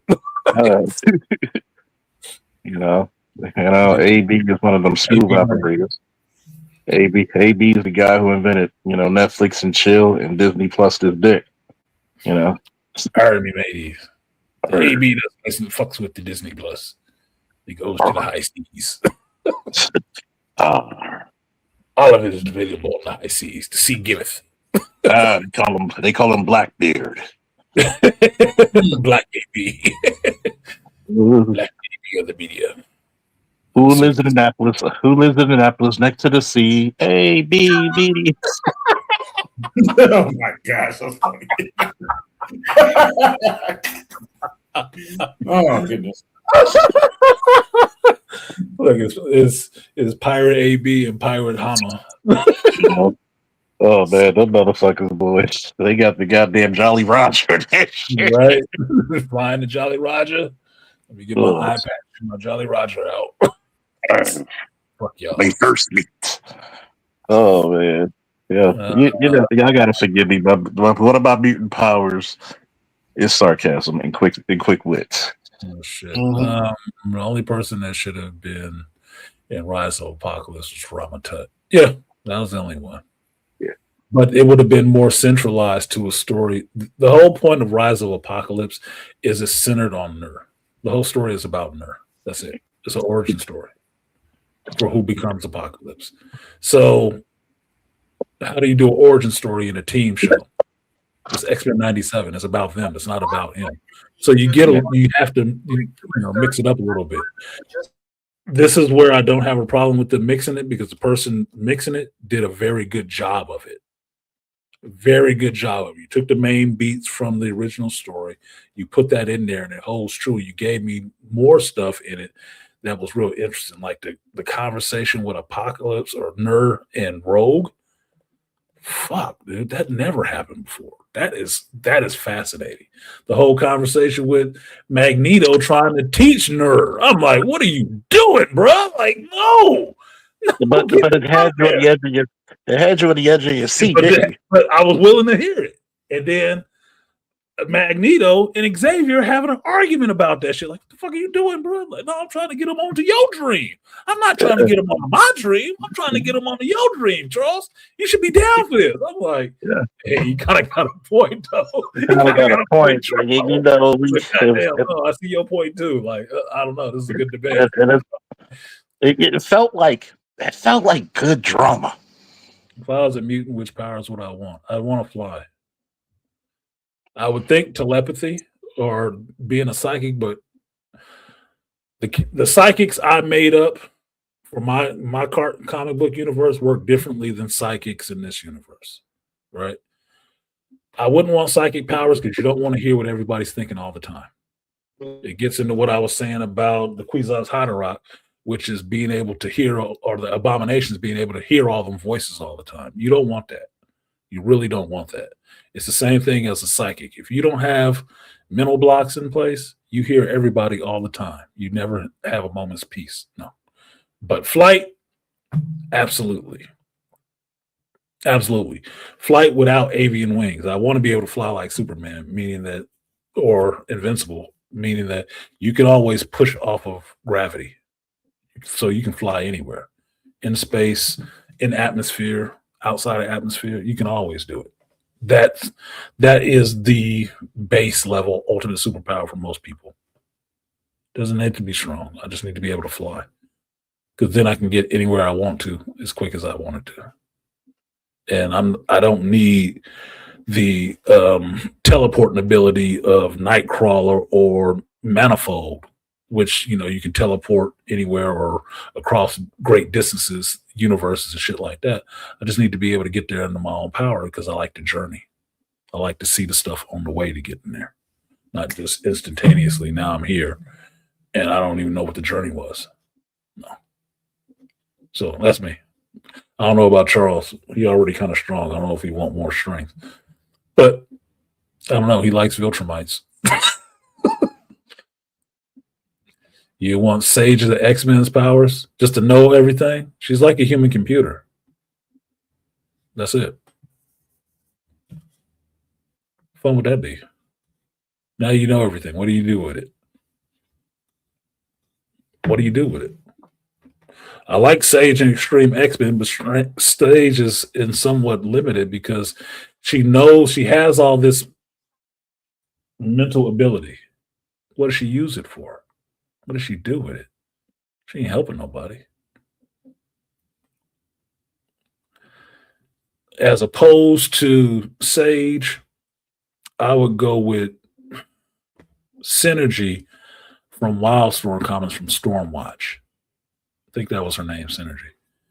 She could at least activate people's powers. People who had latent abilities, she could activate them, which in some ways makes it fun. It's like transition in Wild Seed. What people's powers evolve into, you never really know. But being able to awaken that in somebody, it's like being able to awaken their third eye or get them to understand something. That is more powerful in a sense. Because like turning it on, you could probably turn that shit off too. Yep. Well, it's interesting because I tell people, I said, well, you read some of the guys who my characters artisans, so my character has super strength and telepathy. He's literally, you know, he's a very interesting character. Like one of my characters, the one you like the most, the sniper, he has planetary vision. And he's like, and he also has the ability that anything literally in his object can become a weapon, and he can change the trajectory of it. So he could throw a coin and split a pineapple. So it's very interesting. Yeah, my character, his power, or he has strength, durability, because that's like a baseline for my characters. But he has flight as well. He has flight, telepathy, strength, vulnerability to a level. But that's not his whole thing. It's not about his powers, it's about him as a person. So one of the things he has one of the most powerful and destructive abilities. It's not about how destructive his abilities are. It's how he controls that shit. How he control it and get it down to being precise. Like Cyclops with his blast. You take his visor from him, he opens his eyes, everything is getting destroyed. Yeah, well, that's cool. But him taking that power and pinpointing it to a small point is actually more fascinating to me because it's learning how to control all of that shit. That's like being a child and growing up into a man. It's not that you have the ability to do anything. How do you focus that into doing a specific thing? How do you perfect that? It's like Franklin, yeah. Franklin is a danger to me. Like I should have thought somebody should have been showing up to try to kill Franklin a number of times because Franklin is too powerful to be a child. Yeah. You should nerf the fuck out of him. He should be fucking nerfed like nobody's business, boy. He should have a collar, like one of my characters. Grow up with an inhibitor around his neck. Like one of my characters, she has light speed, like she can run speed of light, but she can teleport through shadows. And she's an assassin and thief. Who's really comical at it though. I mean, but the whole team dynamic is just funny. My comic is very action and it's funny at times. But we also have a guy who can literally survive anything. You shoot him in the stomach, he's like, "That's rude." You just look at him like he'll walk through fire, but you got to look at his skill set. It's like somebody having the skills. Imagine an immortal with the skills of Delta Force or SEAL Team 6. You're really not gonna. You can't stop him. So it's not just the powers, because I think you 90s babies, 2000 babies, always worrying about who's the more powerful, but you never see who's the most precise and who has the best stories. Mm-hmm. It's one thing to have a gun, but it's another way how you use it. Because anybody can hold a gun, but what makes it different for this person to hold it than anybody else? It's like saying, what is the difference between a Punisher and a Tech 9? Why is Tech 9 still cool next to the Punisher? Yeah. The Punisher uses a lot of guns, but he has tactics. Well, Tech 9 any weapon he holds never runs out. Yeah. It never runs out. So he could take a 6-shooter and go blow for blow with the Punisher if we're just using weapons. Yeah. We could. Now he's just as mortal as the Punisher is. But for that time, he's gonna be a fucking handful. Be a handful. There is no empty weapons with him. It's like being around a street fighter versus a trained fighter. And it's like most people are gonna be like, oh, they're gonna swing for 30 seconds and tire themselves out. Yep. Yeah, 30 seconds, bro. This is gonna be a short fight. They're gonna be like, oh, you're just blocking. They're tired, and now they're trying to back up. I said, oh no, you wanted to hit me. Okay, let's play now. Well, Rainfire, this is the point. I like Franklin. I like Legion, David Haller. I do. But this is why those characters don't get used that goddamn often, because they made them too powerful. They're too OP. That's why X-Men Nate Gray, he ain't around all the time. Because they're OP. You like having OP characters there, but you can't really have, just my view, you can't really have OP characters as heroes. Because then it's always about who do they have to struggle against. Your hero is defined by your villain. And if your villain ain't OP, your hero can't be OP. And if your hero is OP, who is the villain that stops him? That's why I like a Darkseid and a Superman fight, because Darkseid can beat his ass. He can. Because you can't have your hero being the one that's OP. You have to have your villain being the OP, because it's somebody you have to overcome. The hero has to go through his journey. The hero has to dig deep. The hero has to push past, my bones are broken, my mouth is bleeding, all this shit to try to overcome this motherfucker. That's what you cheer for.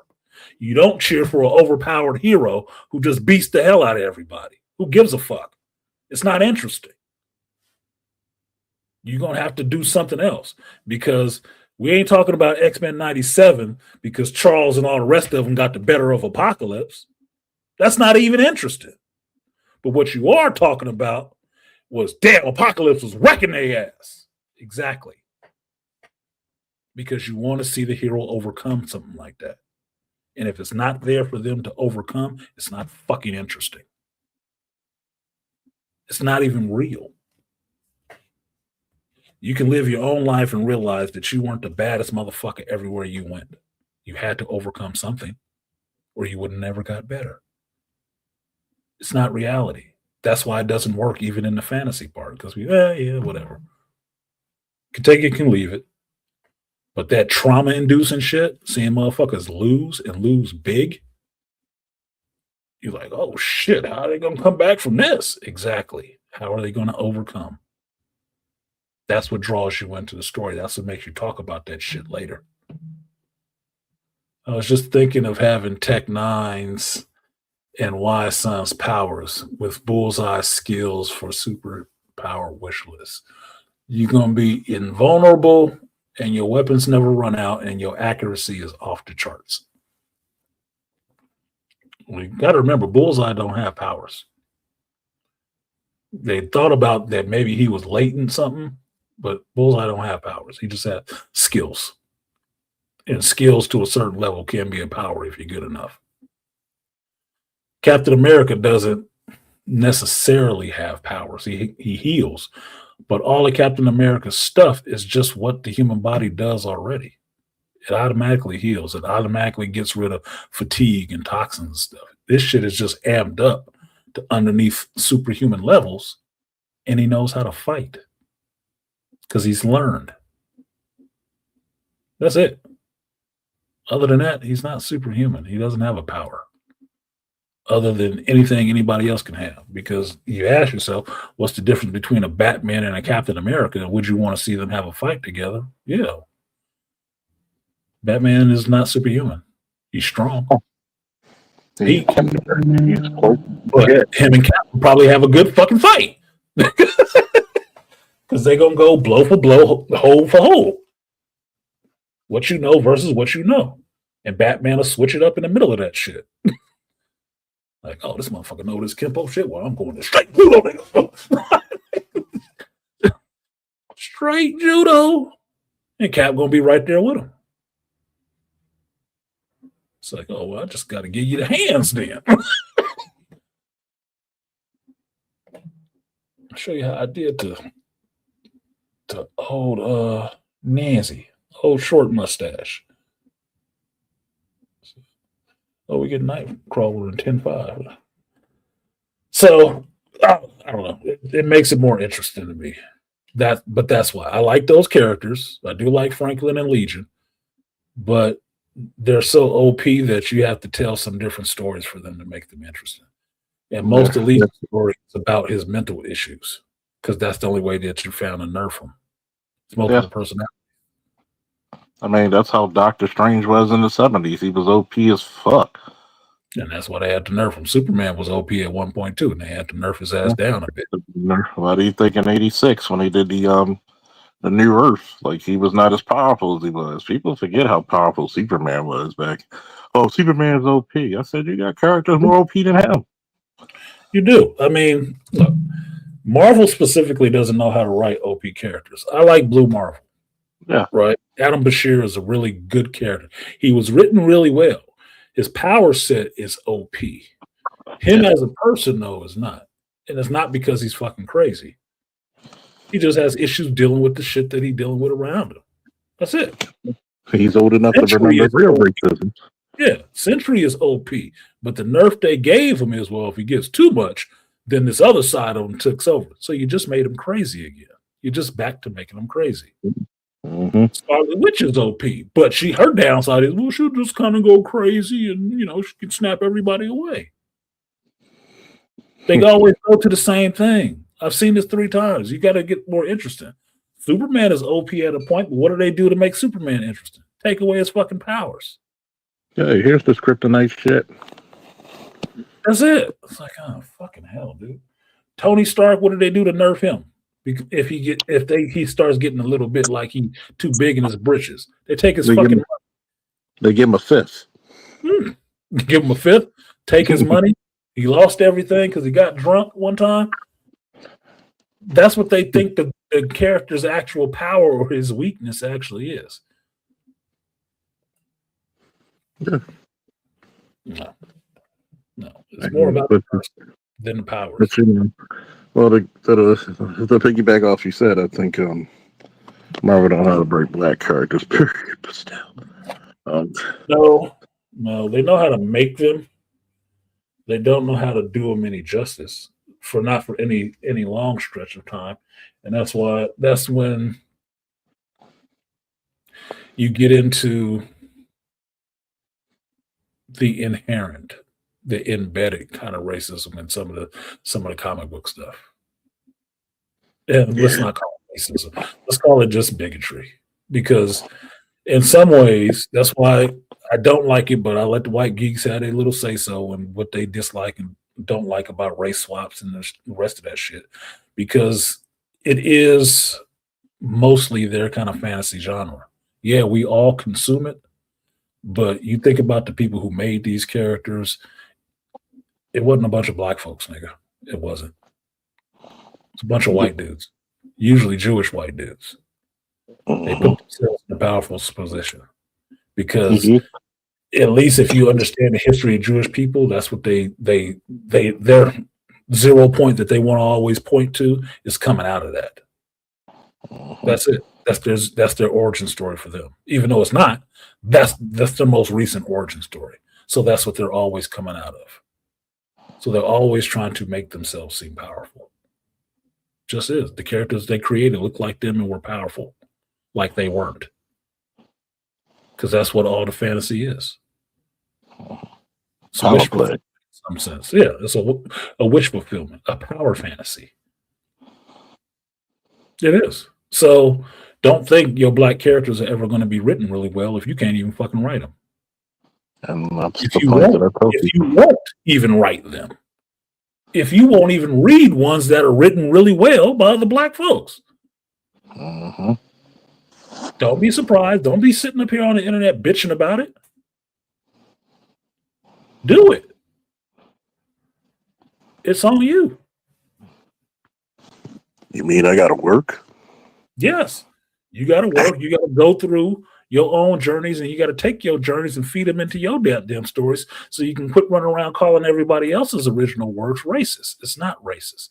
It's from somebody's perspective, from somebody's life, from somebody else's knowledge that they lived, and they poured it into a written work. Just because you don't like it, because it don't speak to you, they didn't make it to speak specifically to you. You selfish bastard. You self-centered little fuck. You were part of the I generation, where everything got to be about you. Everything is not about you. And part of understanding that is understanding everybody has their own goddamn experiences. If you want to see yours represented and mirrored, write it. It's too hard. Yeah. Well, I told you about last week about laughing at these damn videos where these people walking out to grown folks outside the clubs and just out there in the streets dressed up like hoes and little kids. And they're asking them to read something on a 3x5 card. They can't even fucking read it. Because They it's can't even cursive. read it. These are all grown 20s, 30-something adults. They can't even read the shit written on a card. It's cursive. My greatest enemy. Yeah, oh my God, it's a looping letter. I don't know what this means. What is this, Old English? Like, what the fuck is this shit? This is some bullshit. I thought you guys didn't you graduate from somewhere? No, You you went know, to university, right? You went to college? Can't read? yeah, Barber and Clown. Yeah, Barber and Clown College. I believe the Clown College with the way they put on their makeup nowadays. It gets back. Had all that shit on and said, she just looks like she's waiting for the rodeo to start. Yeah, it's like a fundamental thing where you look and see, and you're like, wow, like this is the best we got. Shit, we are doomed. I know it's not the best we got, because I know people like you and other brothers that men and women who really out there doing their shit. So it ain't the best we got, but it's what they show us the most, which I think should be pushed to the back burner. You need to stop putting these motherfuckers up there. And the rest of y'all need to stop trying to act like these motherfuckers they keep putting up here, thinking that's reality. When you should be able to look to your left and look to your right and see that that's not actually reality. It's not. You're not seeing that represented. Not like that. That is a minstrel show. But I don't expect white dudes to write good black characters. The fact that they think they can is no different than a feminist woman thinking she can write the best male character ever. It's no different. What do you know about it? No, I don't think so. I don't think so at all. So I don't expect that from them. But if the character is written well, you should be able to write a good story for a character, period. Even if you stayed away from race. Fine, just write a good character. Because I've never seen Brody be hella pro-black or anything like that, but I didn't think he was a shitty character either. Hey, Brody. Yeah, where the white women at? Well, Captain Marvel is his chick in the comic book. Not in real life. In the comic books, that's his chick. Since we got the thank you, Rainfire, for supporting the stream. The first and only one today. It only took 5 hours. Damn, I got myself a quarter water. Since we got the old school comic book folks on the panel, what do you guys think about the Ink Alliance? And are you getting the reserve copies for Teen Titans? Don't know anything about the Ink Alliance, and no, I haven't reserved a copy. I'm really still adverse. And it's a weird thing. It's just me. When I was younger and didn't work in the field, I would go into anybody's comic shop and buy comics anywhere I was. Now that I've actually worked in the comic shop and own my own comic shop, I find it very hard to go to a comic shop. I still love it. I walked into a comic shop recently on a Tuesday when I was at League. I went to the one that's next door because usually I show up to League and it's closed already. But I got to go in there and just being in there, smelling the dusty ass books. Like, you need to clean this. The weird brand. Yeah, the weird hairy ass dude sitting inside of a window in his little hovel. Like, this shit just looks cluttered. And thinking this is why people don't come in comic shops more often, because it's never open, it's never bright, it's never clean. I kind of missed it and I kind of didn't. But I didn't buy anything in the store either. So I'm not buying comic books regularly anymore. I'm not. It's just tough. It's hard for me. It makes me sad. It does make me sad. It's the way God intended. Maybe I've matured, got through that whole cycle. I'm back to the beginning. Herb still buys comic books regularly. Yes, you gotta go through. Gotta wear your cloak when you go in. Yes, I do. I mean, I was in there and it was nice, and it's like being a carpenter walking into places. I just start critiquing it. It's not clean enough. You can't even read all of these books the way you got them put up here. This needs to be bagged. This needs to be boarded. That's what was going through my head the whole time. Like, you're not selling any of this shit. There's 10 copies here. These aren't selling. Get these out of here. Like, I've worked retail too much. I've done too much retail. This man becomes a comic book store snob. Yeah, and that's what it is. It's the snobbishness of it. No, it's not clean enough. Like, what is this? What is this? You got this shitty run in here. Don't put this shit up front, dude. Throw that in a grab bag or something. And throw this out there for free. Get rid of this shit. Garbage. This shit out of here. This can't sell. Nobody wants your vintage WWF. Nobody would come in here. Who walks into a dark hole and thinks I'm going to find something good in there? Nobody. Brighten this bitch up a little bit. Like, Jesus. Make it appetizing. At least the whole house got bright lights out front before you walk through the dark door to see what's in there. Wow. Jesus. You couldn't even get advertising like a strip club, dude. Throw some neon in this bitch. Something. Like, put some bitches at the door. Something. Look, I said this while I had the shop, dude. I would not mind having a woman that wanted to work in here. You know why? Because more niggas show up for a female being in there than a dude. Some surly, overweight, asshole looking face ass dude sells less comic books than some chicks sitting in there that don't even read the books. Like, I got Snark over here on the opposite screen, Snarky J. Y'all already know she's cute as hell to me, but she's too young for me because she's the same age as my daughter. That's fucked up, right? She cute. If she was sitting her ass in a comic book store, that'd be the biggest selling store in the area. Hands down. Hands down. She attractive and she know the books. Mm-hmm. Repeat customers all day. Oh yeah, you got the second coming of Olivia Munn. No shit. Oh yeah, I missed Attack of the Show. Shit, I just missed Olivia because yeah, that's Olivia. Oh, she played the perfect Psylocke to me. Fuck that, I was not complaining. No, she's perfect as Psylocke to me. She got her breast cancer diagnosis, so I think her self-esteem got a little bit of shot after that because she had to get some mammectomy going on. But she's still attractive. She's still an attractive woman. But she is a geek. She is a geek. Snarky J is a fucking geek. She'd sell fucking comics.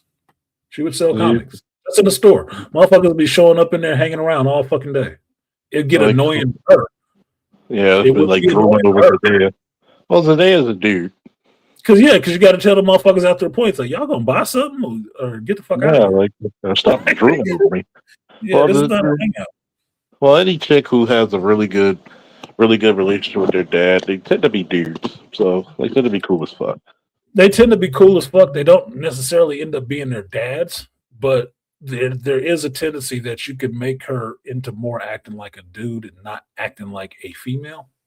Yeah. So the fact that they can be cool with their dads and still hang on to their femininity and hold that as who they are and not their dad as their identity, it's cool.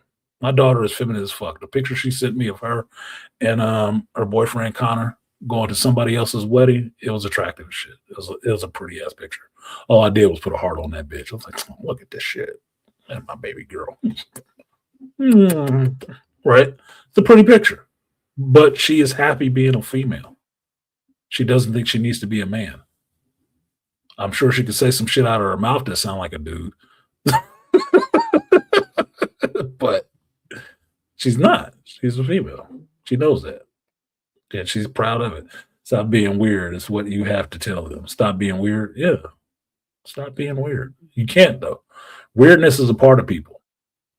Anybody that's outside of the norm is weird. In their terms, weird. Doesn't mean you are. You just have to accept that about yourself. You do some shit that's a little bit outside of what normal people do. It's fine. You're weird. Own it. Own it. It's a lot more of us over here than it is of them over there. Trust me. Because everybody weird about some shit. So thank you, Rainfire. I appreciate that. I will give you, again, that support the support. I give you Guts and Butts, named by Charles Faulkner Jr. Appreciate you. Double up, 3 or 4 times. I ain't taking no lines, running up. Never let a hard time on once. Toya out the car. Toya, fell the fuck out the car. Stop being weird. They called it the Ink Alliance. What are you talking about, Rainfire? Teen Titans did a limited edition just for Black comic book stores, and will do some Black-centered projects in the comic book community. And they called it the Ink Project. How fucking racist is that? The first thing I would say, are there many Black-owned comic book stores left?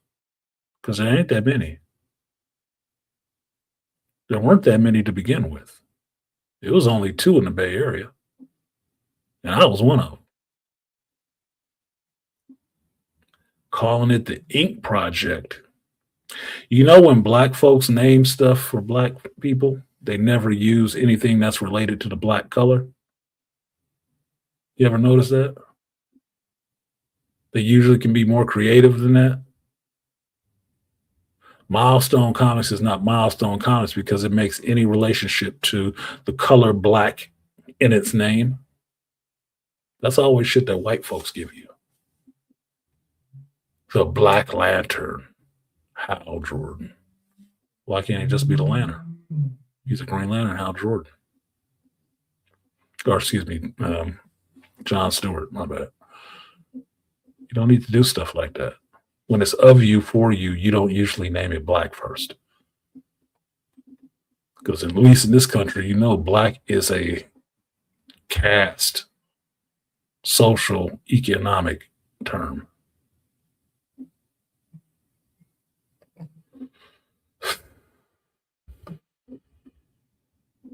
Modern self-esteem boosters for women going into comic book store or a gamer area, especially plump chicks wearing cosplay at Comic Cons. Nobody really cares about a plump chick. It's morbidly obese chicks. That's the difference. You could be plump, which means what you have, maybe 30 pounds of vanity weight you carrying? 100, 200 pounds? That's morbidly obese. That just denotes that there is a problem health-wise going on that needs to be addressed. And no, most dudes don't find that attractive. And the ones that really do, we call them weird. That's fine. Somebody for everybody.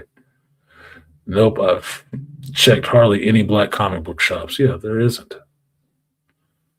You can thank COVID and Diamond doing that shit. Even the Black comic book store that was owned by a Black chick got closed down. There's not a lot of Black comic book stores left. There wasn't that many to begin with.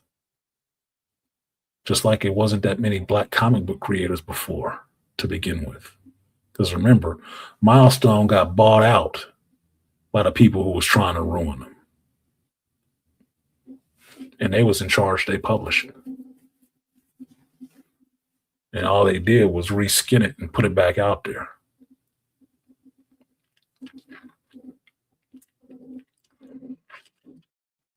There's not a lot of them. The independent ones are the only ones that are black owned comics. And they're not working on the Teen Titans. They're making their own characters in their own books. So I don't give a shit about, oh, look, the Teen Titans, such and such. That's still that same company trying to throw you a butter biscuit again. And we called it Ink Alliance. Right? Catchy, huh?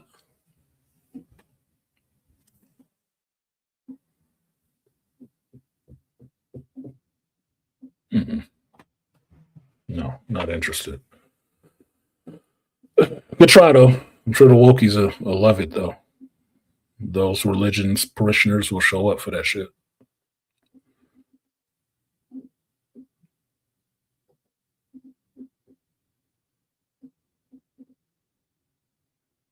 Jacob went bad on Roman again.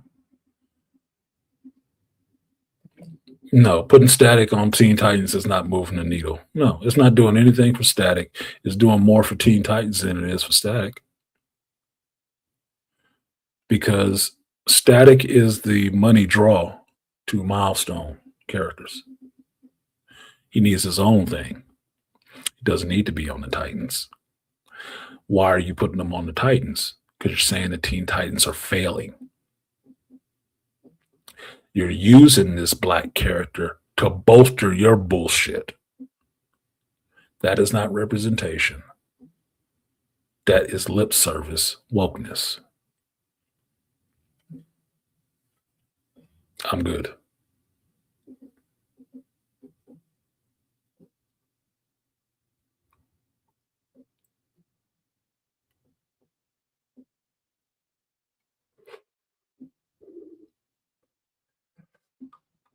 Excuse me. Anyway, since y'all got quiet in here, what time is it? 1:13. Maybe got an hour. I don't think we have any league stuff today.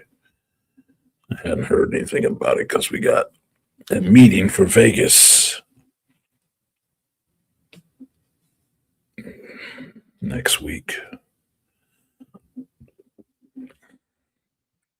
Doom, doom, doom, doom. I gotta see if LFG has come back yet. Doom, doom, doom, doom, doom, doom. Oh, I did get some other donations. My bad, folks.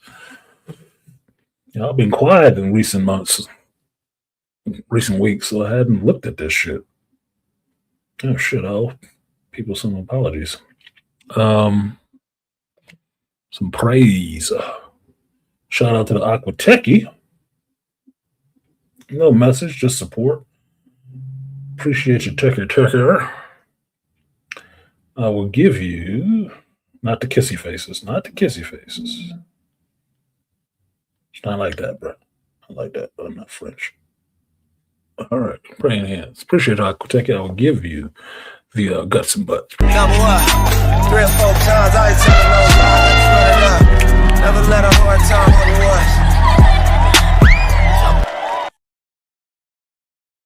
the Shout out to Joe Herb. He said, for the return of the good summer blockbuster. What are you talking about, Spider-Man? You ain't getting no good summer blockbusters. Not this year. It's too critical nowadays. Shit is too critical. It has to be something. I'm still going to see the Odyssey. I don't give a shit about Helena Troy being Lupita Nyong'o. Just say you think she ugly. Because that's all it centers around to me.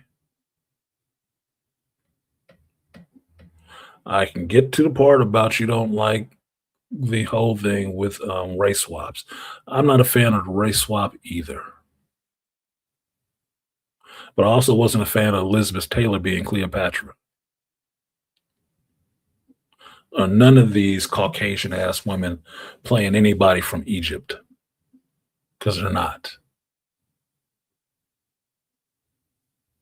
If they look like that, they would still be there looking like that in present day. They are not. So who's to say, since they Greek, there ain't no dark Greeks? Really? I mean, if you want to make the argument that she's too dark to play a Greek, I would agree with that. But just the fact that she is black and not what this myth or what Homer wrote. Okay, we gonna fight it over this one and not the last 7.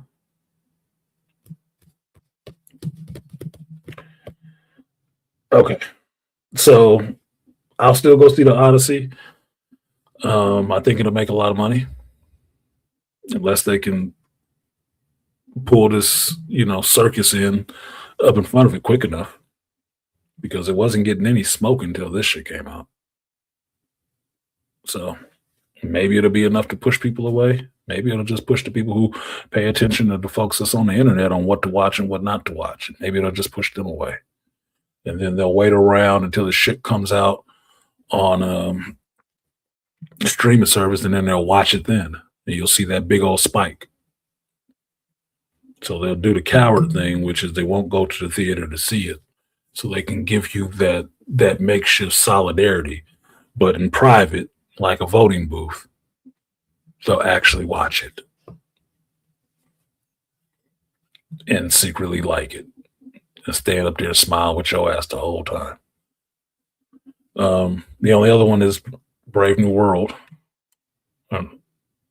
Brand New Day, excuse me. Brave New World. Brand New Day with Spider-Man, which could be shit, but it will make a lot of money. No doubt about that. It will make a lot of money. But it could be bad. Could be. Could be good too. We'll see. But other than that, Dylan's not coming out till December. It's not coming out till December. And I'm more amped to see that shit than anything else on the menu, even Spider-Man. I'm more amped to see Dune. To see how it goes. But like you heard, I will give you the power of 20. Power of 1. The power of 2. The power of many. The power of 1. The power of 2. The power of many.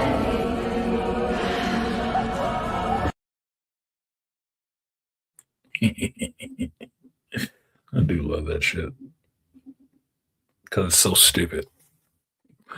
Shout out to 2 Triv. He says support. Appreciate you, 2 Triv. I will give you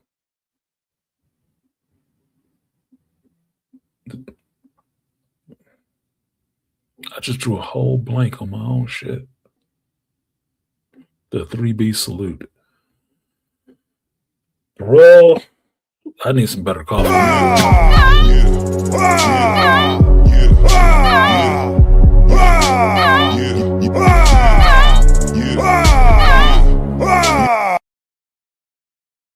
This is really being trouble. I think I might need to go to a doctor or something. Can't be having brain farts like that live. I'm going crazy or something. Shout out to the Beastly Nerd. He said, for the stream. Beast, did you get a chance to play Jubilee yet? Because I know you popped on when I was on. I still got to figure out how to turn my audio back. I don't remember how to turn this shit off. So I can actually hear the people I'm playing with talk, even though I don't want to. I need to be able to toggle it back and forth. But shout out to Beastly Nerd for supporting the stream. I will give you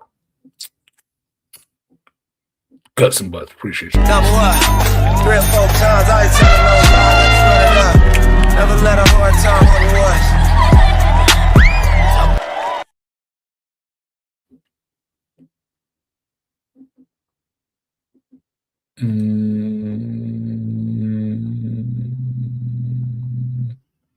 Let me roll back a little bit Ink Alliance, Modern Self-Esteem, Harley D. Black, but Static. Yep. Russell Crowe as Noah. I saw that movie, Herb, because I did have a Christian upbringing. I did. So I watch movies like that just because I want to see it. It was a little different. I didn't think it was terrible, but whatever. They even had Russell Crowe play Noah. Yeah, but Noah, okay, I get what you're talking about, the race thing. Yeah, they did have Russell Crowe, fucking Australian dude, play Noah. That's not right. Nobody complained about that part, though, did they? You got to understand in this modern era, especially with the critical era,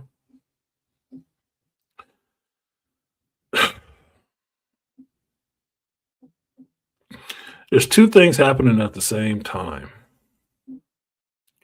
One, black folks want to see themselves represented, right? Well, not badly, well. Not even saying great, just well. And for good or bad, white dudes want to see themselves represented well as well. Now, their angst seems to be silly to some people because it negates the fact that they have been at the forefront for so long in cinema, in media, whatever. They've always been at the forefront. It's not normal to see them not at the forefront of any cinema, to not be the hero in any story. It is. But that goes back to who's creating the shit. I don't think it's a problem that they created it and they put themselves up there because that's what they saw. It's just human nature. If black folks were created, I would assume that most of the characters would be black. Just would be. You just had Sinners become a big hit. And the main thing that everybody else that wasn't black disliked about it because it was just mostly black folks. Same thing with Black Panther. Oh, they just made the white folks enemies. That's who the fuck you've been. You don't like being called colonizer? When you were? Or at least those people were? Come on, man. Calm down. Let's live in reality for a hot minute. So I don't think it's evil. I just think it's the way it is. So when they don't see themselves at the forefront of it, it does bother them. Especially when you're blaming the current crop for all the sins and the ills of the past crop. It's not the same people. If that was the case, you'd still be a fucking slave and expected to act like one. It's not the same people. So understandably, they have their angst with it. I do. Where that shit goes overboard is that they don't understand, because you've been at the forefront for so long, it's completely okay for people not to put you at the forefront for a little while. It's completely okay. I don't think you need all the derision, but if you weren't at the forefront of this movie when you thought you should have been, oh well. Adjust to the fact that it's been that way for a long time. This is maybe the first, maybe the second time you've ever seen it told differently. It's okay. It's okay. It can go back to what you remember the whole time. It's not permanent. So that's where I get on and get off with some of this stuff. It's what about Nick Fury? What about Nick Fury? I had three versions of Nick Fury exist in my mind. Old school, OG, main continuity Nick Fury, white dude, hair like, Reed Richards, eye patch on his eye, grizzled cigarette, howling commandos, Nick Fury, who I always liked, was always a cool cat. All right. But per late 90s to early 2000s, there's also a Nick Fury that's black from an alternate universe. He's the black Nick Fury. He looks like Sam Jackson. He has 3 scratches on his face, not from a fucking flirkin, but from Wolverine, James Howlett. That's two versions of it. The third version of it is not what you think.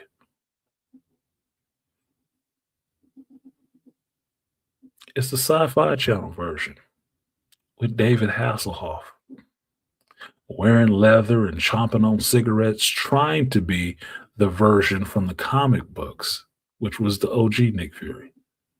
Howling Commando Nick Fury. Trying to be that one. It wasn't good, but it was a version of it.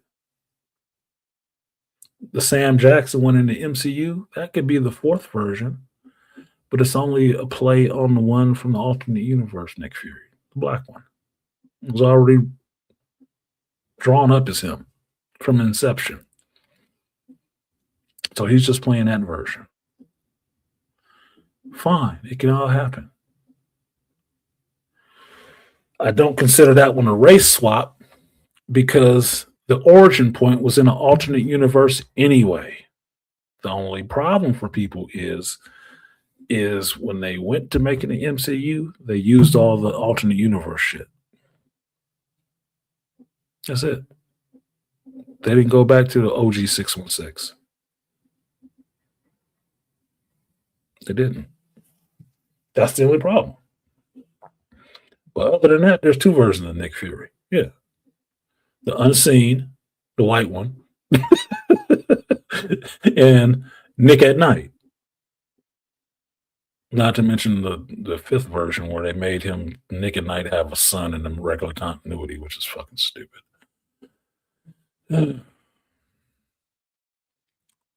Both will make money, in my opinion. They will both make money. They both will make money. I don't think any amount of bitching is going to make the Odyssey not make money. You can have whatever disagreements you want about it. But even with Elliot Page being in it, look, I like directors who use the same actors or show some loyalty to actors they work with and casting them as roles in all their pictures, especially if they have a good working relationship and they've made some classics together. Look, if you sat down to watch the Odyssey and yeah, Lupita Nyong'o is in it playing Helen of Troy, and we don't want to idolize a black woman as being the most beautiful woman in the world. Okay, whatever the fuck. You don't want Elliot Page being Achilles, which it turns out he's not even fucking Achilles. That's fine as well. If you're watching this movie and Christian Bale showed up in that shit, you wouldn't lose your mind? You wouldn't lose your mind. You telling me you wouldn't?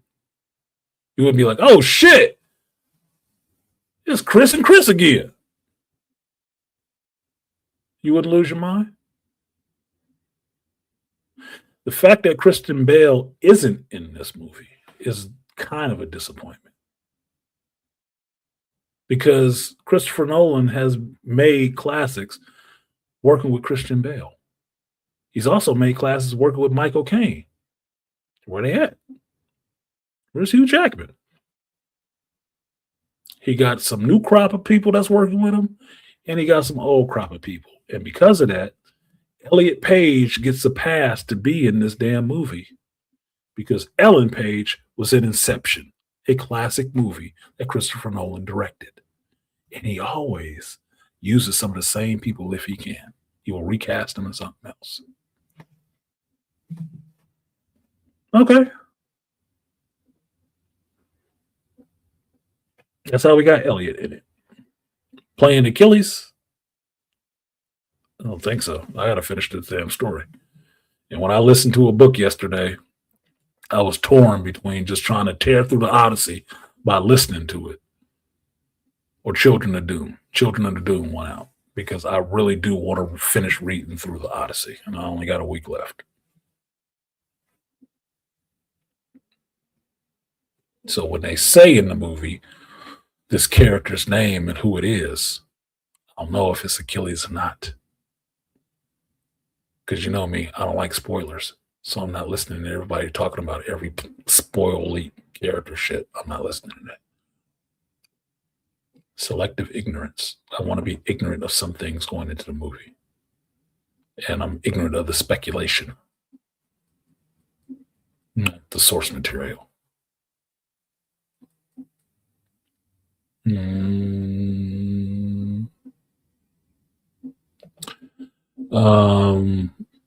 Beasley, you already know how I feel about this. Disney is not the big dog on the block, especially not on the 18th, not on that day. They need to get the fuck away from that day, do themselves a favor, and back the fuck up. Give them some room. Let that worm slide through, man, because you're going to lose. My prediction is that Doomsday loses to Dune in the box office. They open on that same day. And I don't want Doomsday to lose. I need Marvel to get their feet back under themselves again and get off the bullshit and start winning again. I really need them to do that because I love these characters. You got the material, you got the characters, just execute. All you got to do is execute well. That's it. The rest of the work is already done for you. But as far as Doomsday coming out on the same day as Dune, that's fucking a loser for me. That is a loser. I'm going to see Dune. I'm going to see Dune. I'm going to see Doomsday too, but not on that same day. Not on that same day. The 18th is reserved for Dune. It's reserved for the Messiah. Okay. Come out the week before or week after. The same day, I'm not going to watch you. And I know I can see 2 movies on a weekend. I'm not going to watch you though. My day will be busy. I will go see Dune as early as I can. I will see that shit in IMAX, and then I will come back and do a review because I'm not thinking it's going to be bad. And I'll be working on that. I will not be thinking about your ass until maybe Sunday, Monday. And I don't feel I'm going to be missing anything. So Disney ain't the big dog on the block for that week. Shit. They sitting here telling you that a Disney movie is flopping at the box office right now in real time. Is it Moana a Disney movie? Is it doing well? Disney is not the big dog on the block no more. They've produced too many bombs. Only more so than Warner Brothers, but that's just with their DC shit. Beast of the Nerd, I just found out that one of the black shop owners here is one of the founders of the Ink Alliance, although the only reason he's still in business is because he's a comic/record store. He like vintage media. That's basically what that is. I like Doom better. Better change the date because they got the Avengers and it's some Doomsday. Yeah, change the date. Don't save the date. Change the date. Put it a week earlier. You're fine. Maybe it was mostly planned. Look, think of it this way.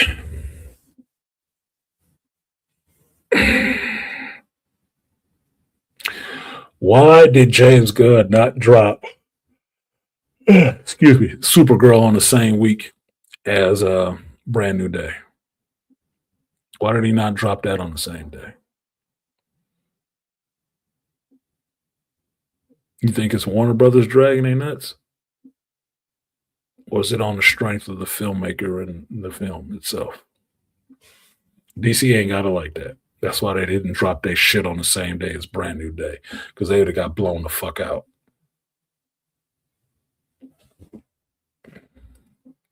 And mind you, Disney is not the big dog on that production. That's Sony. But why didn't James Gunn drop Supergirl on the same week as Spider-Man?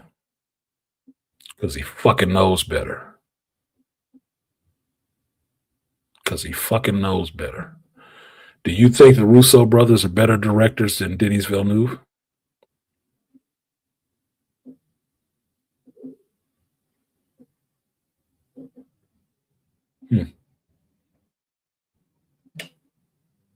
Do tell.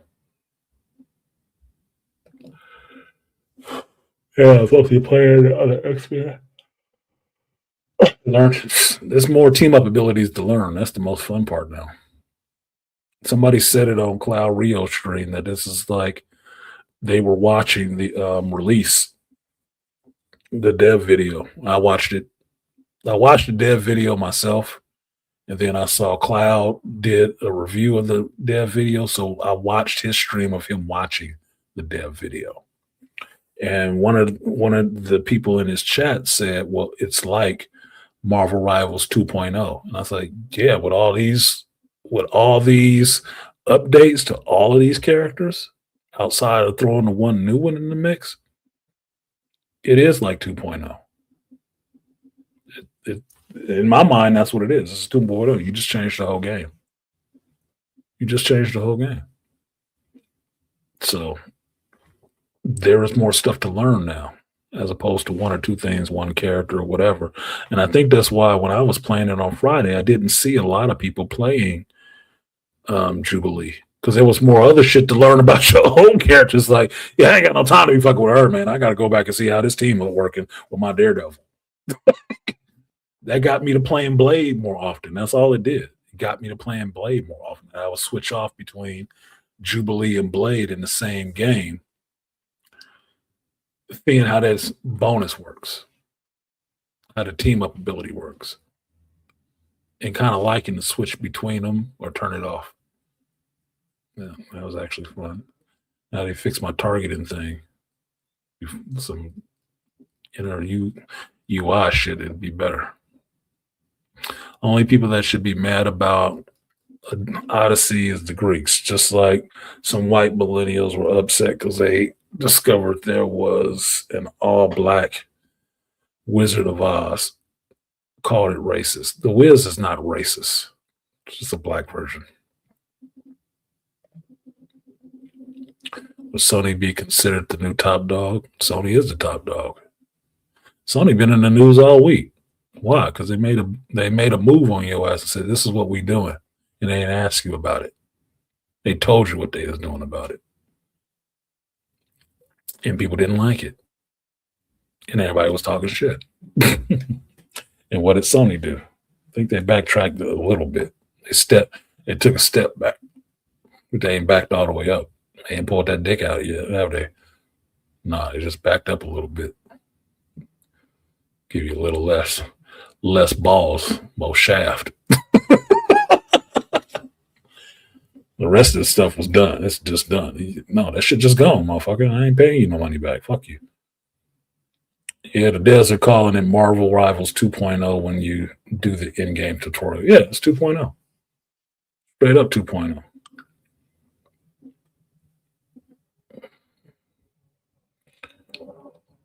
And somebody else made a salient point that I like, but I hate, Beast. And they were saying, it was on Cloud Stream, and he was talking about you have to accept the fact that when it's a free-to-play game, you're going to have those players that like to throw. And I'm paraphrasing, but you're going to have those players that don't want to play, that throw the game. I was playing with some of them Friday night. That's what finally got me to stop playing Friday night, because the motherfuckers was throwing games, not doing shit, walking around, just strolling. And I'm like, I want the ability to fucking just boot your ass. I really would. Because like on Division 2, you could have a squad of random people that you put together, but you can also take a vote. If you feel like they're not doing their part in this shit, you can take a vote with the other members and boot them out the group. Mid-game, and right in the middle of gaming. You're like, oh, there's a vote up in social. You want to boot so-and-so? Yeah, he got to go. You get them the fuck out of there. You're not going to drag down the whole team because you showed up and didn't want to fucking perform. No, man, get the fuck out of here. Get somebody else who want to do this damn job. They made Storm a hit scan where he is shooting lightning bolts. I don't understand what it means to be a hit scan character. I really don't. That's the one thing I don't like about Cloud, even though he's funny. Watching a whole stream of his and not just watching a short of his is different. It hits different. which means I see his age. You use a lot of terminology that everybody else might not know. I don't even know what it means, what the definition of a hit scan character is. I don't. Maybe I'm ignorant to that part. It's fine. There's a lot of shit in the world I don't know. Teach me. I don't have a problem learning. And I don't get what a hit scan character is. And how would you know the difference? Sony said, just the tipple. Tipple, man. Yeah, just the tip. I'll back it up and give him more shaft. Give you more shaft. Less balls. You know how it is. There's two ways you can go in. You can go in just the head. You can go in all shaft. You can daddy long stroke it. Or you all the way down to nuts and pelvic bone. They was down to nuts and pelvic. And they just backed it up and gave you just shaft. That's it. The 3 phases of getting fucked. They gave you phase 2. They was giving you phase 3. You didn't like it. They backed up to phase 2. They ain't pulled it out, though. Nah. You just getting shaft. I can give you that analogy because I'm a man. I was born and raised as a male. You know who couldn't give you that analogy? Elliot Page. Anyway, let me get out of here before I get myself into any more trouble. I know I'm going to get a copyright on this shit. Anyway, for as much as the X-Men I was showing. And, well, shit, I'm going to get it from both sides. Disney and Warner Brothers. I'm pissing off all the right people today. So I need to go back and probably alter that video in some senses. But if y'all got anything else, drop it in the comment section. I will read that stuff. And thank you to the people who did support the stream for supporting the stream. I do appreciate that. I'm going to get out of here and get some actual food. Raisin Bran was not enough to wake up my brain. And I need to practice because I got Vegas in a couple of weeks. Got a tournament. What is it, the 12th? Yeah, about 2-3 weeks. I'm going to be in Vegas. And I get to play in the big tournament. On the big tables. Should be fun. Well, some of the big tables. It's like Hall B, but that should be fun. I'm looking at it as fun. Anyway, Elliot Page has aged 15 years and 3 years as a man. Yes, she has. Yes, he has. We'll see how good Elliot can act now. If it has to be a different person, then you have no acting chops. I got to see if you know what you're doing. See if you can pull off being a dude. Whatever, it's your life. But thank you guys for coming through. Thank you to Charles, AB, Dead Set Anime for coming through. I didn't even get in the House of the Dragon. Not much to say. It was a boring ass episode for the most part. I didn't care about Rhaenyra's one bloody day on the throne because she had cramps. It just smacked like that Loki story from Thor, where Loki actually did become the king of Asgard, and how much he hated that shit, and just was piecing out on people about doing the kingly part. It's all fine and good to want the throne. Good. Now you're on this throne. Do the shit that people on the throne do, which is listen to all these small problems and solve them. Do the administrating, motherfucker. It's not just about having power. You actually have to do something with it. And you have to do something for the benefit of your subjects. Or you can be a tyrant and wait for your subjects to overthrow your ass. But if you want to sit on the throne, do the things that's required of a person on the throne. You have to govern. You have to lead. Do it. I don't give a fuck about your problems. I don't care about your fucking cramps. Do your fucking job now. You wanted it, you got it. Do it. So that wasn't that damn interesting to me, but finding out that that lady was the one that gave me some of that other bullshit in House of the Dragon that I didn't like, now I'm not surprised. And I was suspect of that when I saw the episode and like who wrote it, because I'm very conscious nowadays when I watch stuff and watch opening credits. I wait for that. Who directed it? Who wrote it? Making mental notes on that shit. So if I think the episode sucked, I know who to directly blame it on. The writer. Possibly the showrunner. If I find stuff that wasn't working for me, like I needed to know she was on her period the whole time, that was obviously a woman, and I obviously don't give a fuck. I'm not sure the women cared about that either.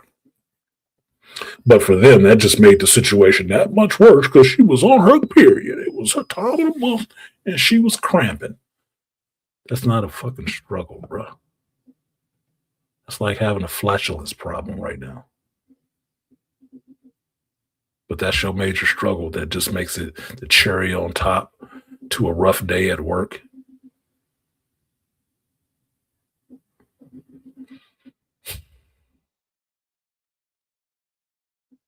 Yeah, whatever.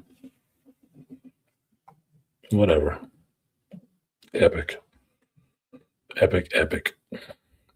So I'll watch it tonight. I'm still liking the show so far. I don't know how far it is away from the book, but from people I know who've read the book, they said it's pretty far off from the book, which is not surprising for a HBO Game of Thrones, House of the Dragon situation to happen where the writer walked away from helping on the show.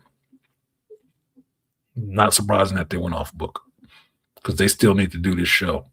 And I can tell you, I always have a problem when the creators walk away from projects. I didn't like it when J.J. Abrams did, because every time a creator walks away from a project that they start and that's theirs, when they walk away, it brings down the whole project. You've basically doomed it, because now these people who couldn't have made up the original story anyway have to fill in the blanks that you've left for them, and they're going to do it badly. They just are. So if you want a House of the Dragon to have a satisfying ending, you should have got George R. Martin to keep his ass on it and stop thinking he's talking and just walking away from it. It never turns out good when they do that. That's why you got season 8 of, or season 7 and 8 of Game of Thrones. That's why you're getting what you're getting right now in House of the Dragon. In season 3, the creator walked. The creator walked away from it. Disney ain't been that damn, or at least Star Wars hasn't been that good since George put it down, has it? No. You got a couple of good bright spots. Andor, Rogue One. You got a couple of good ones, but just a couple. Just a couple. Rest of it has been kind of dog shit. So I'm not a fan of the creators walking away. Hit scan. Our characters like Cyclops and Punisher. Press trigger, immediate fire. Projectile heroes are Namor and Hawkeye. It's the same shit. And their time travel between pressing triggers and objects hitting the target. That doesn't work. Because Hawkeye is like the Punisher in the sense you press the trigger and something happens. Shooting an arrow is just like shooting a gun. Gun just travels faster and louder.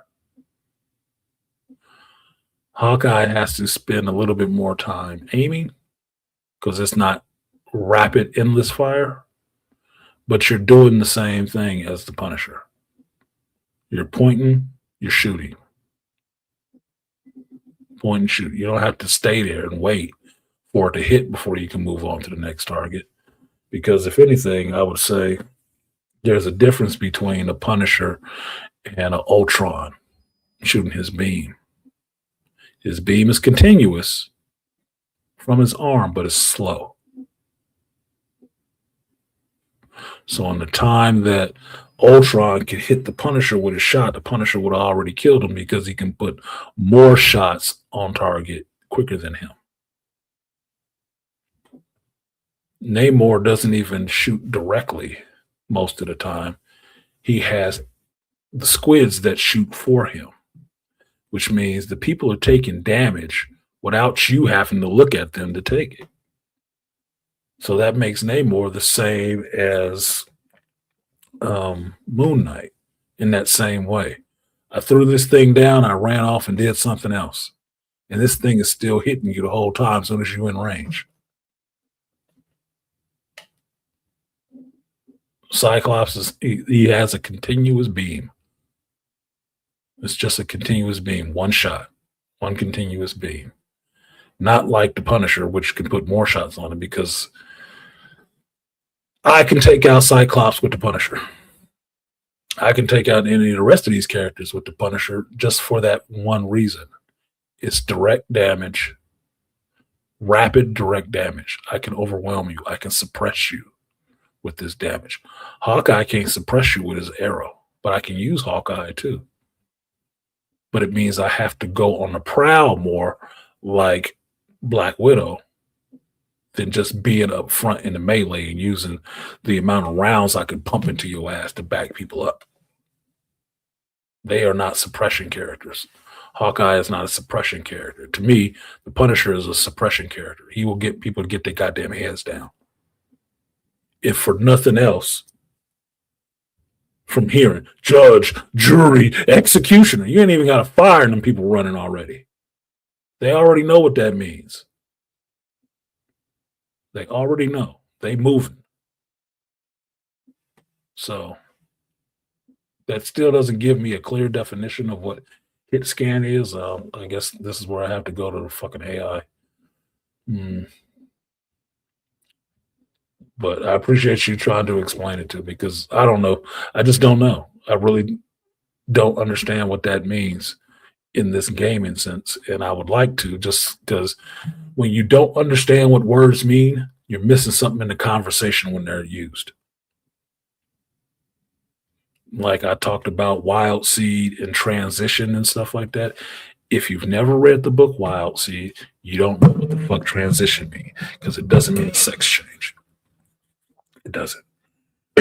It means the burgeoning of your innate mutant special abilities activating, in the painful process it is to go through that transition from being a regular human being to being one of these special human beings with powers.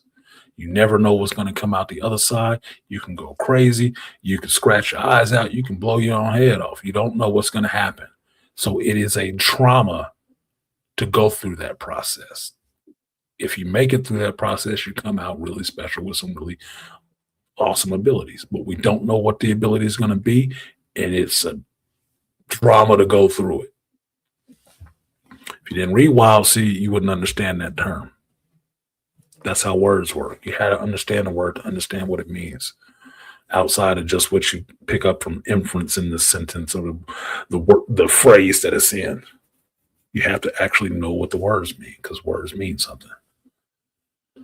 Anyway, I'm getting out of here. It's almost 2:00. So peace to you guys. Thank you for coming through. Thank you for supporting the stream. I've been Artisan MC. I do this every Sunday from 8 a.m. until I feel like stopping, usually with a little bit less brain farts. I'm getting older. Like, share, subscribe, support the stream if you feel so inclined. If you have anything to say about what I just put in this long form video, drop it in the comment section below. I will respond to you. And if you're polite, I'm polite. Being respectful, I'm respectful. It's very easy. Till then, I will see you guys next time. Peace.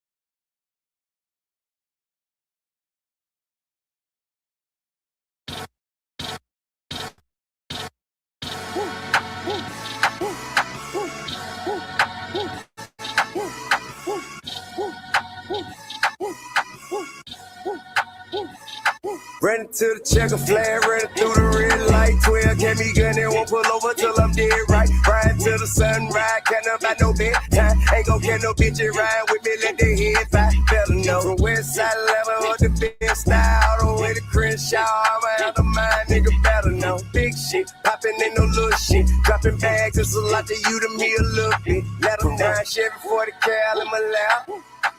Real dope boys in the trap. The big yacht, ballin' like a big shot. Niggas on my dick, bet me room for your big. Gotta let them know. I don't turn wrestle, I don't lip box. Solitaires, all I do is big rocks. I came from Dillon Rock, all the way to Hitchcock. On the throne, bitch ain't when I'm on, she can kick rock, let her know. My foot up on the gas. I'm blowing money fast, better know. I'm on these haters' ass.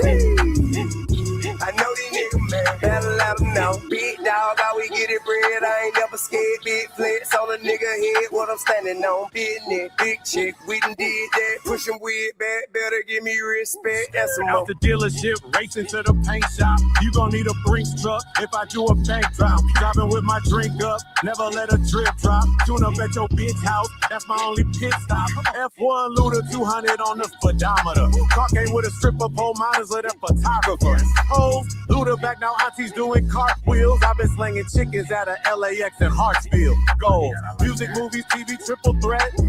I got my mama and my partners out of debt. Just incredible, and I'm on the lift off. So I'll take this mic and do this verse up on my jet. Ever since the Hollywood star, I tripled my pay. I like that. Tell these promoters I need 500K. Cause I'm from ATLA and TA, and all I do is win. But that bitch never moved out of my way. Let her know. Skateboard P on the track. Louis Duffel bag, hit the rat. Poppin' so nauseous, I ain't got no country promo, like I still got a pocket full of crack.